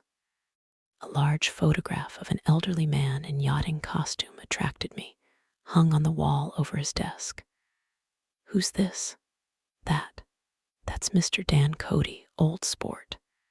The name sounded faintly familiar. He's dead now. He used to be my best friend years ago. There was a small picture of Gatsby, also in yachting costume, on the bureau. Gatsby with his head thrown back, defiantly, taken apparently when he was about 18. I adore it, exclaimed Daisy. The pompadour. You never told me you had a pompadour or a yacht. Look at this, said Gatsby quickly. Here's a lot of clippings about you. They stood side by side examining it. I was going to ask to see the rubies when the phone rang, and Gatsby took up the receiver. Yes, well, I can't talk now, old sport. I said a small town. He must know what a small town is. Well, he's no use to us if Detroit is his idea of a small town. He rang off. Come here quick, cried Daisy at the window. The rain was still falling, but the darkness had parted in the west, and there was a pink and golden billow of foamy clouds above the sea. Look at that, she whispered, and then, after a moment, I'd like to just get one of those pink clouds and put you in it and push you around. I tried to go then, but they wouldn't hear of it. Perhaps my presence made them feel more satisfactorily alone. I know what we'll do, said Gatsby. We'll have Klipspringer play the piano. He went out of the room calling Ewing, and returned in a few minutes accompanied by an embarrassed, slightly worn young man with shell-rimmed glasses and scanty blonde hair. He was now decently clothed in a sport shirt, open at the neck, sneakers, and duck trousers of a nebulous hue. Did we interrupt your exercise? Inquired Daisy politely. I was asleep, cried Mr. Klipspringer in a spasm of embarrassment. That is, I'd been asleep. Then I got up. Klipspringer plays the piano, said Gatsby, cutting him off. Don't you, Ewing, old sport. I don't play well. I hardly play at all. I'm all out of prac. We'll go downstairs, interrupted Gatsby. He flipped a switch. The gray windows disappeared as the house glowed full of light. In the music room, Gatsby turned on a solitary lamp beside the piano. He lit Daisy's cigarette from a trembling match and sat down with her on a couch far across the room, where there was no light save what the gleaming floor bounced in from the hall. When Klipspringer had played the Love Nest, he turned around on the bench and searched unhappily for Gatsby in the gloom. I'm all out of practice, you see. I told you I couldn't play. I'm all out of prac. Don't talk so much, old sport, commanded Gatsby. Play. In the morning, in the evening. Ain't we got fun? Outside the wind was loud, and there was a faint flow of thunder along the sound. All the lights were going on in West Egg now. The electric trains, men carrying, were plunging home through the rain from New York. It was the hour of a profound human change, and excitement was generating on the air. One thing's sure, and nothing's surer: the rich get richer, and the poor get children. In the meantime, in between time, as I went over to say goodbye, I saw that the expression of bewilderment had come back into Gatsby's face, as though a faint doubt had occurred to him as to the quality of his present happiness. Almost 5 years. There must have been moments, even that afternoon, when Daisy tumbled short of his dreams, not through her own fault, but because of the colossal vitality of his illusion. It had gone beyond her, beyond everything. He had thrown himself into it with a creative passion, adding to it all the time, decking it out with every bright feather that drifted his way. No amount of fire or freshness can challenge what a man can store up in his ghostly heart. As I watched him, he adjusted himself a little, visibly. His hand took hold of hers, and as she said something low in his ear, he turned toward her with a rush of emotion. I think that voice held him most, with its fluctuating, feverish warmth, because it couldn't be overdreamed. That voice was a deathless song. They had forgotten me, but Daisy glanced up and held out her hand. Gatsby didn't know me now at all. I looked once more at them, and they looked back at me remotely, possessed by intense life. Then I went out of the room, and down the marble steps into the rain, leaving them there together. Chapter 6. About this time, an ambitious young reporter from New York arrived one morning at Gatsby's door and asked him if he had anything to say. Anything to say about what? Inquired Gatsby politely. Why, any statement to give out. It transpired after a confused 5 minutes that the man had heard Gatsby's name around his office in a connection which he either wouldn't reveal or didn't fully understand.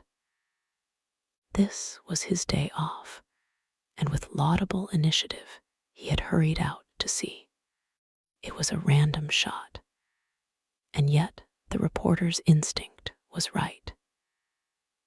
Gatsby's notoriety spread about by the hundreds who had accepted his hospitality, and so become authorities upon his past, had increased all summer until he fell just short of being news. Contemporary legends, such as the underground pipeline to Canada, attached themselves to him, and there was one persistent story that he didn't live in a house at all, but in a boat that looked like a house and was moved secretly up and down the Long Island shore. Just why these inventions were a source of satisfaction to James Gatz of North Dakota isn't easy to say. James Gatz, that was really, or at least legally, his name. He had changed it at the age of 17, and at the specific moment that witnessed the beginning of his career, when he saw Dan Cody's yacht drop anchor over the most insidious flat on Lake Superior. It was James Gatz, who had been loafing along the beach that afternoon in a torn green jersey and a pair of canvas pants. But it was already Jay Gatsby who borrowed a rowboat, pulled out to the Tuolumne, and informed Cody that a wind might catch him and break him up in half an hour. I suppose he'd had the name ready for a long time, even then. His parents were shiftless and unsuccessful farm people. His imagination had never really accepted them as his parents at all. The truth was that Jay Gatsby of West Egg, Long Island, sprang from his platonic conception of himself. He was a son of God, a phrase which, if it means anything, means just that. And he must be about his Father's business, the service of a vast, vulgar, and meretricious beauty. So he invented just the sort of J. Gatsby that a 17-year-old boy would be likely to invent. And to this conception, he was faithful to the end. For over a year, he had been beating his way along the south shore of Lake Superior as a clam digger and a salmon fisher, or in any other capacity that brought him food and bed. His brown, hardening body lived naturally through the half-fierce, half-lazy work of the bracing days. He knew women early, and since they spoiled him, he became contemptuous of them, of young virgins because they were ignorant, of the others because they were hysterical about things which in his overwhelming self-absorption he took for granted. But his heart was in a constant, turbulent riot. The most grotesque and fantastic conceits haunted him in his bed at night. A universe of ineffable gaudiness spun itself out in his brain, while the clock ticked on the washstand, and the moon soaked with wet light his tangled clothes upon the floor.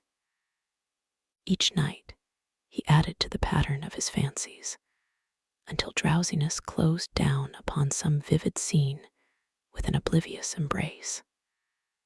For a while, these reveries provided an outlet for his imagination.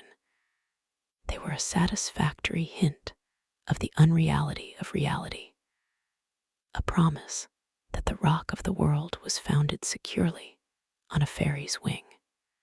An instinct toward his future glory had led him, some months before, to the small Lutheran college of St. Olaf's in southern Minnesota. He stayed there 2 weeks, dismayed at its ferocious indifference to the drums of his destiny, to destiny itself, and despising the janitor's work with which he was to pay his way through. Then he drifted back to Lake Superior, and he was still searching for something to do on the day that Dan Cody's yacht dropped anchor in the shallows alongshore. Cody was 50 years old then, a product of the Nevada silver fields, of the Yukon, of every rush for metal since '75. The transactions in Montana copper that made him many times a millionaire found him physically robust, but on the verge of soft-mindedness. And suspecting this, an infinite number of women tried to separate him from his money, the none too savory ramifications by which Ella Kay, the newspaper woman, played Madame de Maintenon to his weakness and sent him to sea in a yacht, were common property of the turgid journalism in 1902. He had been coasting along all too hospitable shores for 5 years when he turned up as James Gats's destiny in Little Girl Bay. To young Gats, resting on his oars and looking up at the railed deck, that yacht represented all the beauty and glamour in the world. I suppose he smiled at Cody. He had probably discovered that people liked him when he smiled. At any rate, Cody asked him a few questions. One of them elicited the brand new name, and found that he was quick and extravagantly ambitious. A few days later, he took him to Duluth and bought him a blue coat, 6 pairs of white duck trousers, and a yachting cap. And when the Tuolumne left for the West Indies and the Barbary Coast, Gatsby left too. He was employed in a vague personal capacity. While he remained with Cody, he was in turn steward, mate, skipper, secretary, and even jailer. For Dan Cody sober knew what lavish doings Dan Cody drunk might soon be about, and he provided for such contingencies by reposing more and more trust in Gatsby. The arrangement lasted 5 years, during which the boat went 3 times around the continent. It might have lasted indefinitely, except for the fact that Ella Kay came on board one night in Boston, and a week later Dan Cody inhospitably died. I remember the portrait of him up in Gatsby's bedroom, a gray, florid man with a hard, empty face, the pioneer debauchee, who during one phase of American life brought back to the eastern seaboard the savage violence of the frontier brothel and saloon. It was indirectly due to Cody that Gatsby drank so little. Sometimes, in the course of gay parties, women used to rub champagne into his hair for himself. He formed the habit of letting liquor alone. And it was from Cody that he inherited money, a legacy of $25,000. He didn't get it. He never understood the legal device that was used against him, but what remained of the millions went intact to Ella Kay. He was left with his singularly appropriate education. The vague contour of J. Gatsby had filled out to the substantiality of a man. He told me all this very much later, but I've put it down here with the idea of exploding those first wild rumors about his antecedents, which weren't even faintly true. Moreover, he told it to me at a time of confusion, when I had reached the point of believing everything and nothing about him. So I take advantage of this short halt, while Gatsby, so to speak, caught his breath, to clear this set of misconceptions away. It was a halt, too, in my association with his affairs. For several weeks, I didn't see him or hear his voice on the phone. Mostly I was in New York, trotting around with Jordan and trying to ingratiate myself with her senile aunt. But finally, I went over to his house one Sunday afternoon. I hadn't been there 2 minutes when somebody brought Tom Buchanan in for a drink. I was startled, naturally, but the really surprising thing was that it hadn't happened before. They were a party of 3 on horseback, Tom and a man named Sloane, and a pretty woman in a brown riding habit who had been there previously. "I'm delighted to see you," said Gatsby, standing on his porch. "I'm delighted that you dropped in," as though they cared. "Sit right down. Have a cigarette or a cigar." He walked around the room quickly, ringing bells. "I'll have something to drink for you in just a minute." He was profoundly affected by the fact that Tom was there, but he would be uneasy anyhow until he had given them something, realizing in a vague way that that was all they came for. Mr. Sloane wanted nothing. A lemonade.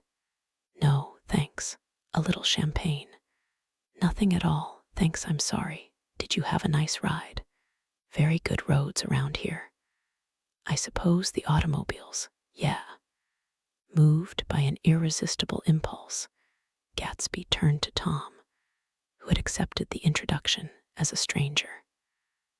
"I believe we've met somewhere before, Mr. Buchanan." "Oh yes," said Tom, gruffly polite, but obviously not remembering. "So we did, I remember very well. About 2 weeks ago." "That's right, you were with Nick here. I know your wife," continued Gatsby, almost aggressively. "That's so," Tom turned to me. "You live near here, Nick. Next door." "That's so." Mr. Sloane didn't enter into the conversation, but lounged back haughtily in his chair. The woman said nothing either, until unexpectedly, after 2 highballs, she became cordial. "We'll all come over to your next party, Mr. Gatsby," she suggested. "What do you say?" "Certainly, I'd be delighted to have you." "Bever nice," said Mr. Sloane, without gratitude. "Well, think ought to be starting home." "Please don't hurry," Gatsby urged them. He had control of himself now, and he wanted to see more of Tom. Why don't you stay for supper? I wouldn't be surprised if some other people dropped in from New York." "You come to supper with me," said the lady enthusiastically. "Both of you." This included me. Mr. Sloane got to his feet. "Come along," he said, but to her only. "I mean it," she insisted. "I'd love to have you. Lots of room." Gatsby looked at me questioningly. He wanted to go, and he didn't see that Mr. Sloane had determined he shouldn't. "I'm afraid I won't be able to," I said. "Well, you come," she urged, concentrating on Gatsby. Mr. Sloane murmured something close to her ear. "Won't be late if we start now," she insisted aloud. "I haven't got a horse," said Gatsby. "I used to ride in the army, but I've never bought a horse. I'll have to follow you in my car. Excuse me for just a minute." The rest of us walked out on the porch, where Sloane and the lady began an impassioned conversation aside. "My God, I believe the man's coming," said Tom. "Doesn't he know she doesn't want him?" "She says she does want him. She has a big dinner party, and he won't know a soul there." He frowned. "I wonder where in the devil he met Daisy. By God, I may be old-fashioned in my ideas, but women run around too much these days to suit me. They meet all kinds of crazy fish." Suddenly, Mr. Sloane and the lady walked down the steps and mounted their horses. "Come on," said Mr. Sloane to Tom. "We're late. We've got to go." And then to me, "Tell him we couldn't wait, will you?" Tom and I shook hands. The rest of us exchanged a cool nod, and they trotted quickly down the drive, disappearing under the August foliage, just as Gatsby, with hat and light overcoat in hand, came out the front door. Tom was evidently perturbed at Daisy's running around alone, for on the following Saturday night he came with her to Gatsby's party. Perhaps his presence gave the evening its peculiar quality of oppressiveness. It stands out in my memory from Gatsby's other parties that summer. There were the same people, or at least the same sort of people, the same profusion of champagne, the same many-colored, many-keyed commotion. But I felt an unpleasantness in the air, a pervading harshness that hadn't been there before. Or perhaps I had merely grown used to it, grown to accept West Egg as a world complete in itself, with its own standards and its own great figures, second to nothing, because it had no consciousness of being so. And now I was looking at it again, through Daisy's eyes. It is invariably saddening to look through new eyes at things upon which you have expended your own powers of adjustment. They arrived at twilight, and as we strolled out among the sparkling hundreds, Daisy's voice was playing murmurous tricks in her throat. "These things excite me so," she whispered. "If you want to kiss me any time during the evening, Nick, just let me know and I'll be glad to arrange it for you. Just mention my name, or present a green card. I'm giving out green. Look around," suggested Gatsby. "I'm looking around. I'm having a marvelous. You must see the faces of many people you've heard about." Tom's arrogant eyes roamed the crowd. "We don't go around very much," he said. "In fact, I was just thinking I don't know a soul here. Perhaps you know that lady." Gatsby indicated a gorgeous, scarcely human orchid of a woman who sat in state under a white plum tree. Tom and Daisy stared with that peculiarly unreal feeling that accompanies the recognition of a hitherto ghostly celebrity of the movies.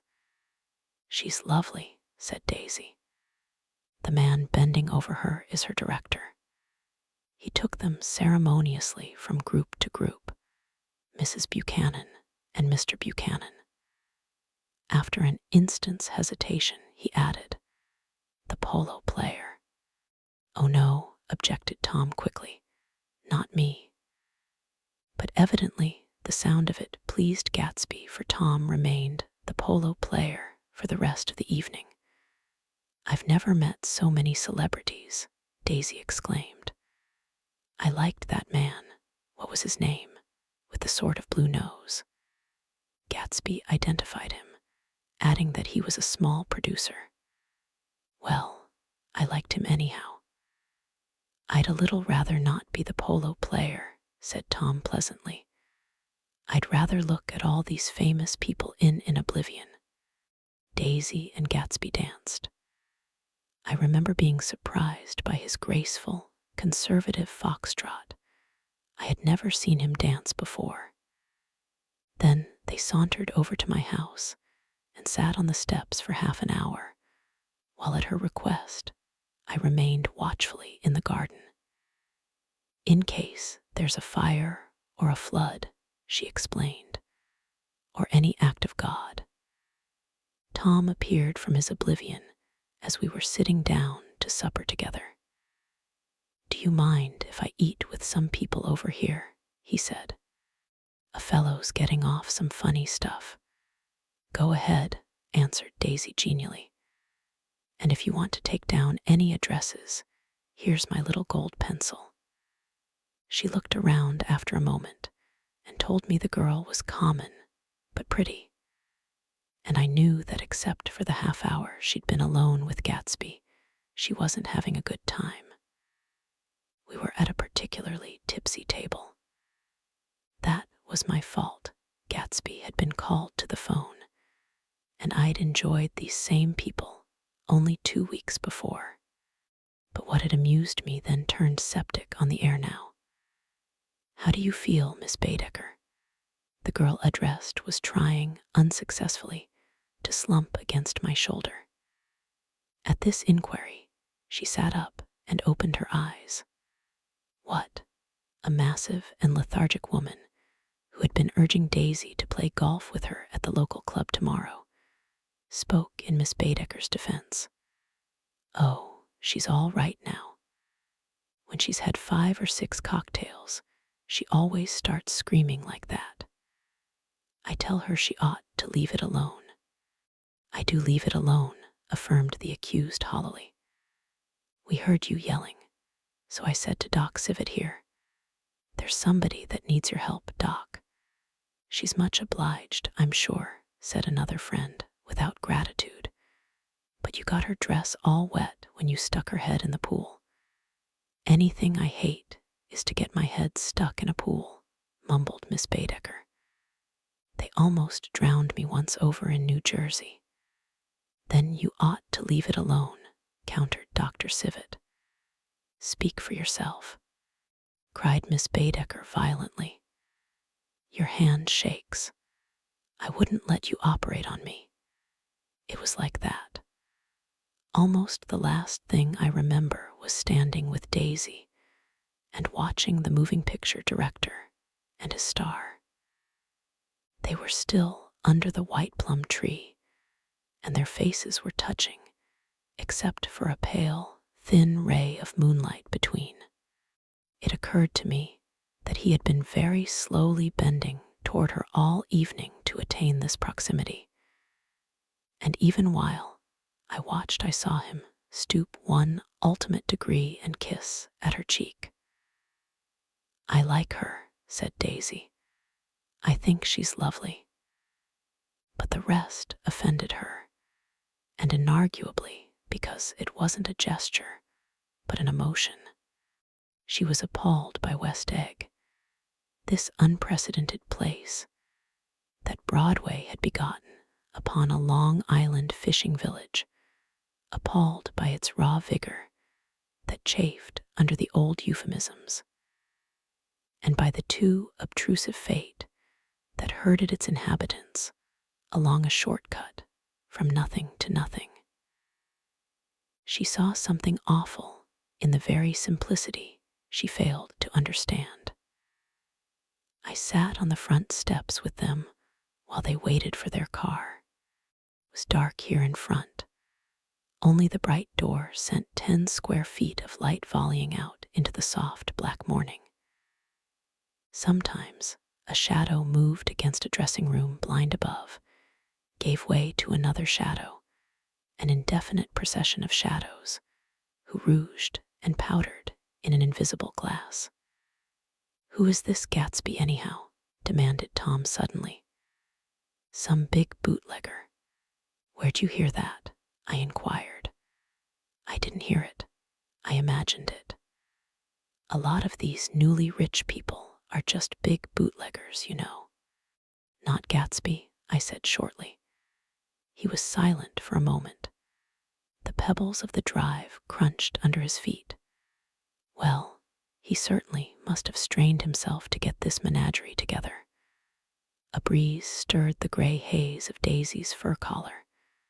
"At least they are more interesting than the people we know," she said with an effort.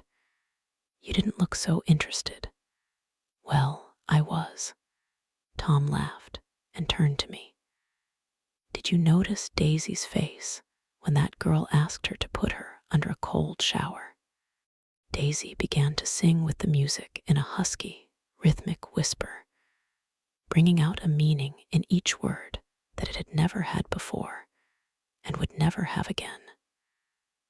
When the melody rose, her voice broke up sweetly, following it, in a way contralto voices have, and each change tipped out a little of her warm human magic upon the air.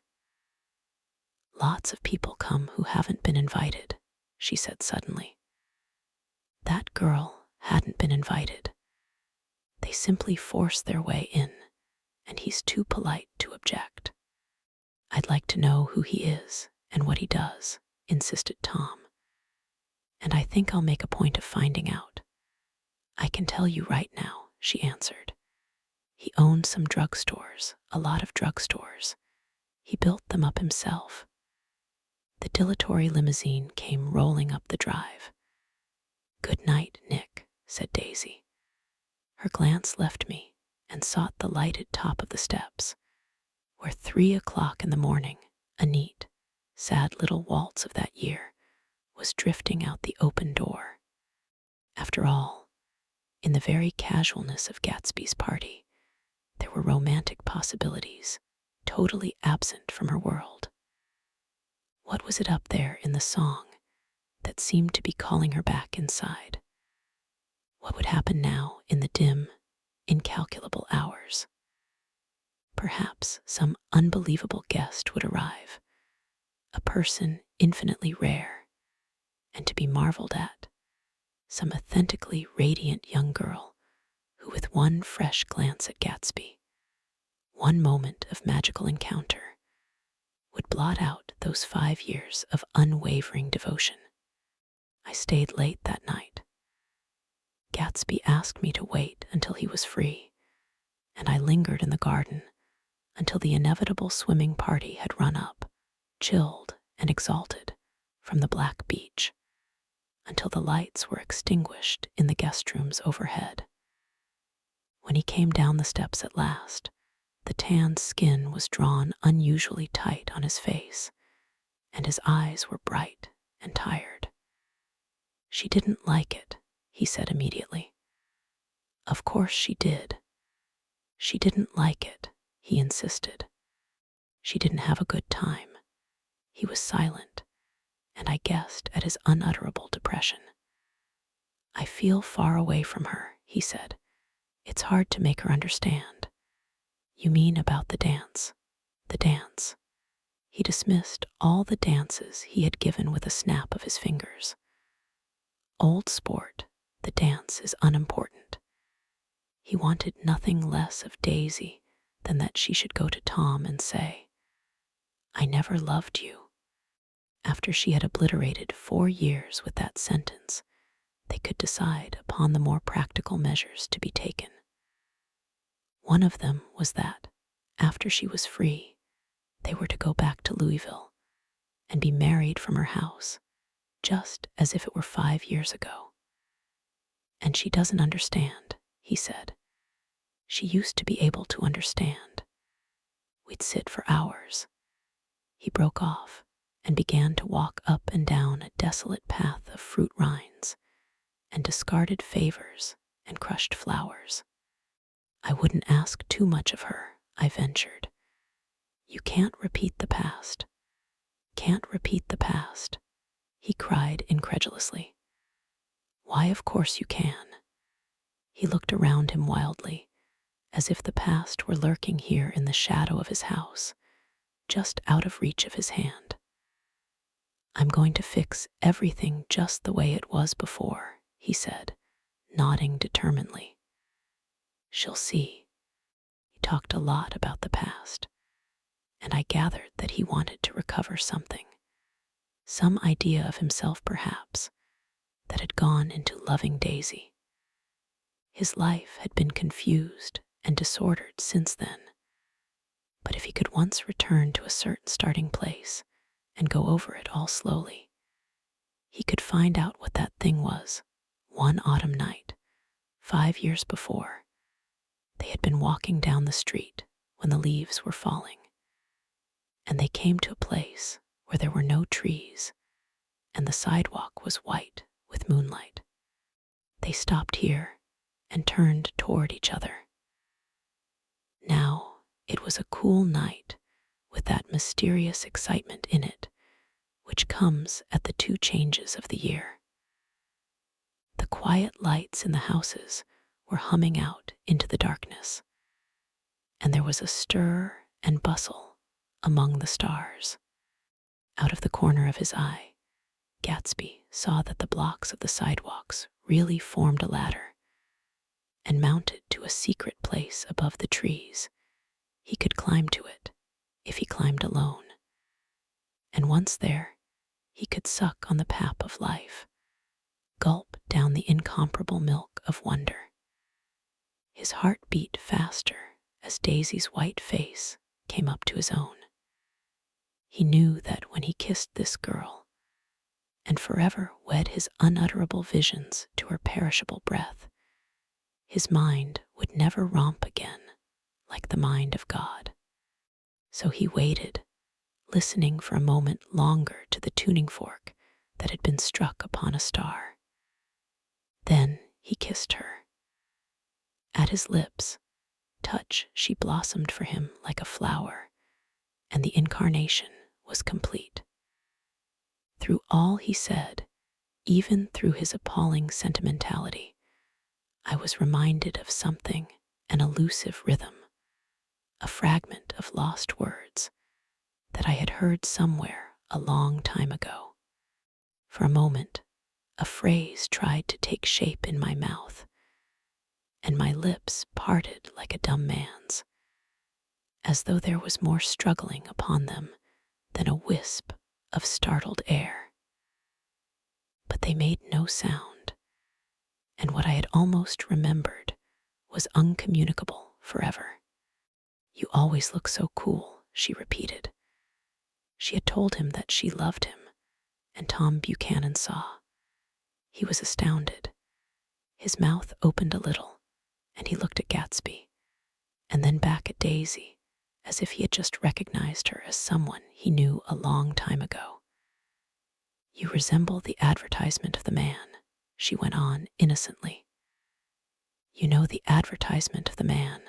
"All right," broke in Tom quickly. "I'm perfectly willing to go to town. Come on, we're all going to town."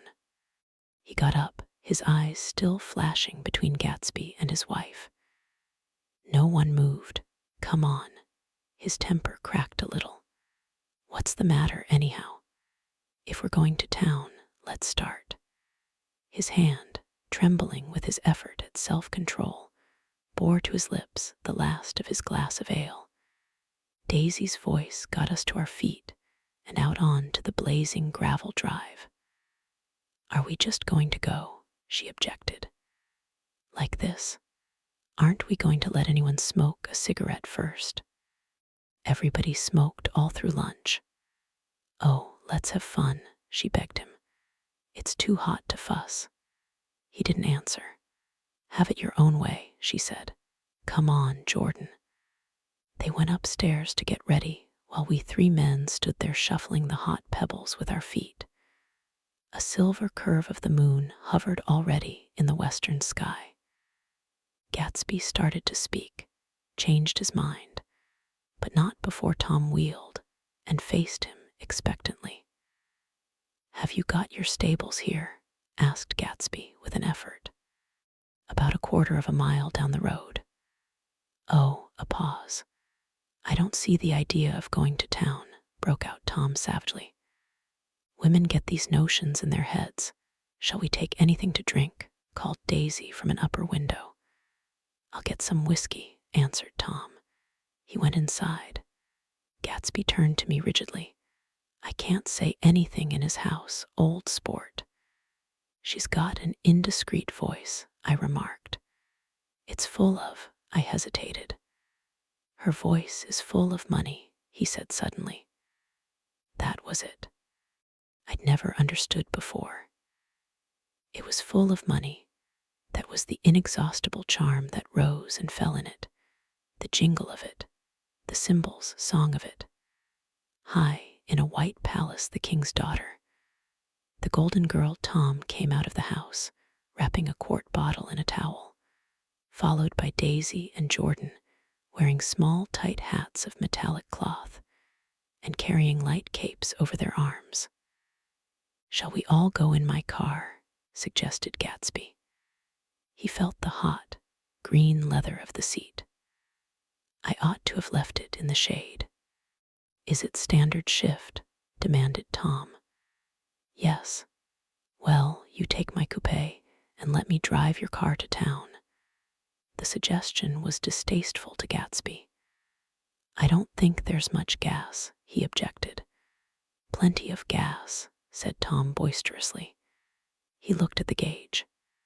And if it runs out, I can stop at a drugstore. You can buy anything at a drugstore nowadays. A pause followed this apparently pointless remark. Daisy looked at Tom frowning, and an indefinable expression, at once definitely unfamiliar and vaguely recognizable, as if I had only heard it described in words, passed over Gatsby's face. Come on, Daisy, said Tom, pressing her with his hand toward Gatsby's car. I'll take you in this circus wagon. He opened the door, but she moved out from the circle of his arm. You take Nick and Jordan. We'll follow you in the coupe. She walked close to Gatsby, touching his coat with her hand. Jordan and Tom and I got into the front seat of Gatsby's car. Tom pushed the unfamiliar gears tentatively, and we shot off into the oppressive heat, leaving them out of sight behind. Did you see that? Demanded Tom. See what? He looked at me keenly, realizing that Jordan and I must have known all along. You think I'm pretty dumb, don't you? He suggested. Perhaps I am, but I have almost a second sight sometimes that tells me what to do. Maybe you don't believe that, but science, he paused. The immediate contingency overtook him, pulled him back from the edge of theoretical abyss. I've made a small investigation of this fellow, he continued. I could have gone deeper if I'd known. Do you mean you've been to a medium? Inquired Jordan humorously. What? Confused, he stared at us as we laughed. A medium. About Gatsby. About Gatsby. No, I haven't. I said I'd been making a small investigation of his past. And you found he was an Oxford man, said Jordan helpfully. An Oxford man. He was incredulous. Like hell he is. He wears a pink suit. Nevertheless, he's an Oxford man. Oxford, New Mexico, snorted Tom contemptuously, or something like that. Listen, Tom, if you're such a snob, why did you invite him to lunch? Demanded Jordan crossly. Daisy invited him. She knew him before we were married, God knows where. We were all irritable now with the fatting ale, and aware of it, we drove for a while in silence. Then, as Dr. T. J. Eckelberg's faded eyes came into sight down the road, I remembered Gatsby's caution about gasoline. We've got enough to get us to town, said Tom. But there's a garage right here, objected Jordan. I don't want to get stalled in this baking heat.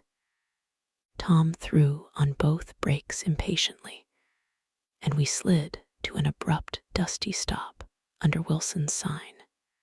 After a moment, the proprietor emerged from the interior of his establishment and gazed hollow-eyed at the car. Let have some gas, cried Tom roughly. What do you think we stopped for, to admire the view?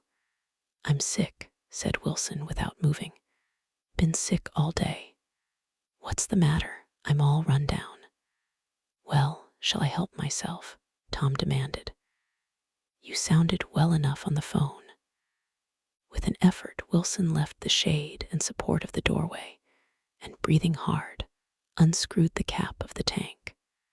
In the sunlight, his face was green. I didn't mean to interrupt your lunch, he said, but I need money pretty bad, and I was wondering what you were going to do with your old car. How do you like this one? Inquired Tom. I bought it last week. It's a nice yellow one, said Wilson, as he strained at the handle. Like to buy it? Big chance, Wilson smiled faintly. No, but I could make some money on the other. What do you want money for, all of a sudden? I've been here too long. I want to get away. My wife and I want to go west. Your wife does, exclaimed Tom, startled. She's been talking about it for 10 years. He rested for a moment against the pump, shading his eyes. And now she's going whether she wants to or not. I'm going to get her away. The coupe flashed by us with a flurry of dust and the flash of a waving hand. What do I owe you? Demanded Tom harshly. I just got wised up to something funny the last 2 days, remarked Wilson. That's why I want to get away. That's why I've been bothering you about the car. What do I owe you? $1.20. The relentless beating heat was beginning to confuse me, and I had a bad moment there before I realized that so far his suspicions hadn't alighted on Tom. He had discovered that Myrtle had some sort of life apart from him in another world, and the shock had made him physically sick. I stared at him, and then at Tom, who had made a parallel discovery less than an hour before, and it occurred to me that there was no difference between men in intelligence or race, so profound as the difference between the sick and the well. Wilson was so sick that he looked guilty, unforgivably guilty, as if he had just got some poor girl with child. I'll let you have that car, said Tom. I'll send it over tomorrow afternoon. That locality was always vaguely disquieting, even in the broad glare of afternoon. And now I turned my head as though I had been warned of something behind. Over the ash heaps, the giant eyes of Dr. T. J. Eckelberg kept their vigil. But I perceived, after a moment, that other eyes were regarding us with peculiar intensity from less than 20 feet away. In one of the windows over the garage, the curtains had been moved aside a little, and Myrtle Wilson was peering down at the car.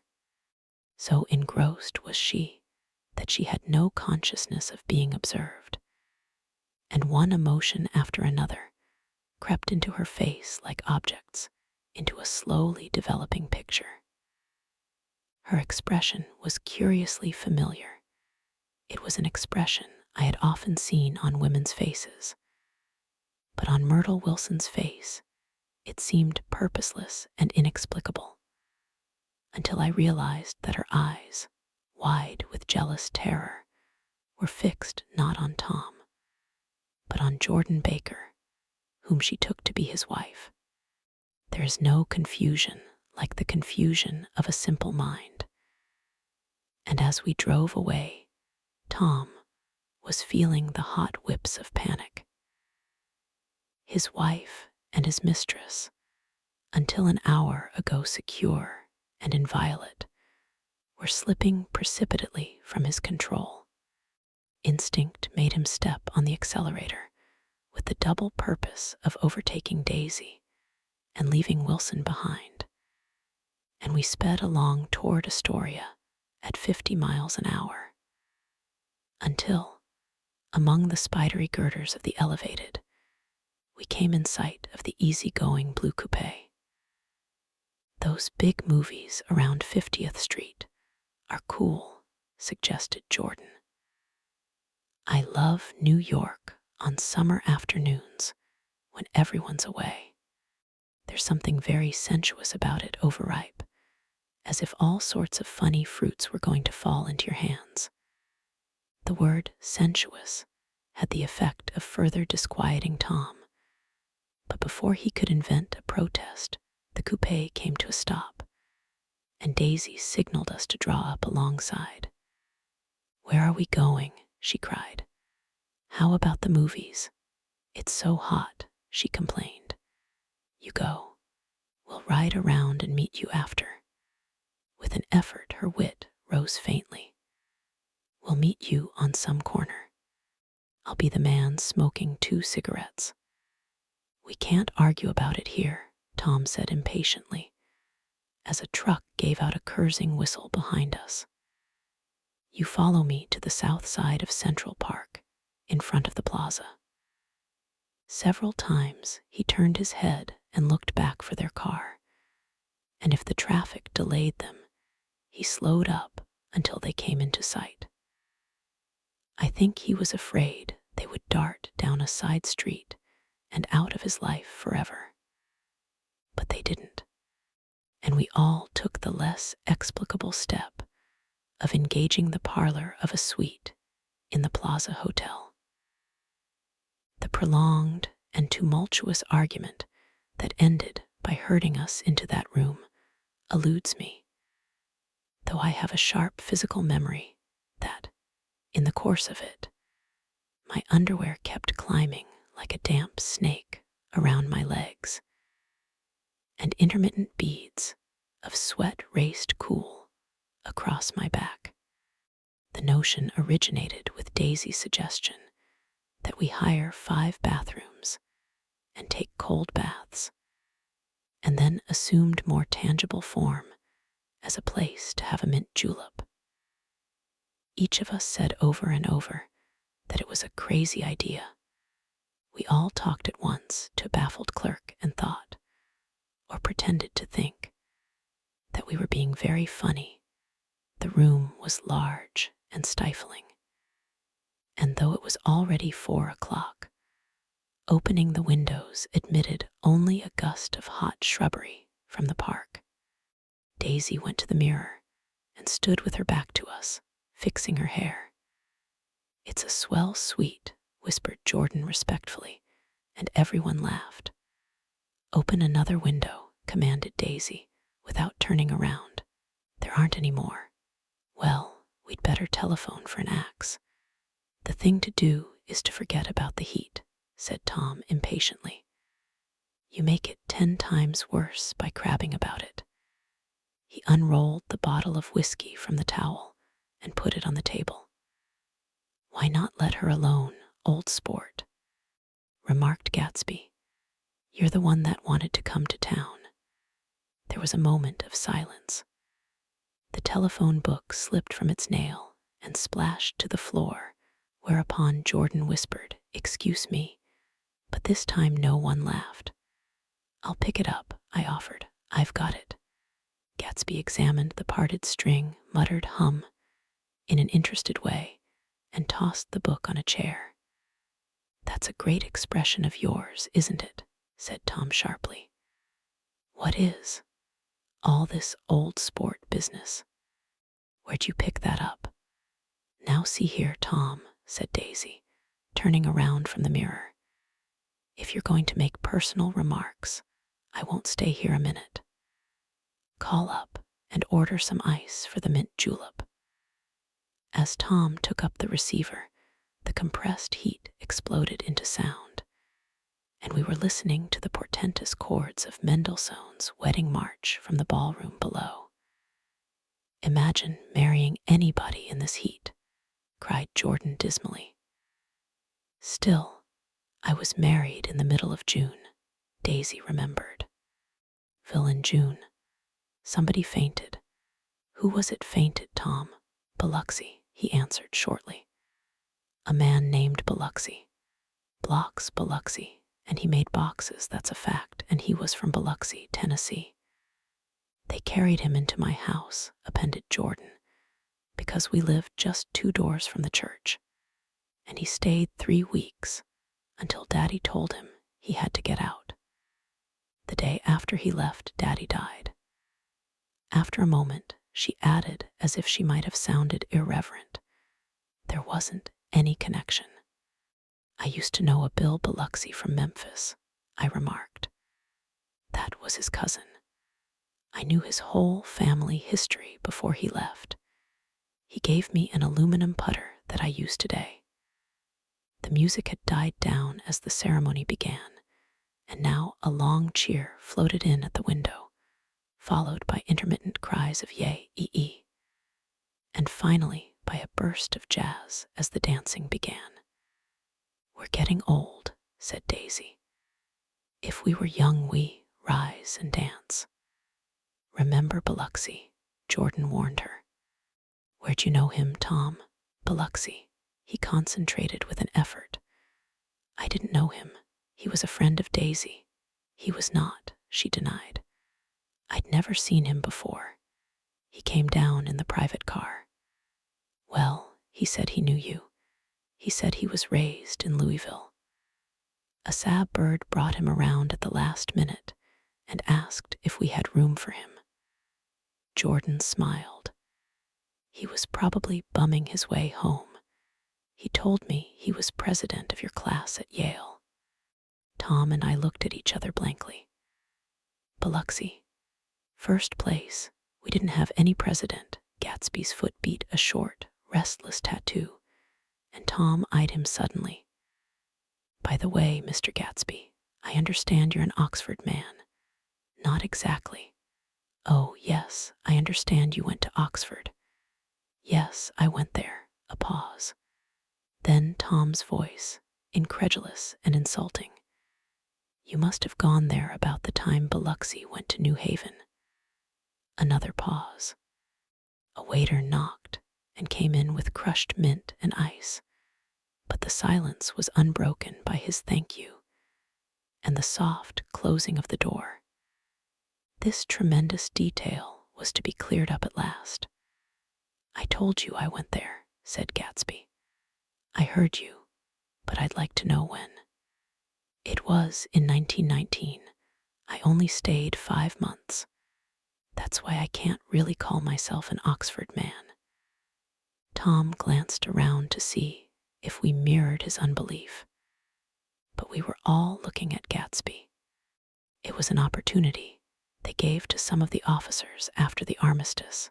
He continued, "We could go to any of the universities in England or France." I wanted to get up and slap him on the back. I had one of those renewals of complete faith in him that I'd experienced before. Daisy rose, smiling faintly, and went to the table. "Open the whiskey, Tom," she ordered, "and I'll make you a mint julep." Then you won't seem so stupid to yourself. Look at the mint. Wait a minute, snapped Tom. I want to ask Mr. Gatsby one more question. Go on, Gatsby said politely. What kind of a row are you trying to cause in my house anyhow? They were out in the open at last, and Gatsby was content. He isn't causing a row. Daisy looked desperately from one to the other. You're causing a row. Please have a little self-control. Self-control, repeated Tom incredulously. I suppose the latest thing is to sit back and let Mr. Nobody from Nowhere make love to your wife. Well, if that's the idea, you can count me out. Nowadays people begin by sneering at family life and family institutions, and next they'll throw everything overboard and have intermarriage between black and white. Flushed with his impassioned gibberish, he saw himself standing alone on the last barrier of civilization. We're all white here, murmured Jordan. I know I'm not very popular. I don't give big parties. I suppose you've got to make your house into a pigsty in order to have any friends in the modern world.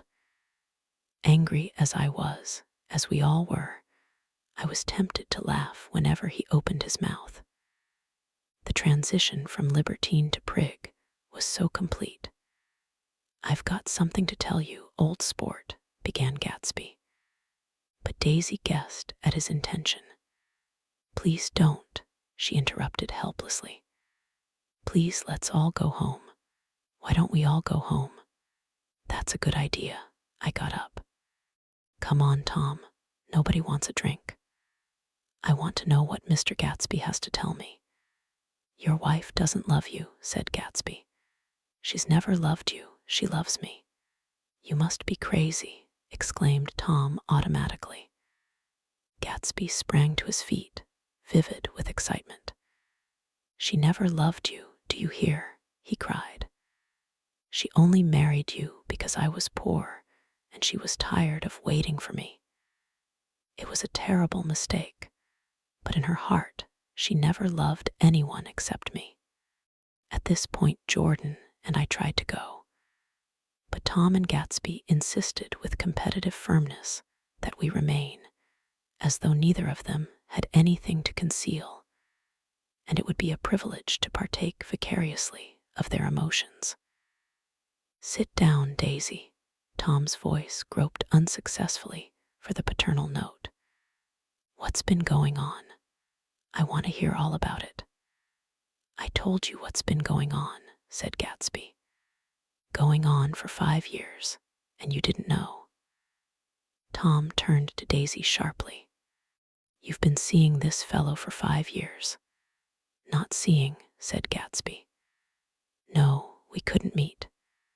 But both of us loved each other all that time, old sport, and you didn't know. I used to laugh sometimes, but there was no laughter in his eyes, to think that you didn't know. Oh, that's all. Tom tapped his thick fingers together like a clergyman and leaned back in his chair. You're crazy, he exploded. I can't speak about what happened 5 years ago because I didn't know Daisy then, and I'll be damned if I see how you got within a mile of her unless you brought the groceries to the back door. But all the rest of that's a goddamned lie. Daisy loved me when she married me, and she loves me now. No, said Gatsby, shaking his head. She does, though. The trouble is that sometimes she gets foolish ideas in her head and doesn't know what she's doing. He nodded sagely. And what's more, I love Daisy too. Once in a while, I go off on a spree and make a fool of myself, but I always come back, and in my heart, I love her all the time. You're revolting, said Daisy. She turned to me, and her voice, dropping an octave lower, filled the room with thrilling scorn. Do you know why we left Chicago? I'm surprised that they didn't treat you to the story of that little spree. Gatsby walked over and stood beside her. "Daisy, that's all over now," he said earnestly. "It doesn't matter anymore. Just tell him the truth, that you never loved him, and it's all wiped out forever." She looked at him blindly. "Why, how could I love him possibly? You never loved him." She hesitated. Her eyes fell on Jordan and me with a sort of appeal, as though she realized at last what she was doing, and as though she had never, all along, intended doing anything at all. But it was done now. It was too late. "I never loved him," she said, with perceptible reluctance. "Not at Capulani?" demanded Tom suddenly. "No." From the ballroom beneath, muffled and suffocating chords were drifting up on hot waves of air. "Not that day I carried you down from the punch bowl to keep your shoes dry." There was a husky tenderness in his tone. "Daisy, please don't." Her voice was cold, but the rancor was gone from it. She looked at Gatsby. "There, Jay," she said, but her hand, as she tried to light a cigarette, was trembling. Suddenly, she threw the cigarette and the burning match on the carpet. "Oh, you want too much," she cried to Gatsby. "I love you now, isn't that enough? I can't help what's past." She began to sob helplessly. "I did love him once, but I loved you too." Gatsby's eyes opened and closed. "You loved me too," he repeated. "Even that's a lie," said Tom savagely. "She didn't know you were alive. Why, there's things between Daisy and me that you'll never know, things that neither of us can ever forget." The words seemed to bite physically into Gatsby. "I want to speak to Daisy alone," he insisted. "She's all excited now. Even alone, I can't say I never loved Tom," she admitted in a pitiful voice. "It wouldn't be true." "Of course it wouldn't," agreed Tom. She turned to her husband. "As if it mattered to you," she said. "Of course it matters. I'm going to take better care of you from now on." "You don't understand," said Gatsby, with a touch of panic. "You're not going to take care of her anymore." "I'm not." Tom opened his eyes wide and laughed. He could afford to control himself now. "Why, that Daisy leaving you? Nonsense." "I am, though," she said with a visible effort. "She's not leaving me." Tom's words suddenly leaned down over Gatsby. "Certainly not for a common swindler who'd have to steal the ring he put on her finger." "I won't stand this," cried Daisy. "Oh, please, let's get out." "Who are you, anyhow?" broke out Tom. "You're one of that bunch that hangs around with Mayor Wolfsham. That much I happen to know. I've made a little investigation into your affairs, and I'll carry it further tomorrow." "You can suit yourself about that, old sport," said Gatsby steadily. "I found out what your drugstores were." He turned to us and spoke rapidly. "He and this Wolfsham bought up a lot of side street drugstores here and in Chicago and sold grain alcohol over the counter. That's one of his little stunts. I picked him for a bootlegger the first time I saw him, and I wasn't far wrong." "What about it?" said Gatsby politely. "I guess your friend Walter Chase wasn't too proud to come in on it. And you left him in the lurch, didn't you? You let him go to jail for a month over in New Jersey. God, you ought to hear Walter on the subject of you. He came to us dead broke. He was very glad to pick up some money, old sport." "Don't you call me old sport," cried Tom. Gatsby said nothing. "Walter could have you up on the betting laws too, but Wolfsham scared him into shutting his mouth." That unfamiliar yet recognizable look was back again in Gatsby's face. "That drugstore business was just small change," continued Tom slowly. "But you've got something on now that Walter's afraid to tell me about. I glanced at Daisy, who was staring terrified between Gatsby and her husband, and at Jordan, who had begun to balance an invisible but absorbing object on the tip of her chin. Then I turned back to Gatsby and was startled at his expression. He looked, and this is said in all contempt for the babbled slander of his garden, as if he had killed a man. For a moment, the set of his face could be described in just that fantastic way. It passed, and he began to talk excitedly to Daisy, denying everything, defending his name against accusations that had not been made. But with every word, she was drawing further and further into herself. So he gave that up, and only the dead dream fought on as the afternoon slipped away, trying to touch what was no longer tangible, struggling unhappily, undespairingly, toward that lost voice across the room. The voice begged again to go. "Please, Tom, I can't stand this anymore." Her frightened eyes told that whatever intentions, whatever courage she had had, were definitely gone. "You two start on home, Daisy," said Tom, "in Mr. Gatsby's car." She looked at Tom, alarmed now, but he insisted with magnanimous scorn. "Go on, he won't annoy you. I think he realizes that his presumptuous little flirtation is over." They were gone, without a word, snapped out, made accidental, isolated like ghosts, even from our pity. After a moment, Tom got up and began wrapping the unopened bottle of whiskey in the towel. "Want any of this stuff? Jordan? Nick?" I didn't answer. "Nick?" he asked again. "What? Want any?" "No, I just remembered that today's my birthday." I was 30. Before me stretched the portentous, menacing road of a new decade. It was 7 o'clock when we got into the coupe with him and started for Long Island. Tom talked incessantly, exulting and laughing, but his voice was as remote from Jordan and me as the foreign clamor on the sidewalk or the tumult of the elevated overhead. Human sympathy has its limits, and we were content to let all their tragic arguments fade with the city lights behind.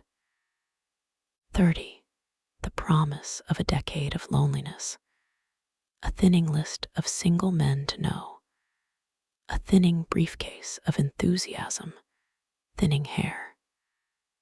But there was Jordan beside me, who, unlike Daisy, was too wise ever to carry well-forgotten dreams from age to age. As we passed over the dark bridge, her wan face fell lazily against my coat's shoulder, and the formidable stroke of 30 died away with the reassuring pressure of her hand. So we drove on toward death through the cooling twilight. The young Greek Michaelis, who ran the coffee joint beside the ash heaps, was the principal witness at the inquest. He had slept through the heat until after 5, when he strolled over to the garage and found George Wilson sick in his office, really sick, pale as his own pale hair and shaking all over. Michaelis advised him to go to bed, but Wilson refused, saying that he'd miss a lot of business if he did. While his neighbor was trying to persuade him, a violent racket broke out overhead. "I've got my wife locked in up there," explained Wilson calmly. "She's going to stay there till the day after tomorrow, and then we're going to move away." Michaelis was astonished. They had been neighbors for 4 years, and Wilson had never seemed faintly capable of such a statement. Generally, he was one of these worn-out men. When he wasn't working, he sat on a chair in the doorway and stared at the people and the cars that passed along the road. When anyone spoke to him, he invariably laughed in an agreeable, colorless way. He was his wife's man and not his own. So naturally, Michaelis tried to find out what had happened. But Wilson wouldn't say a word. Instead, he began to throw curious, suspicious glances at his visitor and ask him what he'd been doing at certain times, on certain days. Just as the latter was getting uneasy, some workmen came past the door bound for his restaurant, and Michaelis took the opportunity to get away, intending to come back later. But he didn't. He supposed he forgot to, that's all. When he came outside again, a little after 7, he was reminded of the conversation because he heard Mrs. Wilson's voice, loud and scolding, downstairs in the garage. "Beat me," he heard her cry. "Throw me down and beat me, you dirty little coward." A moment later, she rushed out into the dusk, waving her hands and shouting. Before he could move from his door, the business was over. The death car, as the newspapers called it, didn't stop. It came out of the gathering darkness, wavered tragically for a moment, and then disappeared around the next bend. Mavro Michaelis wasn't even sure of its color. He told the first policeman that it was light green. The other car, the one going toward New York, came to rest 100 yards beyond, and its driver hurried back to where Myrtle Wilson, her life violently extinguished, knelt in the road and mingled her thick, dark blood with the dust. Michaelis and this man reached her first, but when they had torn open her shirtwaist, still damp with perspiration, they saw that her left breast was swinging loose like a flap, and there was no need to listen for the heart beneath. The mouth was wide open and ripped a little at the corners, as though she had choked a little in giving up the tremendous vitality she had stored so long. We saw the 3 or 4 automobiles and the crowd when we were still some distance away. "Wreck," said Tom. "That's good. Wilson'll have a little business at last." He slowed down, but still without any intention of stopping, until, as we came nearer, the hushed, intent faces of the people at the garage door made him automatically put on the brakes. "We'll take a look," he said doubtfully. "Just a look." I became aware now of a hollow, wailing sound which issued incessantly from the garage, a sound which, as we got out of the coupe and walked toward the door, resolved itself into the words, "Oh my God," uttered over and over in a gasping moan. "There's some bad trouble here," said Tom excitedly. He reached up on tiptoes and peered over a circle of heads into the garage, which was lit only by a yellow light in a swinging metal basket overhead. Then he made a harsh sound in his throat, and with a violent, thrusting movement of his powerful arms, pushed his way through. The circle closed up again with a running murmur of expostulation. It was a minute before I could see anything at all. Then new arrivals deranged the line, and Jordan and I were pushed suddenly inside. Myrtle Wilson's body, wrapped in a blanket, and then in another blanket, as though she suffered from a chill in the hot night, lay on a work table by the wall.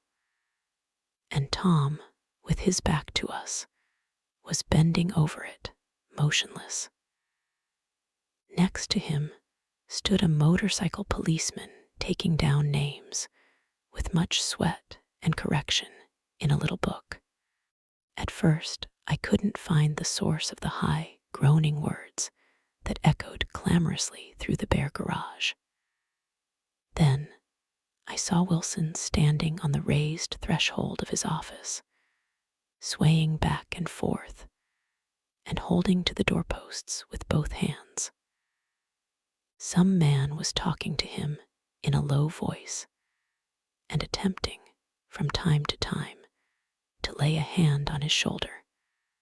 But Wilson neither heard nor saw. His eyes would drop slowly from the swinging light to the laden table by the wall, and then jerk back to the light again, and he gave out incessantly his high, horrible call. "Oh my God! Oh my God! Oh God! Oh my God!" Presently Tom lifted his head with a jerk, and after staring around the garage with glazed eyes, addressed a mumbled, incoherent remark to the policeman. "Emma V," the policeman was saying. "Oh, no, R," corrected the man. "Emma V R O. Listen to me," muttered Tom fiercely. "R," said the policeman. "Oh, G, G." He looked up as Tom's broad hand fell sharply on his shoulder. "What you want, fella? What happened? That what I want to know." "Otto hit her. Instantly killed." "Instantly killed," repeated Tom, starring. "She ran out in the road. Son of a bitch didn't even stop the car." "There was 2 cars," said Michaelis. "One common, one goin' see." "Going where?" asked the policeman keenly. "One going each way." Well, his hand rose toward the blankets, but stopped halfway and fell to his side. "She ran out there, and the one common from New York knocked right into her, going 30 or 40 miles an hour." "What's the name of this place here?" demanded the officer. "Hasn't got any name." A pale, well-dressed Negro stepped near. "It was a yellow car," he said. "Big yellow car, new." "See the accident?" asked the policeman. "No, but the car passed me down the road, going faster, 40. Going 50, 60. Come here and let's have your name. Look out now. I want to get his name." Some words of this conversation must have reached Wilson, swaying in the office door, for suddenly a new theme found voice among his grasping cries. "You don't have to tell me what kind of car it was. I know what kind of car it was." Watching Tom, I saw the wad of muscle back of his shoulder tighten under his coat. He walked quickly over to Wilson and, standing in front of him, seized him firmly by the upper arms. "You've got to pull yourself together," he said with soothing gruffness. Wilson's eyes fell upon Tom. He started up on his tiptoes, and then would have collapsed to his knees had not Tom held him upright. "Listen," said Tom, shaking him a little. "I just got here a minute ago from New York. I was bringing you that coupe we've been talking about. That yellow car I was driving this afternoon wasn't mine, do you hear? I haven't seen it all afternoon. Only the Negro and I were near enough to hear what he said, but the policeman caught something in the tone and looked over with truculent eyes. What's all that? He demanded. I'm a friend of his. Tom turned his head, but kept his hands firm on Wilson's body. He says he knows the car that did it. It was a yellow car. Some dim impulse moved the policeman to look suspiciously at Tom. And what color's your car? It's a blue car, a coupe. We've come straight from New York, I said. Someone who had been driving a little behind us confirmed this, and the policeman turned away. Now, if you'll let me have that name again correct, picking up Wilson like a doll, Tom carried him into the office, set him down in a chair, and came back. If somebody'll come here and sit with him, he snapped authoritatively. He watched while the two men standing closest glanced at each other and went unwillingly into the room. Then Tom shut the door on them and came down the single step, his eyes avoiding the table. As he passed close to me, he whispered, "Let's get out." Self-consciously, with his authoritative arms breaking the way, we pushed through the still gathering crowd, passing a hurried doctor, case in hand, who had been sent for in Wild Hope half an hour ago. Tom drove slowly until we were beyond the bend. Then his foot came down hard, and the coupe raced along through the night. In a little while, I heard a low, husky sob and saw that the tears were overflowing down his face. "The God-damned coward," he whimpered. He didn't even stop his car. The Buchanan's house floated suddenly toward us through the dark, rustling trees. Tom stopped beside the porch and looked up at the second floor, where 2 windows bloomed with light among the vines. "Daisy's home," he said. As we got out of the car, he glanced at me and frowned slightly. "I ought to have dropped you in West Egg, Nick. There's nothing we can do tonight." A change had come over him, and he spoke gravely and with decision.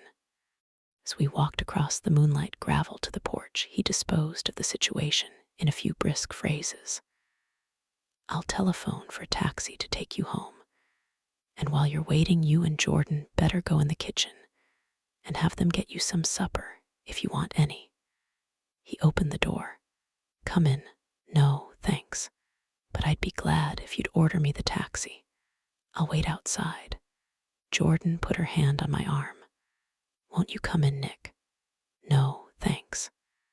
I was feeling a little sick, and I wanted to be alone." But Jordan lingered for a moment more. "It's only 9:30, she said. "I'd be damned if I'd go in.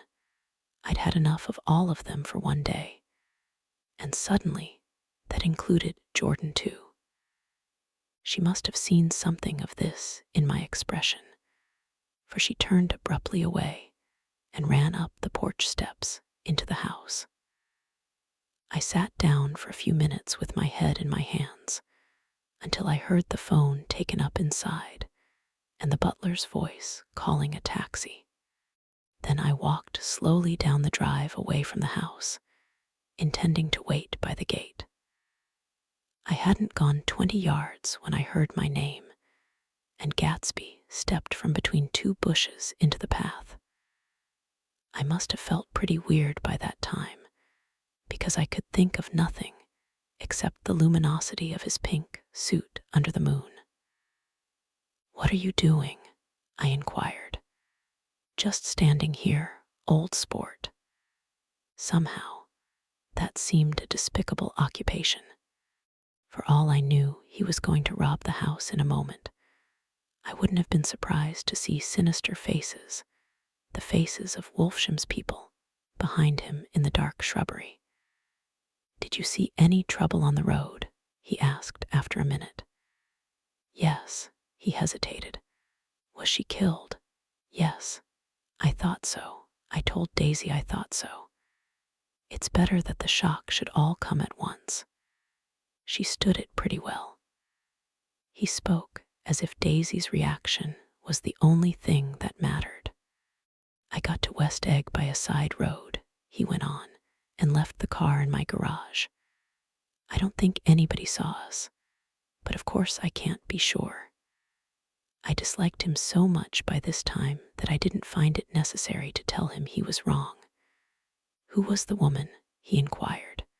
"Her name was Wilson. Her husband owns the garage.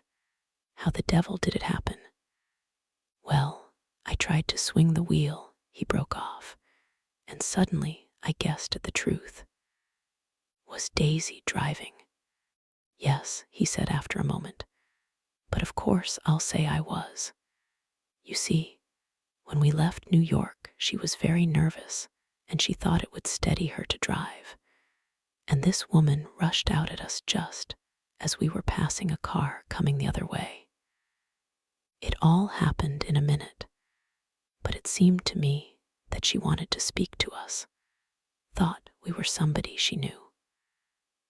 Well, first Daisy turned away from the woman toward the other car, and then she lost her nerve and turned back. The second my hand reached the wheel, I felt the shock. It must have killed her instantly. It ripped her open. "Don't tell me, old sport," he winced. Anyhow, Daisy stepped on it. I tried to make her stop, but she couldn't, so I pulled on the emergency brake. Then she fell over into my lap, and I drove on. "She'll be all right tomorrow," he said presently. "I'm just going to wait here and see if he tries to bother her about that unpleasantness this afternoon. She's locked herself into her room, and if he tries any brutality, she's going to turn the light out and on again." "He won't touch her," I said. "He's not thinking about her." "I don't trust him, old sport. How long are you going to wait?" "All night, if necessary. Anyhow, till they all go to bed." A new point of view occurred to me. Suppose Tom found out that Daisy had been driving. He might think he saw a connection in it. He might think anything. I looked at the house. There were 2 or 3 bright windows downstairs, and the pink glow from Daisy's room on the ground floor. "You wait here," I said. "I'll see if there's any sign of a commotion." I walked back along the border of the lawn, traversed the gravel softly, and tiptoed up the veranda steps. The drawing room curtains were open, and I saw that the room was empty. Crossing the porch where we had dined that June night 3 months before, I came to a small rectangle of light, which I guessed was the pantry window. The blind was drawn, but I found a rift at the sill. Daisy and Tom were sitting opposite each other at the kitchen table, with a plate of cold fried chicken between them and 2 bottles of ale. He was talking intently across the table at her, and in his earnestness, his hand had fallen upon and covered her own. Once in a while, she looked up at him and nodded in agreement. They weren't happy, and neither of them had touched the chicken or the ale, and yet they weren't unhappy either. There was an unmistakable air of natural intimacy about the picture, and anybody would have said that they were conspiring together. As I tiptoed from the porch, I heard my taxi feeling its way along the dark road toward the house. Gatsby was waiting where I had left him in the drive. "Is it all quiet up there?" he asked anxiously. "Yes, it's all quiet." I hesitated. "You'd better come home and get some sleep." He shook his head. "I want to wait here till Daisy goes to bed. Good night, old sport."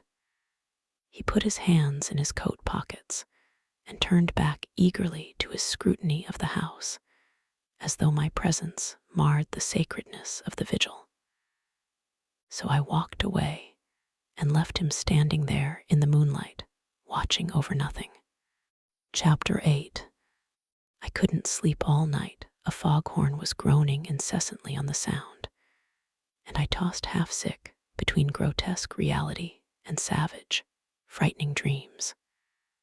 Toward dawn, I heard a taxi go up Gatsby's drive, and immediately I jumped out of bed and began to dress.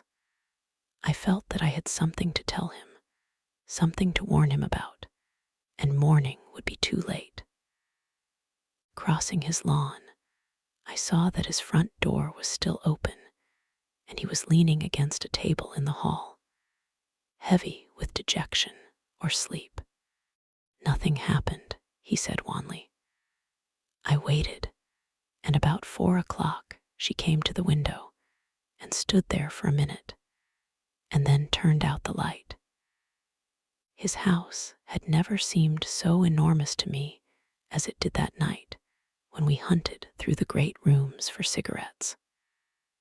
We pushed aside curtains that were like pavilions and felt over innumerable feet of dark wall for electric light switches. Once I tumbled with a sort of splash upon the keys of a ghostly piano. There was an inexplicable amount of dust everywhere, and the rooms were musty, as though they hadn't been aired for many days. I found the humidor on an unfamiliar table, with 2 stale, dry cigarettes inside. Throwing open the French windows of the drawing room, we sat smoking out into the darkness. "You ought to go away," I said. "It's pretty certain they'll trace your car. Go away now, old sport. Go to Atlantic City for a week, or up to Montreal." He wouldn't consider it. He couldn't possibly leave Daisy until he knew what she was going to do. He was clutching at some last hope, and I couldn't bear to shake him free. It was this night that he told me the strange story of his youth with Dan Cody, told it to me because J. Gatsby had broken up like glass against Tom's hard malice, and the long secret extravaganza was played out. I think that he would have acknowledged anything now without reserve, but he wanted to talk about Daisy. She was the first nice girl he had ever known. In various unrevealed capacities, he had come in contact with such people, but always with indiscernible barbed wire between. He found her excitingly desirable. He went to her house, at first with other officers from Camp Taylor, then alone. It amazed him. He had never been in such a beautiful house before. But what gave it an air of breathless intensity was that Daisy lived there. It was as casual a thing to her as his tent out at camp was to him. There was a ripe mystery about it.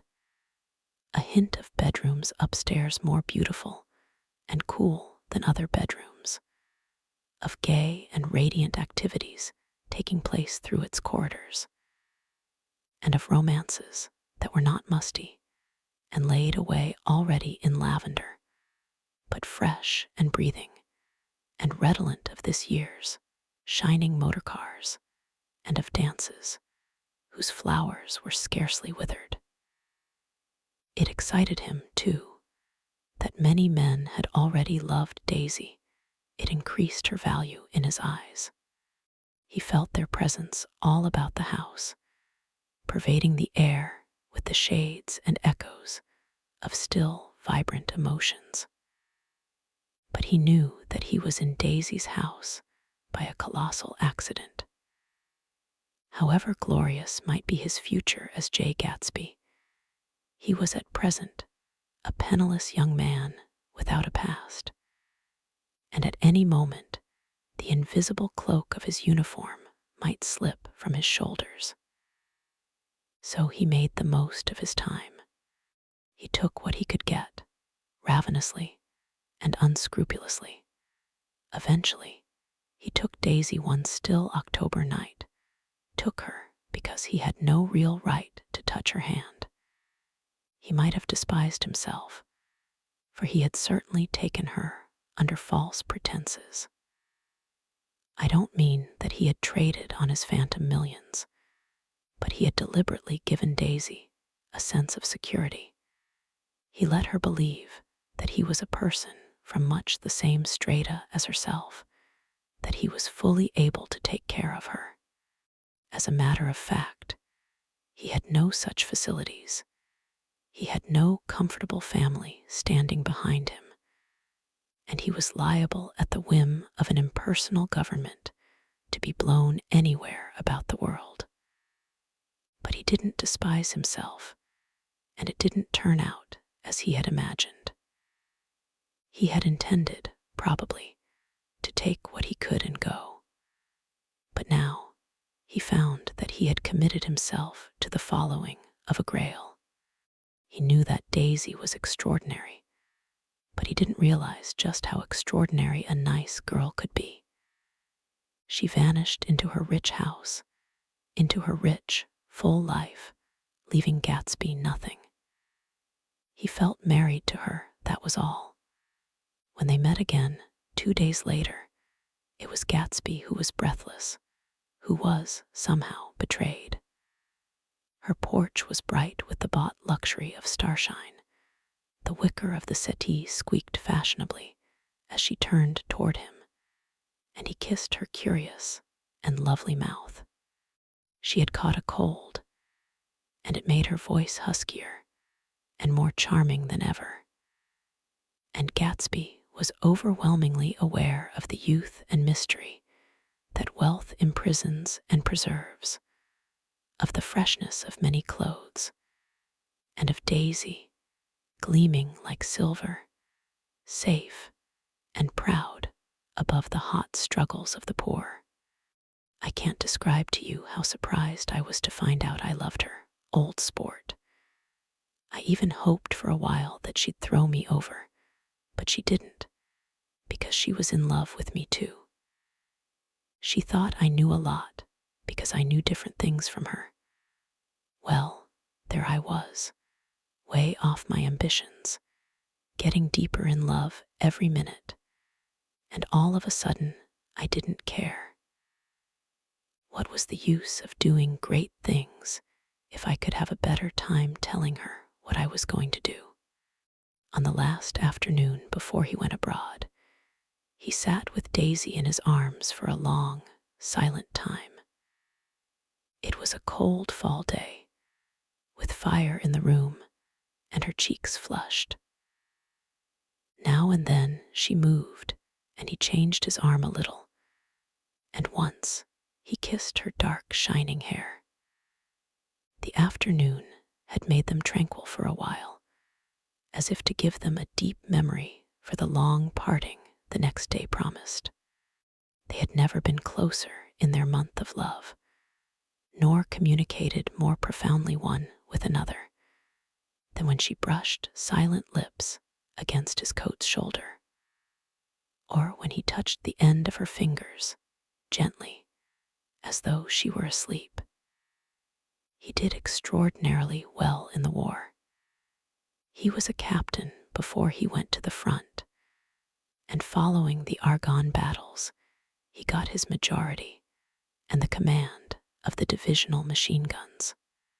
After the armistice, he tried frantically to get home, but some complication or misunderstanding sent him to Oxford instead. He was worried now. There was a quality of nervous despair in Daisy's letters. She didn't see why he couldn't come. She was feeling the pressure of the world outside, and she wanted to see him and feel his presence beside her, and be reassured that she was doing the right thing after all. For Daisy was young, and her artificial world was redolent of orchids and pleasant, cheerful snobbery and orchestras, which set the rhythm of the year, summing up the sadness and suggestiveness of life in new tunes. All night, the saxophones wailed the hopeless comment of the Beale Street Blues, while 100 pairs of golden and silver slippers shuffled the shining dust. At the gray tea hour, there were always rooms that throbbed incessantly with this low, sweet fever, while fresh faces drifted here and there like rose petals blown by the sad horns around the floor. Through this twilight universe, Daisy began to move again with the season. Suddenly, she was again keeping 6 dates a day with 6 men, and drowsing asleep at dawn with the beads and chiffon of an evening dress tangled among dying orchids on the floor beside her bed. And all the time something within her was crying for decision. She wanted her life shaped now, immediately, and the decision must be made by some force of love, of money, of unquestionable practicality that was close at hand. That force took shape in the middle of spring with the arrival of Tom Buchanan.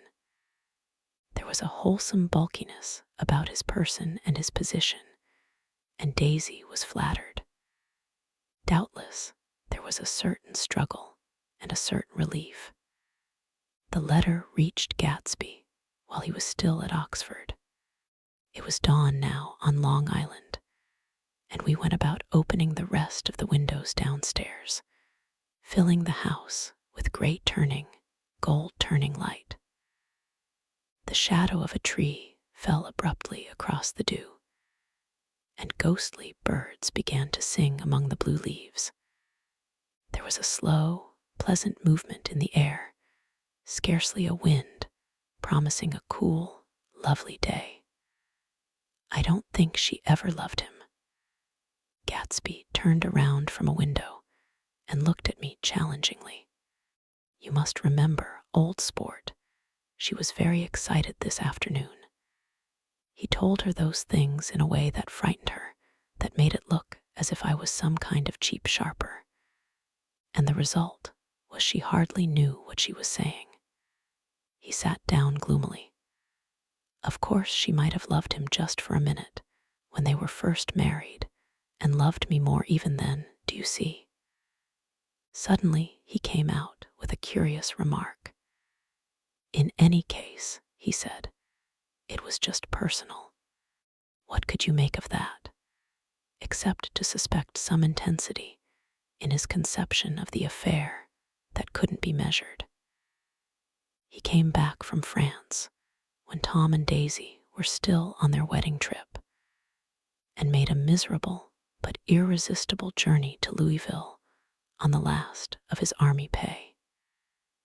He stayed there a week, walking the streets where their footsteps had clicked together through the November night, and revisiting the out-of-the-way places to which they had driven in her white car. Just as Daisy's house had always seemed to him more mysterious and gay than other houses, so his idea of the city itself, even though she was gone from it, was pervaded with a melancholy beauty. He left feeling that if he had searched harder, he might have found her, that he was leaving her behind. The day coach, he was penniless now, was hot. He went out to the open vestibule and sat down on a folding chair, and the station slid away, and the backs of unfamiliar buildings moved by. Then out into the spring fields, where a yellow trolley raced them for a minute with people in it who might once have seen the pale magic of her face along the casual street. The track curved, and now it was going away from the sun, which, as it sank lower, seemed to spread itself in benediction over the vanishing city where she had drawn her breath. He stretched out his hand desperately, as if to snatch only a wisp of air, to save a fragment of the spot that she had made lovely for him. But it was all going by too fast now for his blurred eyes, and he knew that he had lost that part of it, the freshest and the best, forever. It was 9 o'clock when we finished breakfast and went out on the porch. The night had made a sharp difference in the weather, and there was an autumn flavor in the air.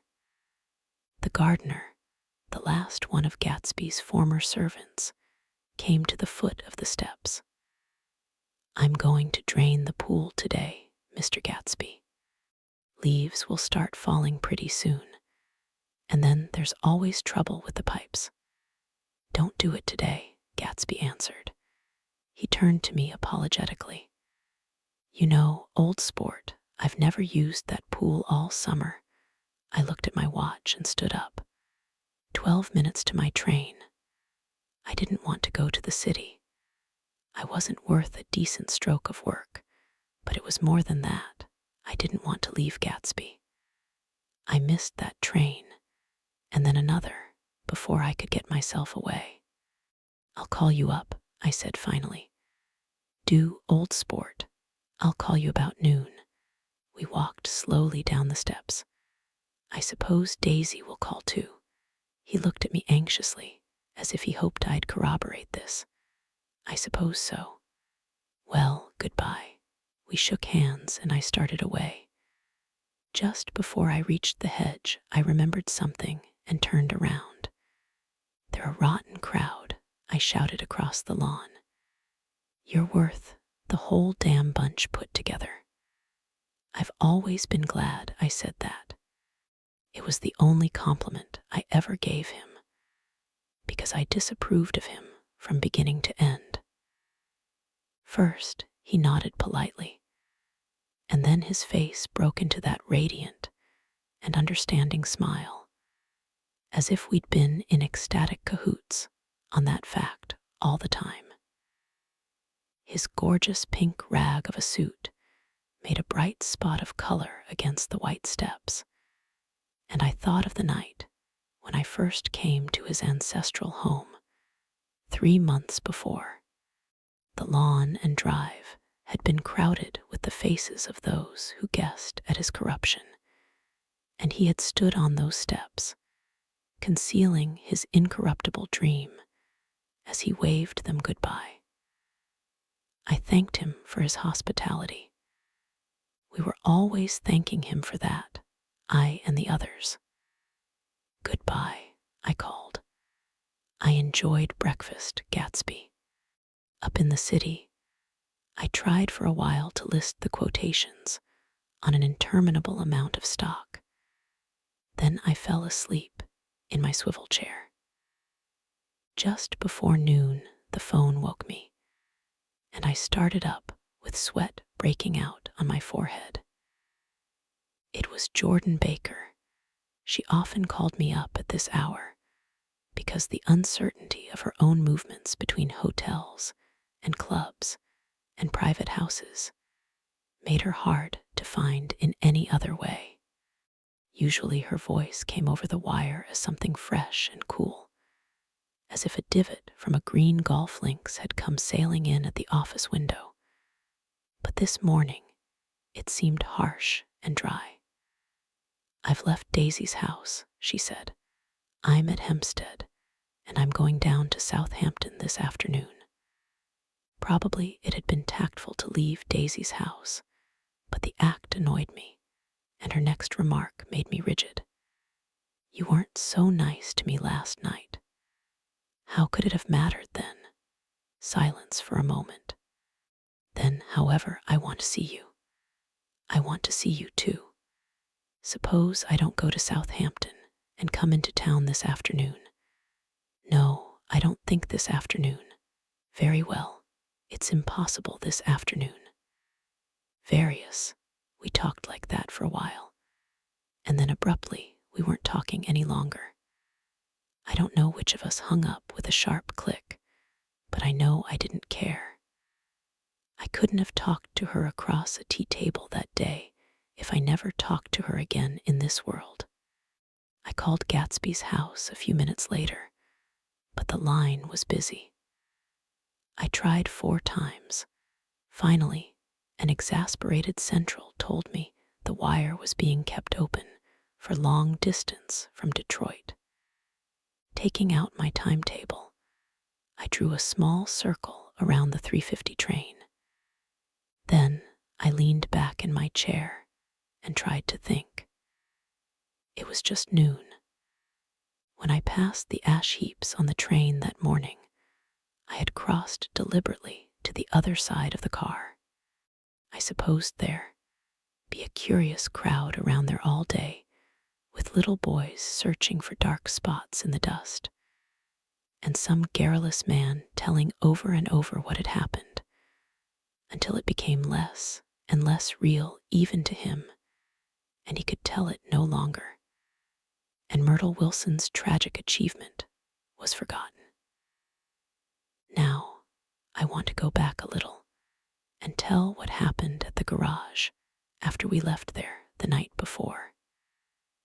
They had difficulty in locating the sister, Catherine. She must have broken her rule against drinking that night, for when she arrived, she was stupid with liquor, and unable to understand that the ambulance had already gone to Flushing. When they convinced her of this, she immediately fainted, as if that was the intolerable part of the affair. Someone, kind or curious, took her in his car and drove her in the wake of her sister's body, until long after midnight, a changing crowd lapped up against the front of the garage, while George Wilson rocked himself back and forth on the couch inside. For a while, the door of the office was open, and everyone who came into the garage glanced irresistibly through it. Finally, someone said it was a shame and closed the door. Michaelis and several other men were with him first, 4 or 5 men, later 2 or 3 men. Still later, Michaelis had to ask the last stranger to wait there 15 minutes longer, while he went back to his own place and made a pot of coffee. After that, he stayed there alone with Wilson until dawn. About 3 o'clock, the quality of Wilson's incoherent muttering changed. He grew quieter and began to talk about the yellow car. He announced that he had a way of finding out whom the yellow car belonged to. And then he blurted out that a couple of months ago his wife had come from the city with her face bruised and her nose swollen. But when he heard himself say this, he flinched and began to cry, "Oh my God," again in his groaning voice. Michaelis made a clumsy attempt to distract him. "How long have you been married, George? Come on there, try and sit still a minute and answer my question. How long have you been married?" 12 years. Ever had any children? Come on, George. Sit still. I asked you a question. Did you ever have any children? The hard brown beetles kept thudding against the dull light, and whenever Michaelis heard a car go tearing along the road outside, it sounded to him like the car that hadn't stopped a few hours before. He didn't like to go into the garage because the workbench was stained where the body had been lying, so he moved uncomfortably around the office. He knew every object in it before morning, and from time to time sat down beside Wilson, trying to keep him more quiet. Have you got a church you go to sometimes, George? Maybe even if you haven't been there for a long time. Maybe I could call up the church and get a priest to come over and he could talk to you, see? Don't belong to any.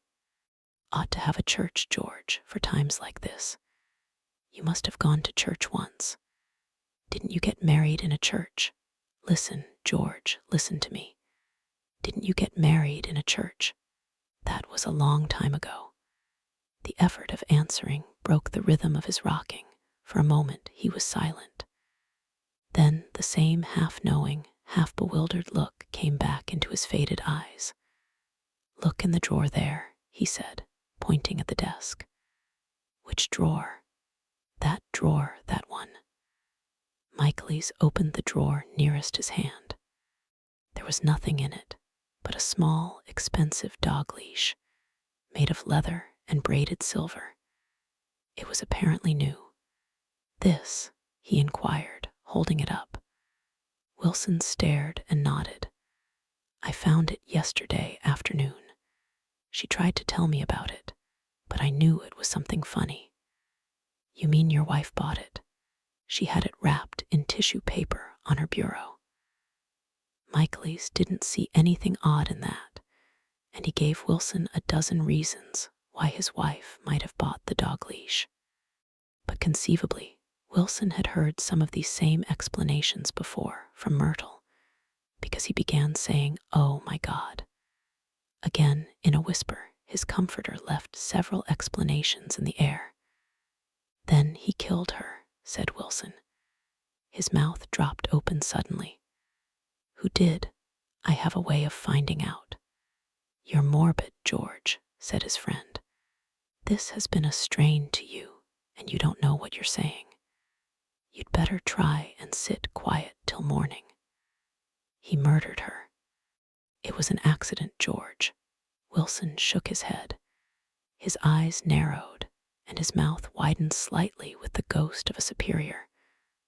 I know, he said definitely. I'm one of these trusting fellas, and I don't think any harm to nobody. But when I get to know a thing, I know it. It was the man in that car.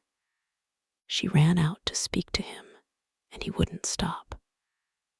Michaelis had seen this too, but it hadn't occurred to him that there was any special significance in it.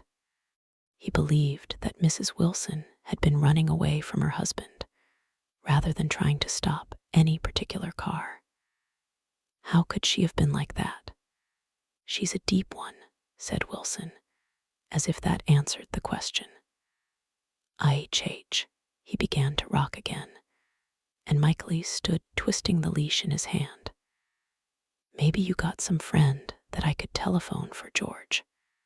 This was a forlorn hope. He was almost sure that Wilson had no friend.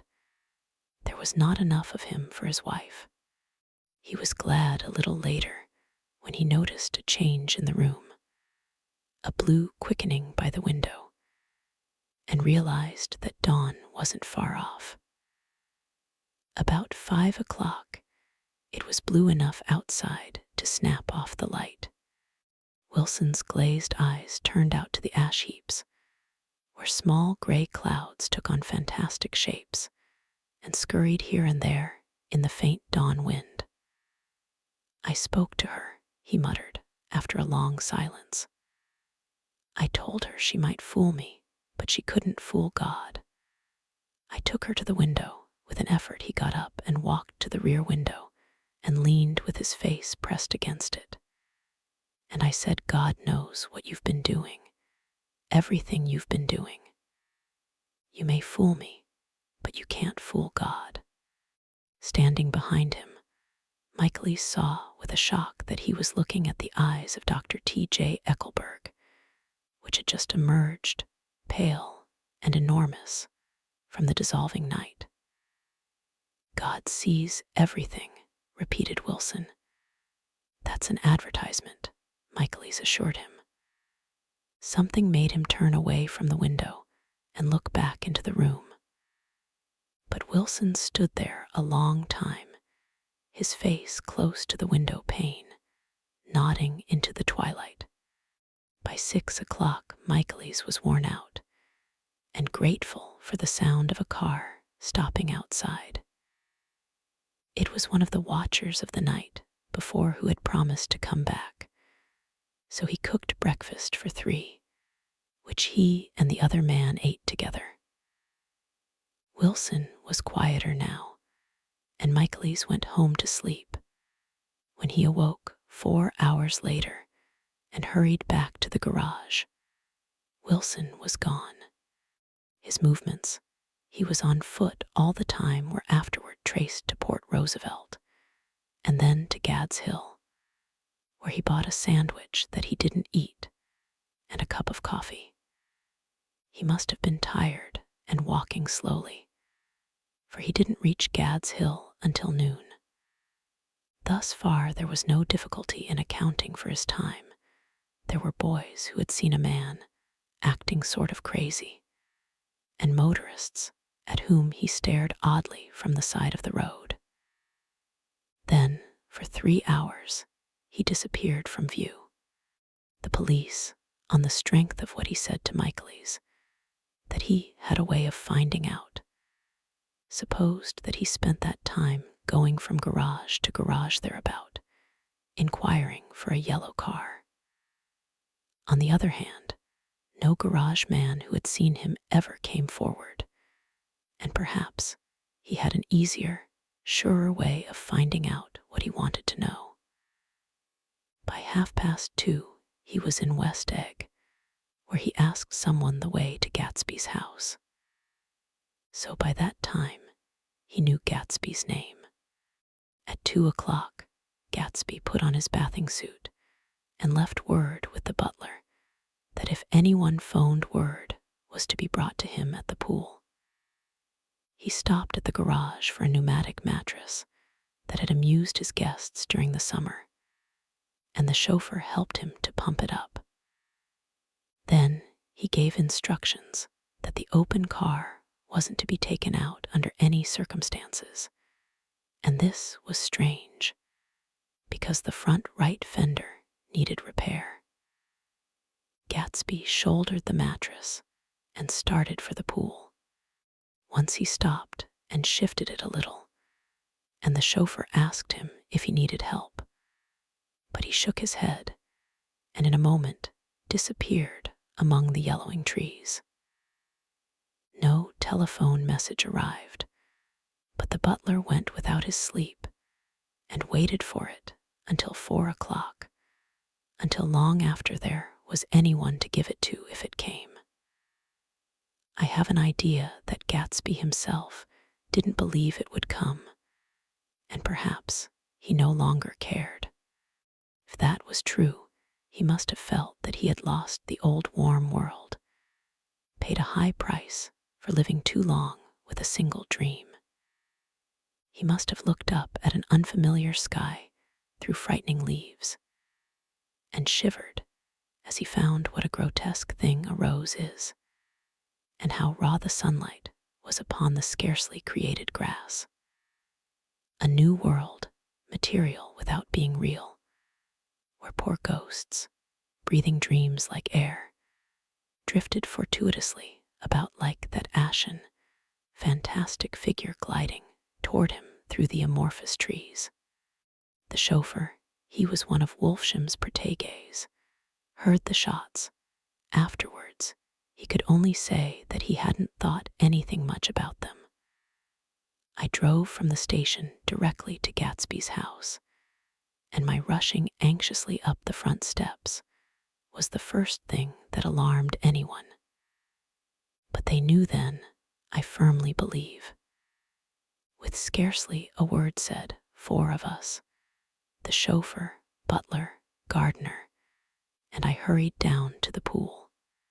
There was a faint, barely perceptible movement of the water as the fresh flow from one end urged its way toward the drain at the other. With little ripples that were hardly the shadows of waves, the laden mattress moved irregularly down the pool.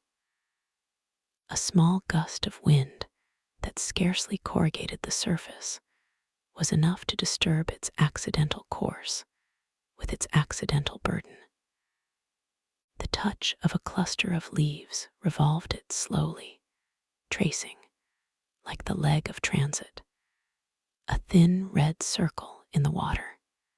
It was after we started with Gatsby toward the house that the gardener saw Wilson's body a little way off in the grass, and the Holocaust was complete.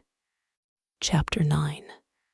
After 2 years, I remember the rest of that day, and that night, and the next day, only as an endless drill of police and photographers and newspaper men in and out of Gatsby's front door.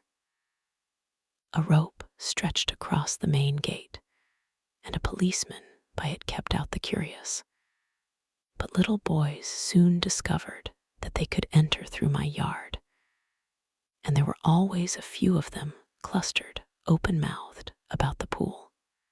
Someone with a positive manner, perhaps a detective, used the expression madman as he bent over Wilson's body that afternoon, and the adventitious authority of his voice set the key for the newspaper reports next morning.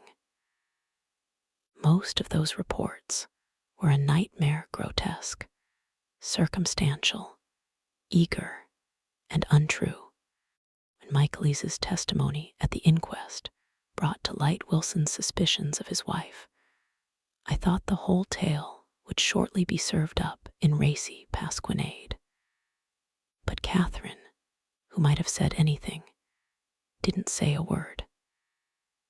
She showed a surprising amount of character about it, too, looked at the coroner with determined eyes under that corrected brow of hers, and swore that her sister had never seen Gatsby, that her sister was completely happy with her husband, that her sister had been into no mischief whatever. She convinced herself of it and cried into her handkerchief, as if the very suggestion was more than she could endure. So Wilson was reduced to a man deranged by grief in order that the case might remain in its simplest form, and it rested there. But all this part of it seemed remote and unessential. I found myself on Gatsby's side and alone. From the moment I telephoned news of the catastrophe to West Egg Village, every surmise about him and every practical question was referred to me. At first I was surprised and confused then, as he lay in his house and didn't move or breathe or speak, hour upon hour. It grew upon me that I was responsible, because no one else was interested, with that intense personal interest to which everyone has some vague right at the end. I called up Daisy half an hour after we found him, called her instinctively and without hesitation.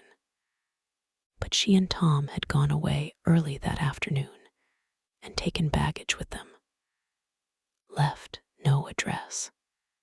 No say when they'd be back. No any idea where they are, how I could reach them. I don't know, can't say. I wanted to get somebody for him. I wanted to go into the room where he lay and reassure him. I'll get somebody for you, Gatsby. Don't worry. Just trust me, and I'll get somebody for you. Mayor Wolfsham's name wasn't in the phone book. The butler gave me his office address on Broadway, and I called information. But by the time I had the number, it was long after 5, and no one answered the phone. Will you ring again? I've rung 3 times. It's very important. Sorry. I'm afraid no one's there. I went back to the drawing room and thought for an instant that they were chance visitors, all these official people who suddenly filled it. But though they drew back the sheet and looked at Gatsby with shocked eyes, his protest continued in my brain. Look here, old sport, you've got to get somebody for me. You've got to try hard. I can't go through this alone. Someone started to ask me questions, but I broke away, and going upstairs looked hastily through the unlocked parts of his desk. He'd never told me definitely that his parents were dead, but there was nothing, only the picture of Dan Cody, a token of forgotten violence, staring down from the wall. Next morning, I sent the butler to New York with a letter to Wolfsham, which asked for information and urged him to come out on the next train. That request seemed superfluous when I wrote it. I was sure he'd start when he saw the newspapers, just as I was sure there be a wire from Daisy before noon. But neither a wire nor Mr. Wolfsham arrived. No one arrived except more police and photographers and newspaper men. When the butler brought back Wolfsham's answer, I began to have a feeling of defiance, of scornful solidarity between Gatsby and me against them all. Dear Mr. Carroway, this has been one of the most terrible shocks of my life to me. I hardly can believe it, that it is true at all. Such a mad act as that man did should make us all think. I cannot come down now, as I am tied up in some very important business, and cannot get mixed up in this thing now. If there is anything I can do a little later, let me know in a letter by Edgar. I hardly know where I am when I hear about a thing like this, and am completely knocked down and out. Yours truly, Mayor Wolfsham, and then hasty addenda beneath. Let me know about the funeral. I do not know his family at all. When the phone rang that afternoon and long distance said Chicago was calling, I thought this would be Daisy at last. But the connection came through as a man's voice, very thin and far away. This is Slagle speaking. Yes, the name was unfamiliar. Hell of a note, isn't it? Get my wire. There haven't been any wires. Young Park's in trouble, he said rapidly. They picked him up when he handed the bonds over the counter. They got a circular from New York giving them the numbers just 5 minutes before. What do you know about that, hey? You never can tell in these hick towns. Hello, I interrupted breathlessly. Look here, this is Mr. Gatsby. Mr. Gatsby's dead. There was a long silence on the other end of the wire, followed by an exclamation, then a quick squawk as the connection was broken. I think it was on the third day that a telegram signed Henry C. Gatz arrived from a town in Minnesota. It said only that the sender was leaving immediately and to postpone the funeral until he came. It was Gatsby's father, a solemn old man, very helpless and dismayed, bundled up in a long, cheap ulster against the warm September day.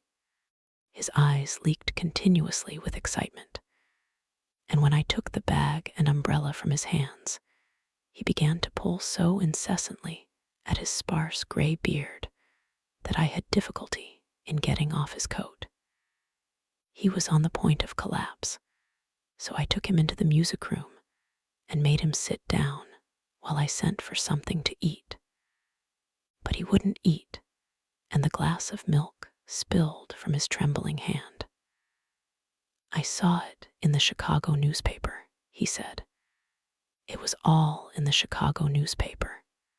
I started right away. I didn't know how to reach you.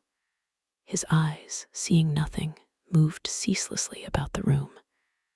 It was a madman, he said. He must have been mad. Wouldn't you like some coffee? I urged him. I don't want anything. I'm all right now, Mr. Carraway. Well, I'm all right now. Where have they got Jimmy? I took him into the drawing room where his son lay and left him there.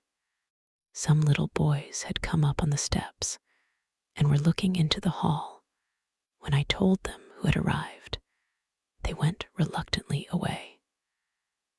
After a little while, Mr. Gatz opened the door and came out, his mouth ajar, his face flushed slightly, his eyes leaking isolated and unpunctual tears.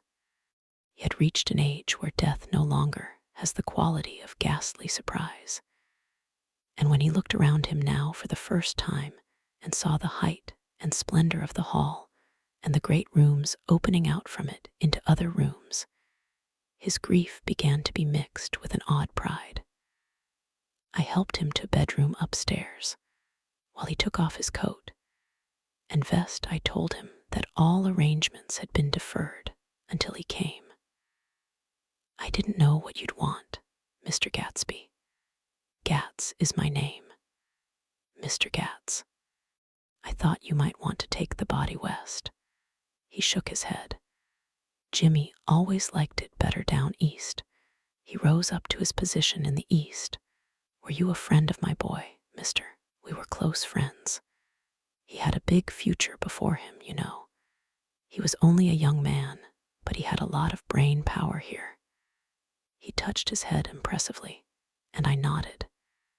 If he'd have lived, he'd have been a great man. A man like James J. Hill. He'd have helped build up the country. That's true, I said uncomfortably. He fumbled at the embroidered coverlet, trying to take it from the bed, and lay down stiffly was instantly asleep. That night, an obviously frightened person called up and demanded to know who I was before he would give his name. "This is Mr. Carroway," I said. "Oh," he sounded relieved. "This is Klipspringer." I was relieved too, for that seemed to promise another friend at Gatsby's grave. I didn't want it to be in the papers and draw a sightseeing crowd, so I'd been calling up a few people myself. They were hard to find. "The funeral tomorrow," I said. 3 o'clock here at the house. I wish you tell anybody who'd be interested." "Oh, I will," he broke out hastily. "Of course I'm not likely to see anybody, but if I do." His tone made me suspicious. "Of course you'll be there yourself." "Well, I'll certainly try. What I called up about is—" "Wait a minute," I interrupted. "How about saying you'll come?" "Well, the fact is, the truth of the matter is that I'm staying with some people up here in Greenwich, and they rather expect me to be with them tomorrow. In fact, there's a sort of picnic or something. Of course, I'll do my best to get away." I ejaculated an unrestrained, "Huh." And he must have heard me, for he went on nervously. "What I called up about was a pair of shoes I left there. I wonder if it'd be too much trouble to have the butler send them on. You see, they're tennis shoes, and I'm sort of helpless without them. My address is care of B.F. I didn't hear the rest of the name because I hung up the receiver.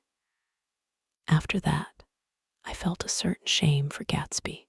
One gentleman to whom I telephoned implied that he had got what he deserved. However, that was my fault, for he was one of those who used to sneer most bitterly at Gatsby on the courage of Gatsby's liquor, and I should have known better than to call him. Morning of the funeral, I went up to New York to see Mayor Wolfsham. I couldn't seem to reach him any other way. The door that I pushed open, on the advice of an elevator boy, was marked the Swastika Holding Company, and at first there didn't seem to be anyone inside. But when I'd shouted hello several times in vain, an argument broke out behind a partition, and presently a lovely Jewess appeared at an interior door and scrutinized me with black, hostile eyes. "Nobody's in," she said. "Mr. Wolfsham's gone to Chicago." The first part of this was obviously untrue, for someone had begun to whistle the rosary tunelessly inside. "Please say that Mr. Carroway wants to see him. I can't get him back from Chicago, can I?" At this moment a voice, unmistakably Wolfsham's, called Stella from the other side of the door. "Leave your name on the desk," she said quickly. "I'll give it to him when he gets back. But I know he's there." She took a step toward me and began to slide her hands indignantly up and down her hips. "You young men think you can force your way in here any time," she scolded. "We're getting sick and tired of it. When I say he's in Chicago, he's in Chicago." I mentioned Gatsby. "O.H." She looked at me over again. "Will you just— what was your name?" She vanished. In a moment, Mayor Wolfsham stood solemnly in the doorway, holding out both hands. He drew me into his office, remarking in a reverent voice that it was a sad time for all of us, and offered me a cigar. "My memory goes back to when first I met him," he said. "A young major just out of the army and covered over with medals he got in the war. He was so hard up, he had to keep on wearing his uniform because he couldn't buy some regular clothes. First time I saw him was when he came into Weinbrenner's pool room at 43rd Street and asked for a job. He hadn't eat anything for a couple of days. "Come on, have some lunch with me," I said. He ate more than $4 worth of food in half an hour. Did you start him in business? I inquired. Start him. I made him. Oh, I raised him up out of nothing, right out of the gutter. I saw right away he was a fine-appearing, gentlemanly young man, and when he told me he was at Oxford, I knew I could use him good. I got him to join the American Legion, and he used to stand high there. Right off, he did some work for a client of mine up to Albany. We were so thick-like that in everything, he held up two bulbous fingers, always together. I wondered if this partnership had included the World Series transaction in 1919. Now he's dead, I said after a moment. You were his closest friend, so I know you'll want to come to his funeral this afternoon. I'd like to come. Well, come then.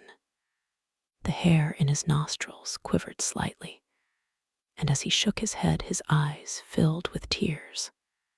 I can't do it. I can't get mixed up in it, he said. There's nothing to get mixed up in. It's all over now. When a man gets killed, I never like to get mixed up in it in any way. I keep out. When I was a young man, it was different. If a friend of mine died, no matter how, I stuck with them to the end. You may think that's sentimental, but I mean it to the bitter end. I saw that for some reason of his own, he was determined not to come, so I stood up. Are you a college man? He inquired suddenly. For a moment, I thought he was going to suggest a connection, but he only nodded and shook my hand.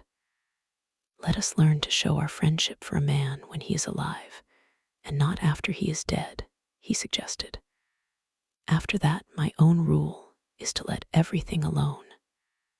When I left his office, the sky had turned dark, and I got back to West Egg in a drizzle. After changing my clothes, I went next door and found Mr. Gatz walking up and down excitedly in the hall. His pride in his son and in his son's possessions was continually increasing, and now he had something to show me. Jimmy sent me this picture. He took out his wallet with trembling fingers. Look there.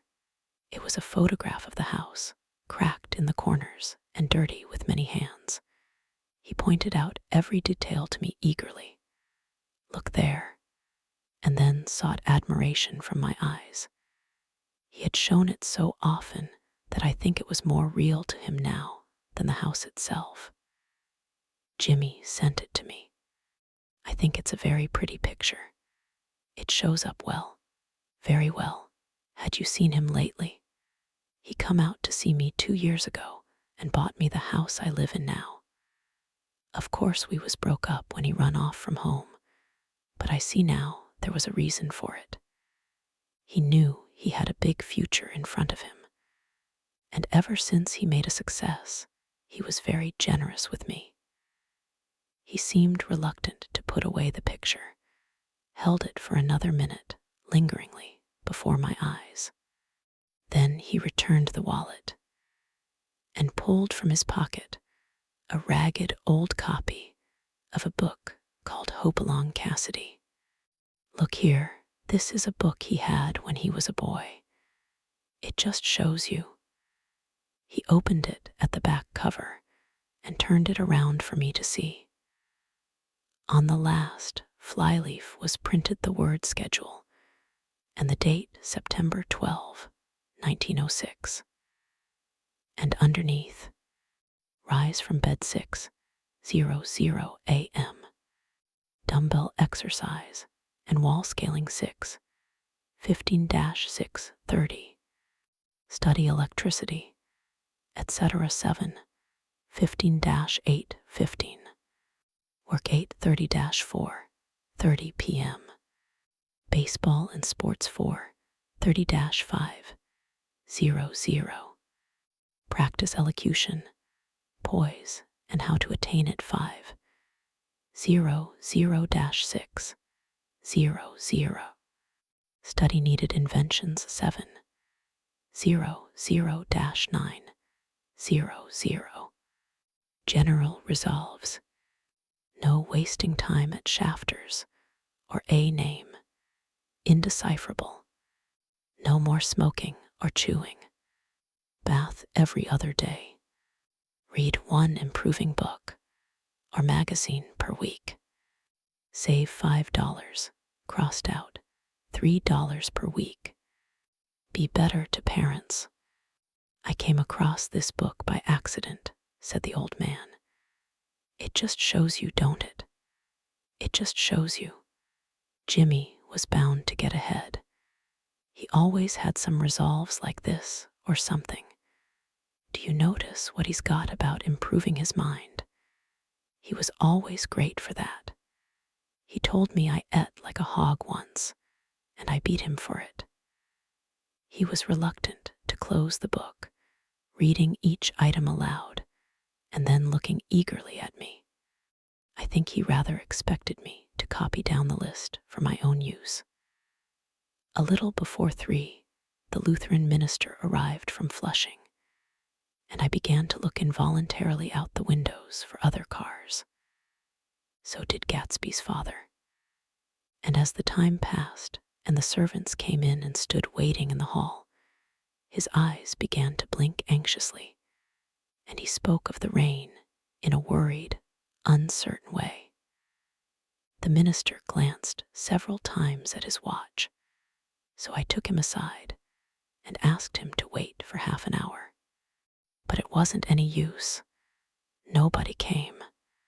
About 5 o'clock, our procession of 3 cars reached the cemetery and stopped in a thick drizzle beside the gate. First a motor hearse, horribly black and wet. Then Mr. Gatz and the minister and me in the limousine. And a little later 4 or 5 servants and the postman from West Egg in Gatsby's station wagon, all wet to the skin. As we started through the gate into the cemetery, I heard a car stop, and then the sound of someone splashing after us over the soggy ground. I looked around. It was the man with owl-eyed glasses whom I had found marveling over Gatsby's books in the library one night 3 months before. I'd never seen him since then. I don't know how he knew about the funeral, or even his name. The rain poured down his thick glasses, and he took them off and wiped them to see the protecting canvas unrolled from Gatsby's grave. I tried to think about Gatsby then for a moment, but he was already too far away, and I could only remember without resentment that Daisy hadn't sent a message or a flower.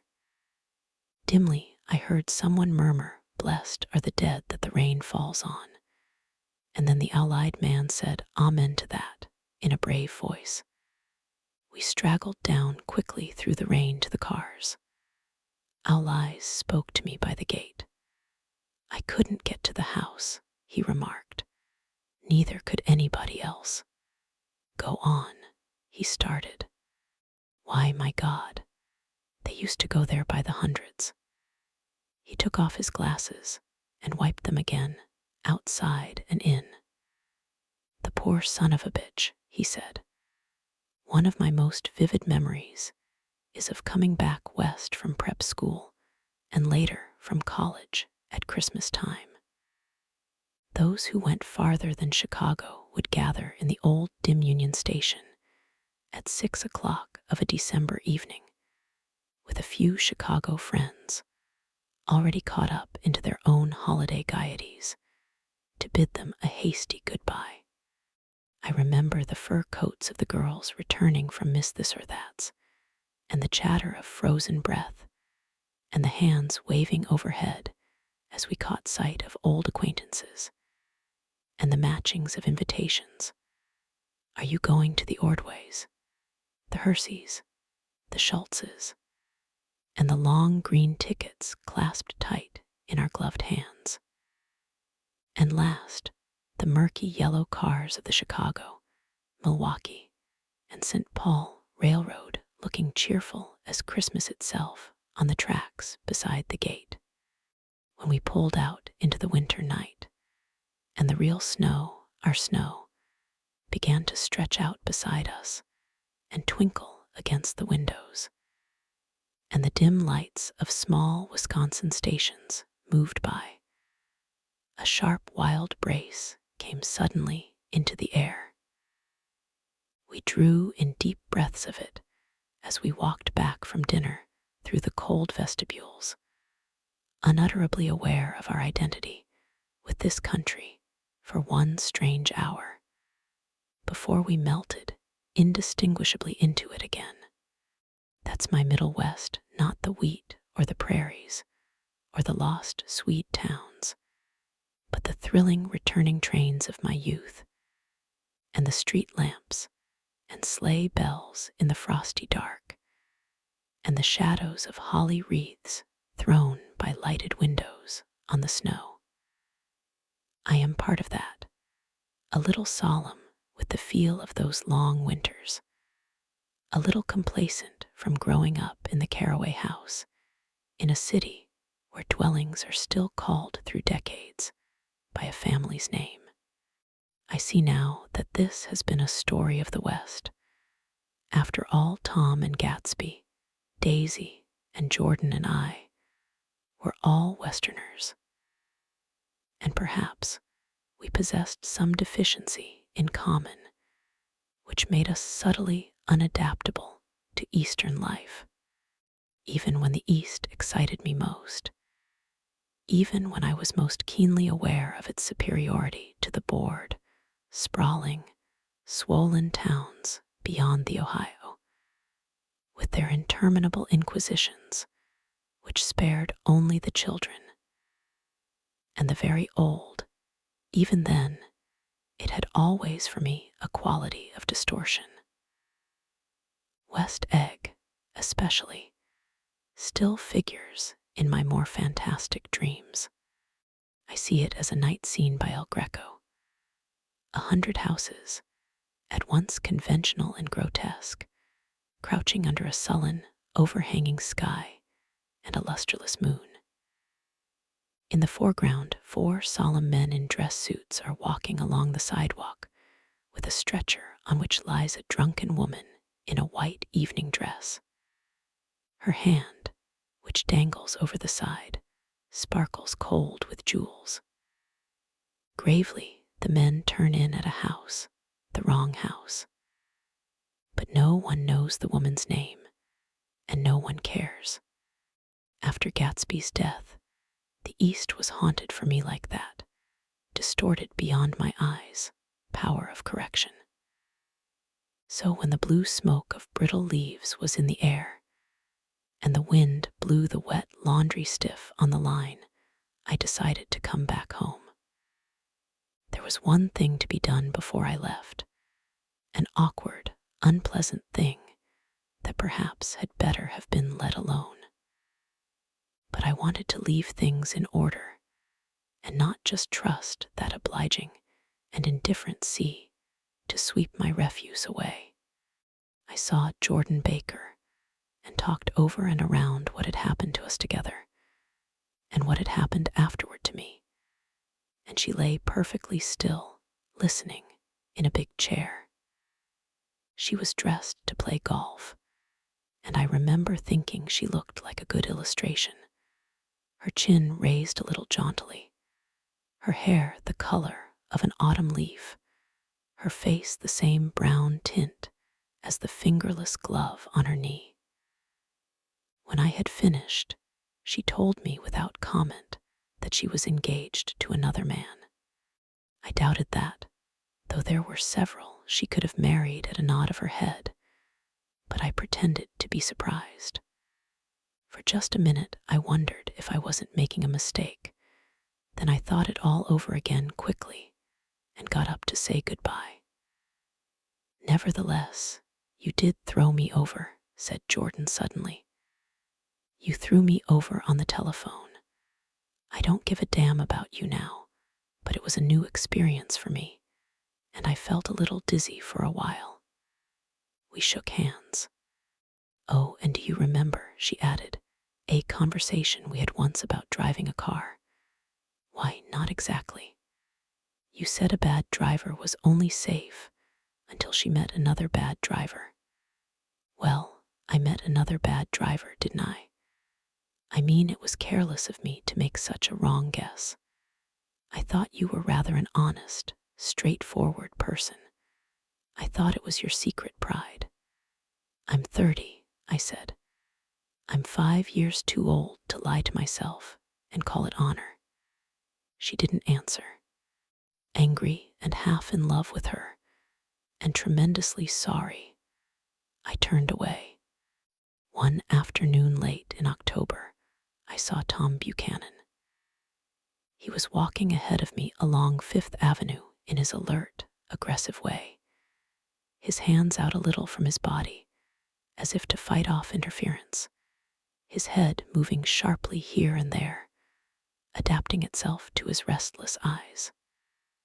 Just as I slowed up to avoid overtaking him, he stopped and began frowning into the windows of a jewelry store.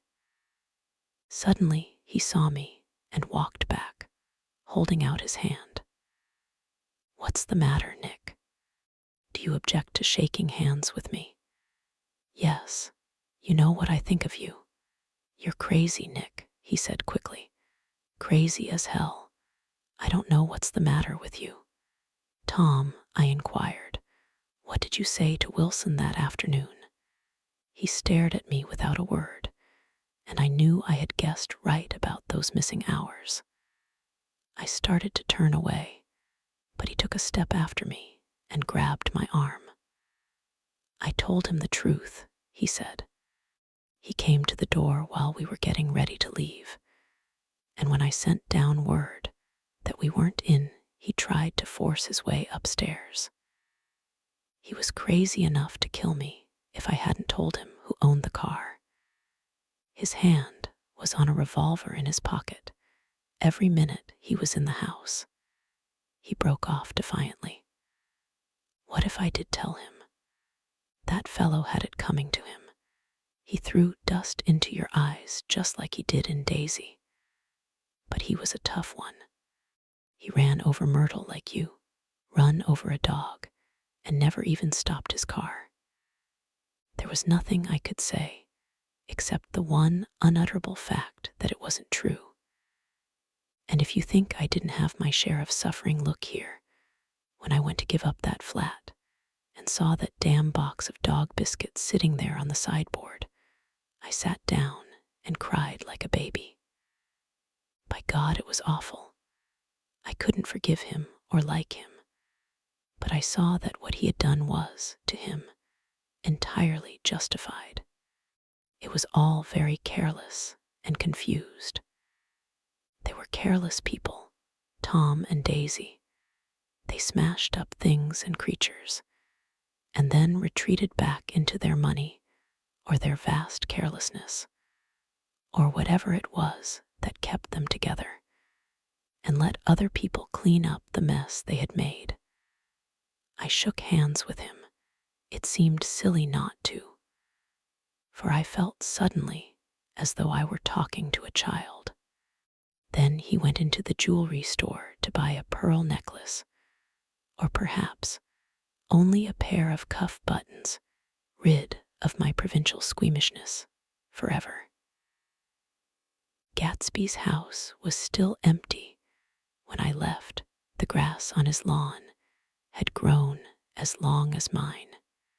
One of the taxi drivers in the village never took a fare past the entrance gate without stopping for a minute and pointing inside. Perhaps it was he who drove Daisy and Gatsby over to East Egg the night of the accident. And perhaps he had made a story about it all his own. I didn't want to hear it, and I avoided him when I got off the train. I spent my Saturday nights in New York because those gleaming, dazzling parties of his were with me so vividly that I could still hear the music and the laughter, faint and incessant from his garden, and the cars going up and down his drive. One night I did hear a material car there and saw its lights stop at his front steps, but I didn't investigate.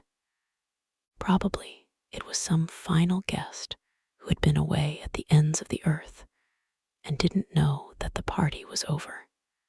On the last night, with my trunk packed and my car sold to the grocer, I went over and looked at that huge, incoherent failure of a house once more. On the white steps, an obscene word, scrawled by some boy with a piece of brick, stood out clearly in the moonlight, and I erased it, drawing my shoe raspingly along the stone. Then I wandered down to the beach and sprawled out on the sand. Most of the big shore places were closed now, and there were hardly any lights except the shadowy, moving glow of a ferryboat across the sound. And as the moon rose higher, the inessential houses began to melt away, until gradually I became aware of the old island here that flowered once for Dutch sailors' eyes, a fresh, green breast of the New World. Its vanished trees, the trees that had made way for Gatsby's house, had once pandered in whispers to the last and greatest of all human dreams. For a transitory, enchanted moment, man must have held his breath in the presence of this continent. Compelled into an aesthetic contemplation he neither understood nor desired. Face to face, for the last time in history, with something commensurate to his capacity for wonder. And as I sat there brooding on the old, unknown world, I thought of Gatsby's wonder when he first picked out the green light at the end of Daisy's dock. He had come a long way to this blue lawn, and his dream must have seemed so close that he could hardly fail to grasp it. He did not know that it was already behind him, somewhere back in that vast obscurity beyond the city, where the dark fields of the Republic rolled on under the night. Gatsby believed in the green light, the orgiastic future that year by year recedes before us. It eluded us then, but that's no matter. Tomorrow we will run faster, stretch out our arms further, and one fine morning. So we beat on, boats against the current, borne back ceaselessly into the past.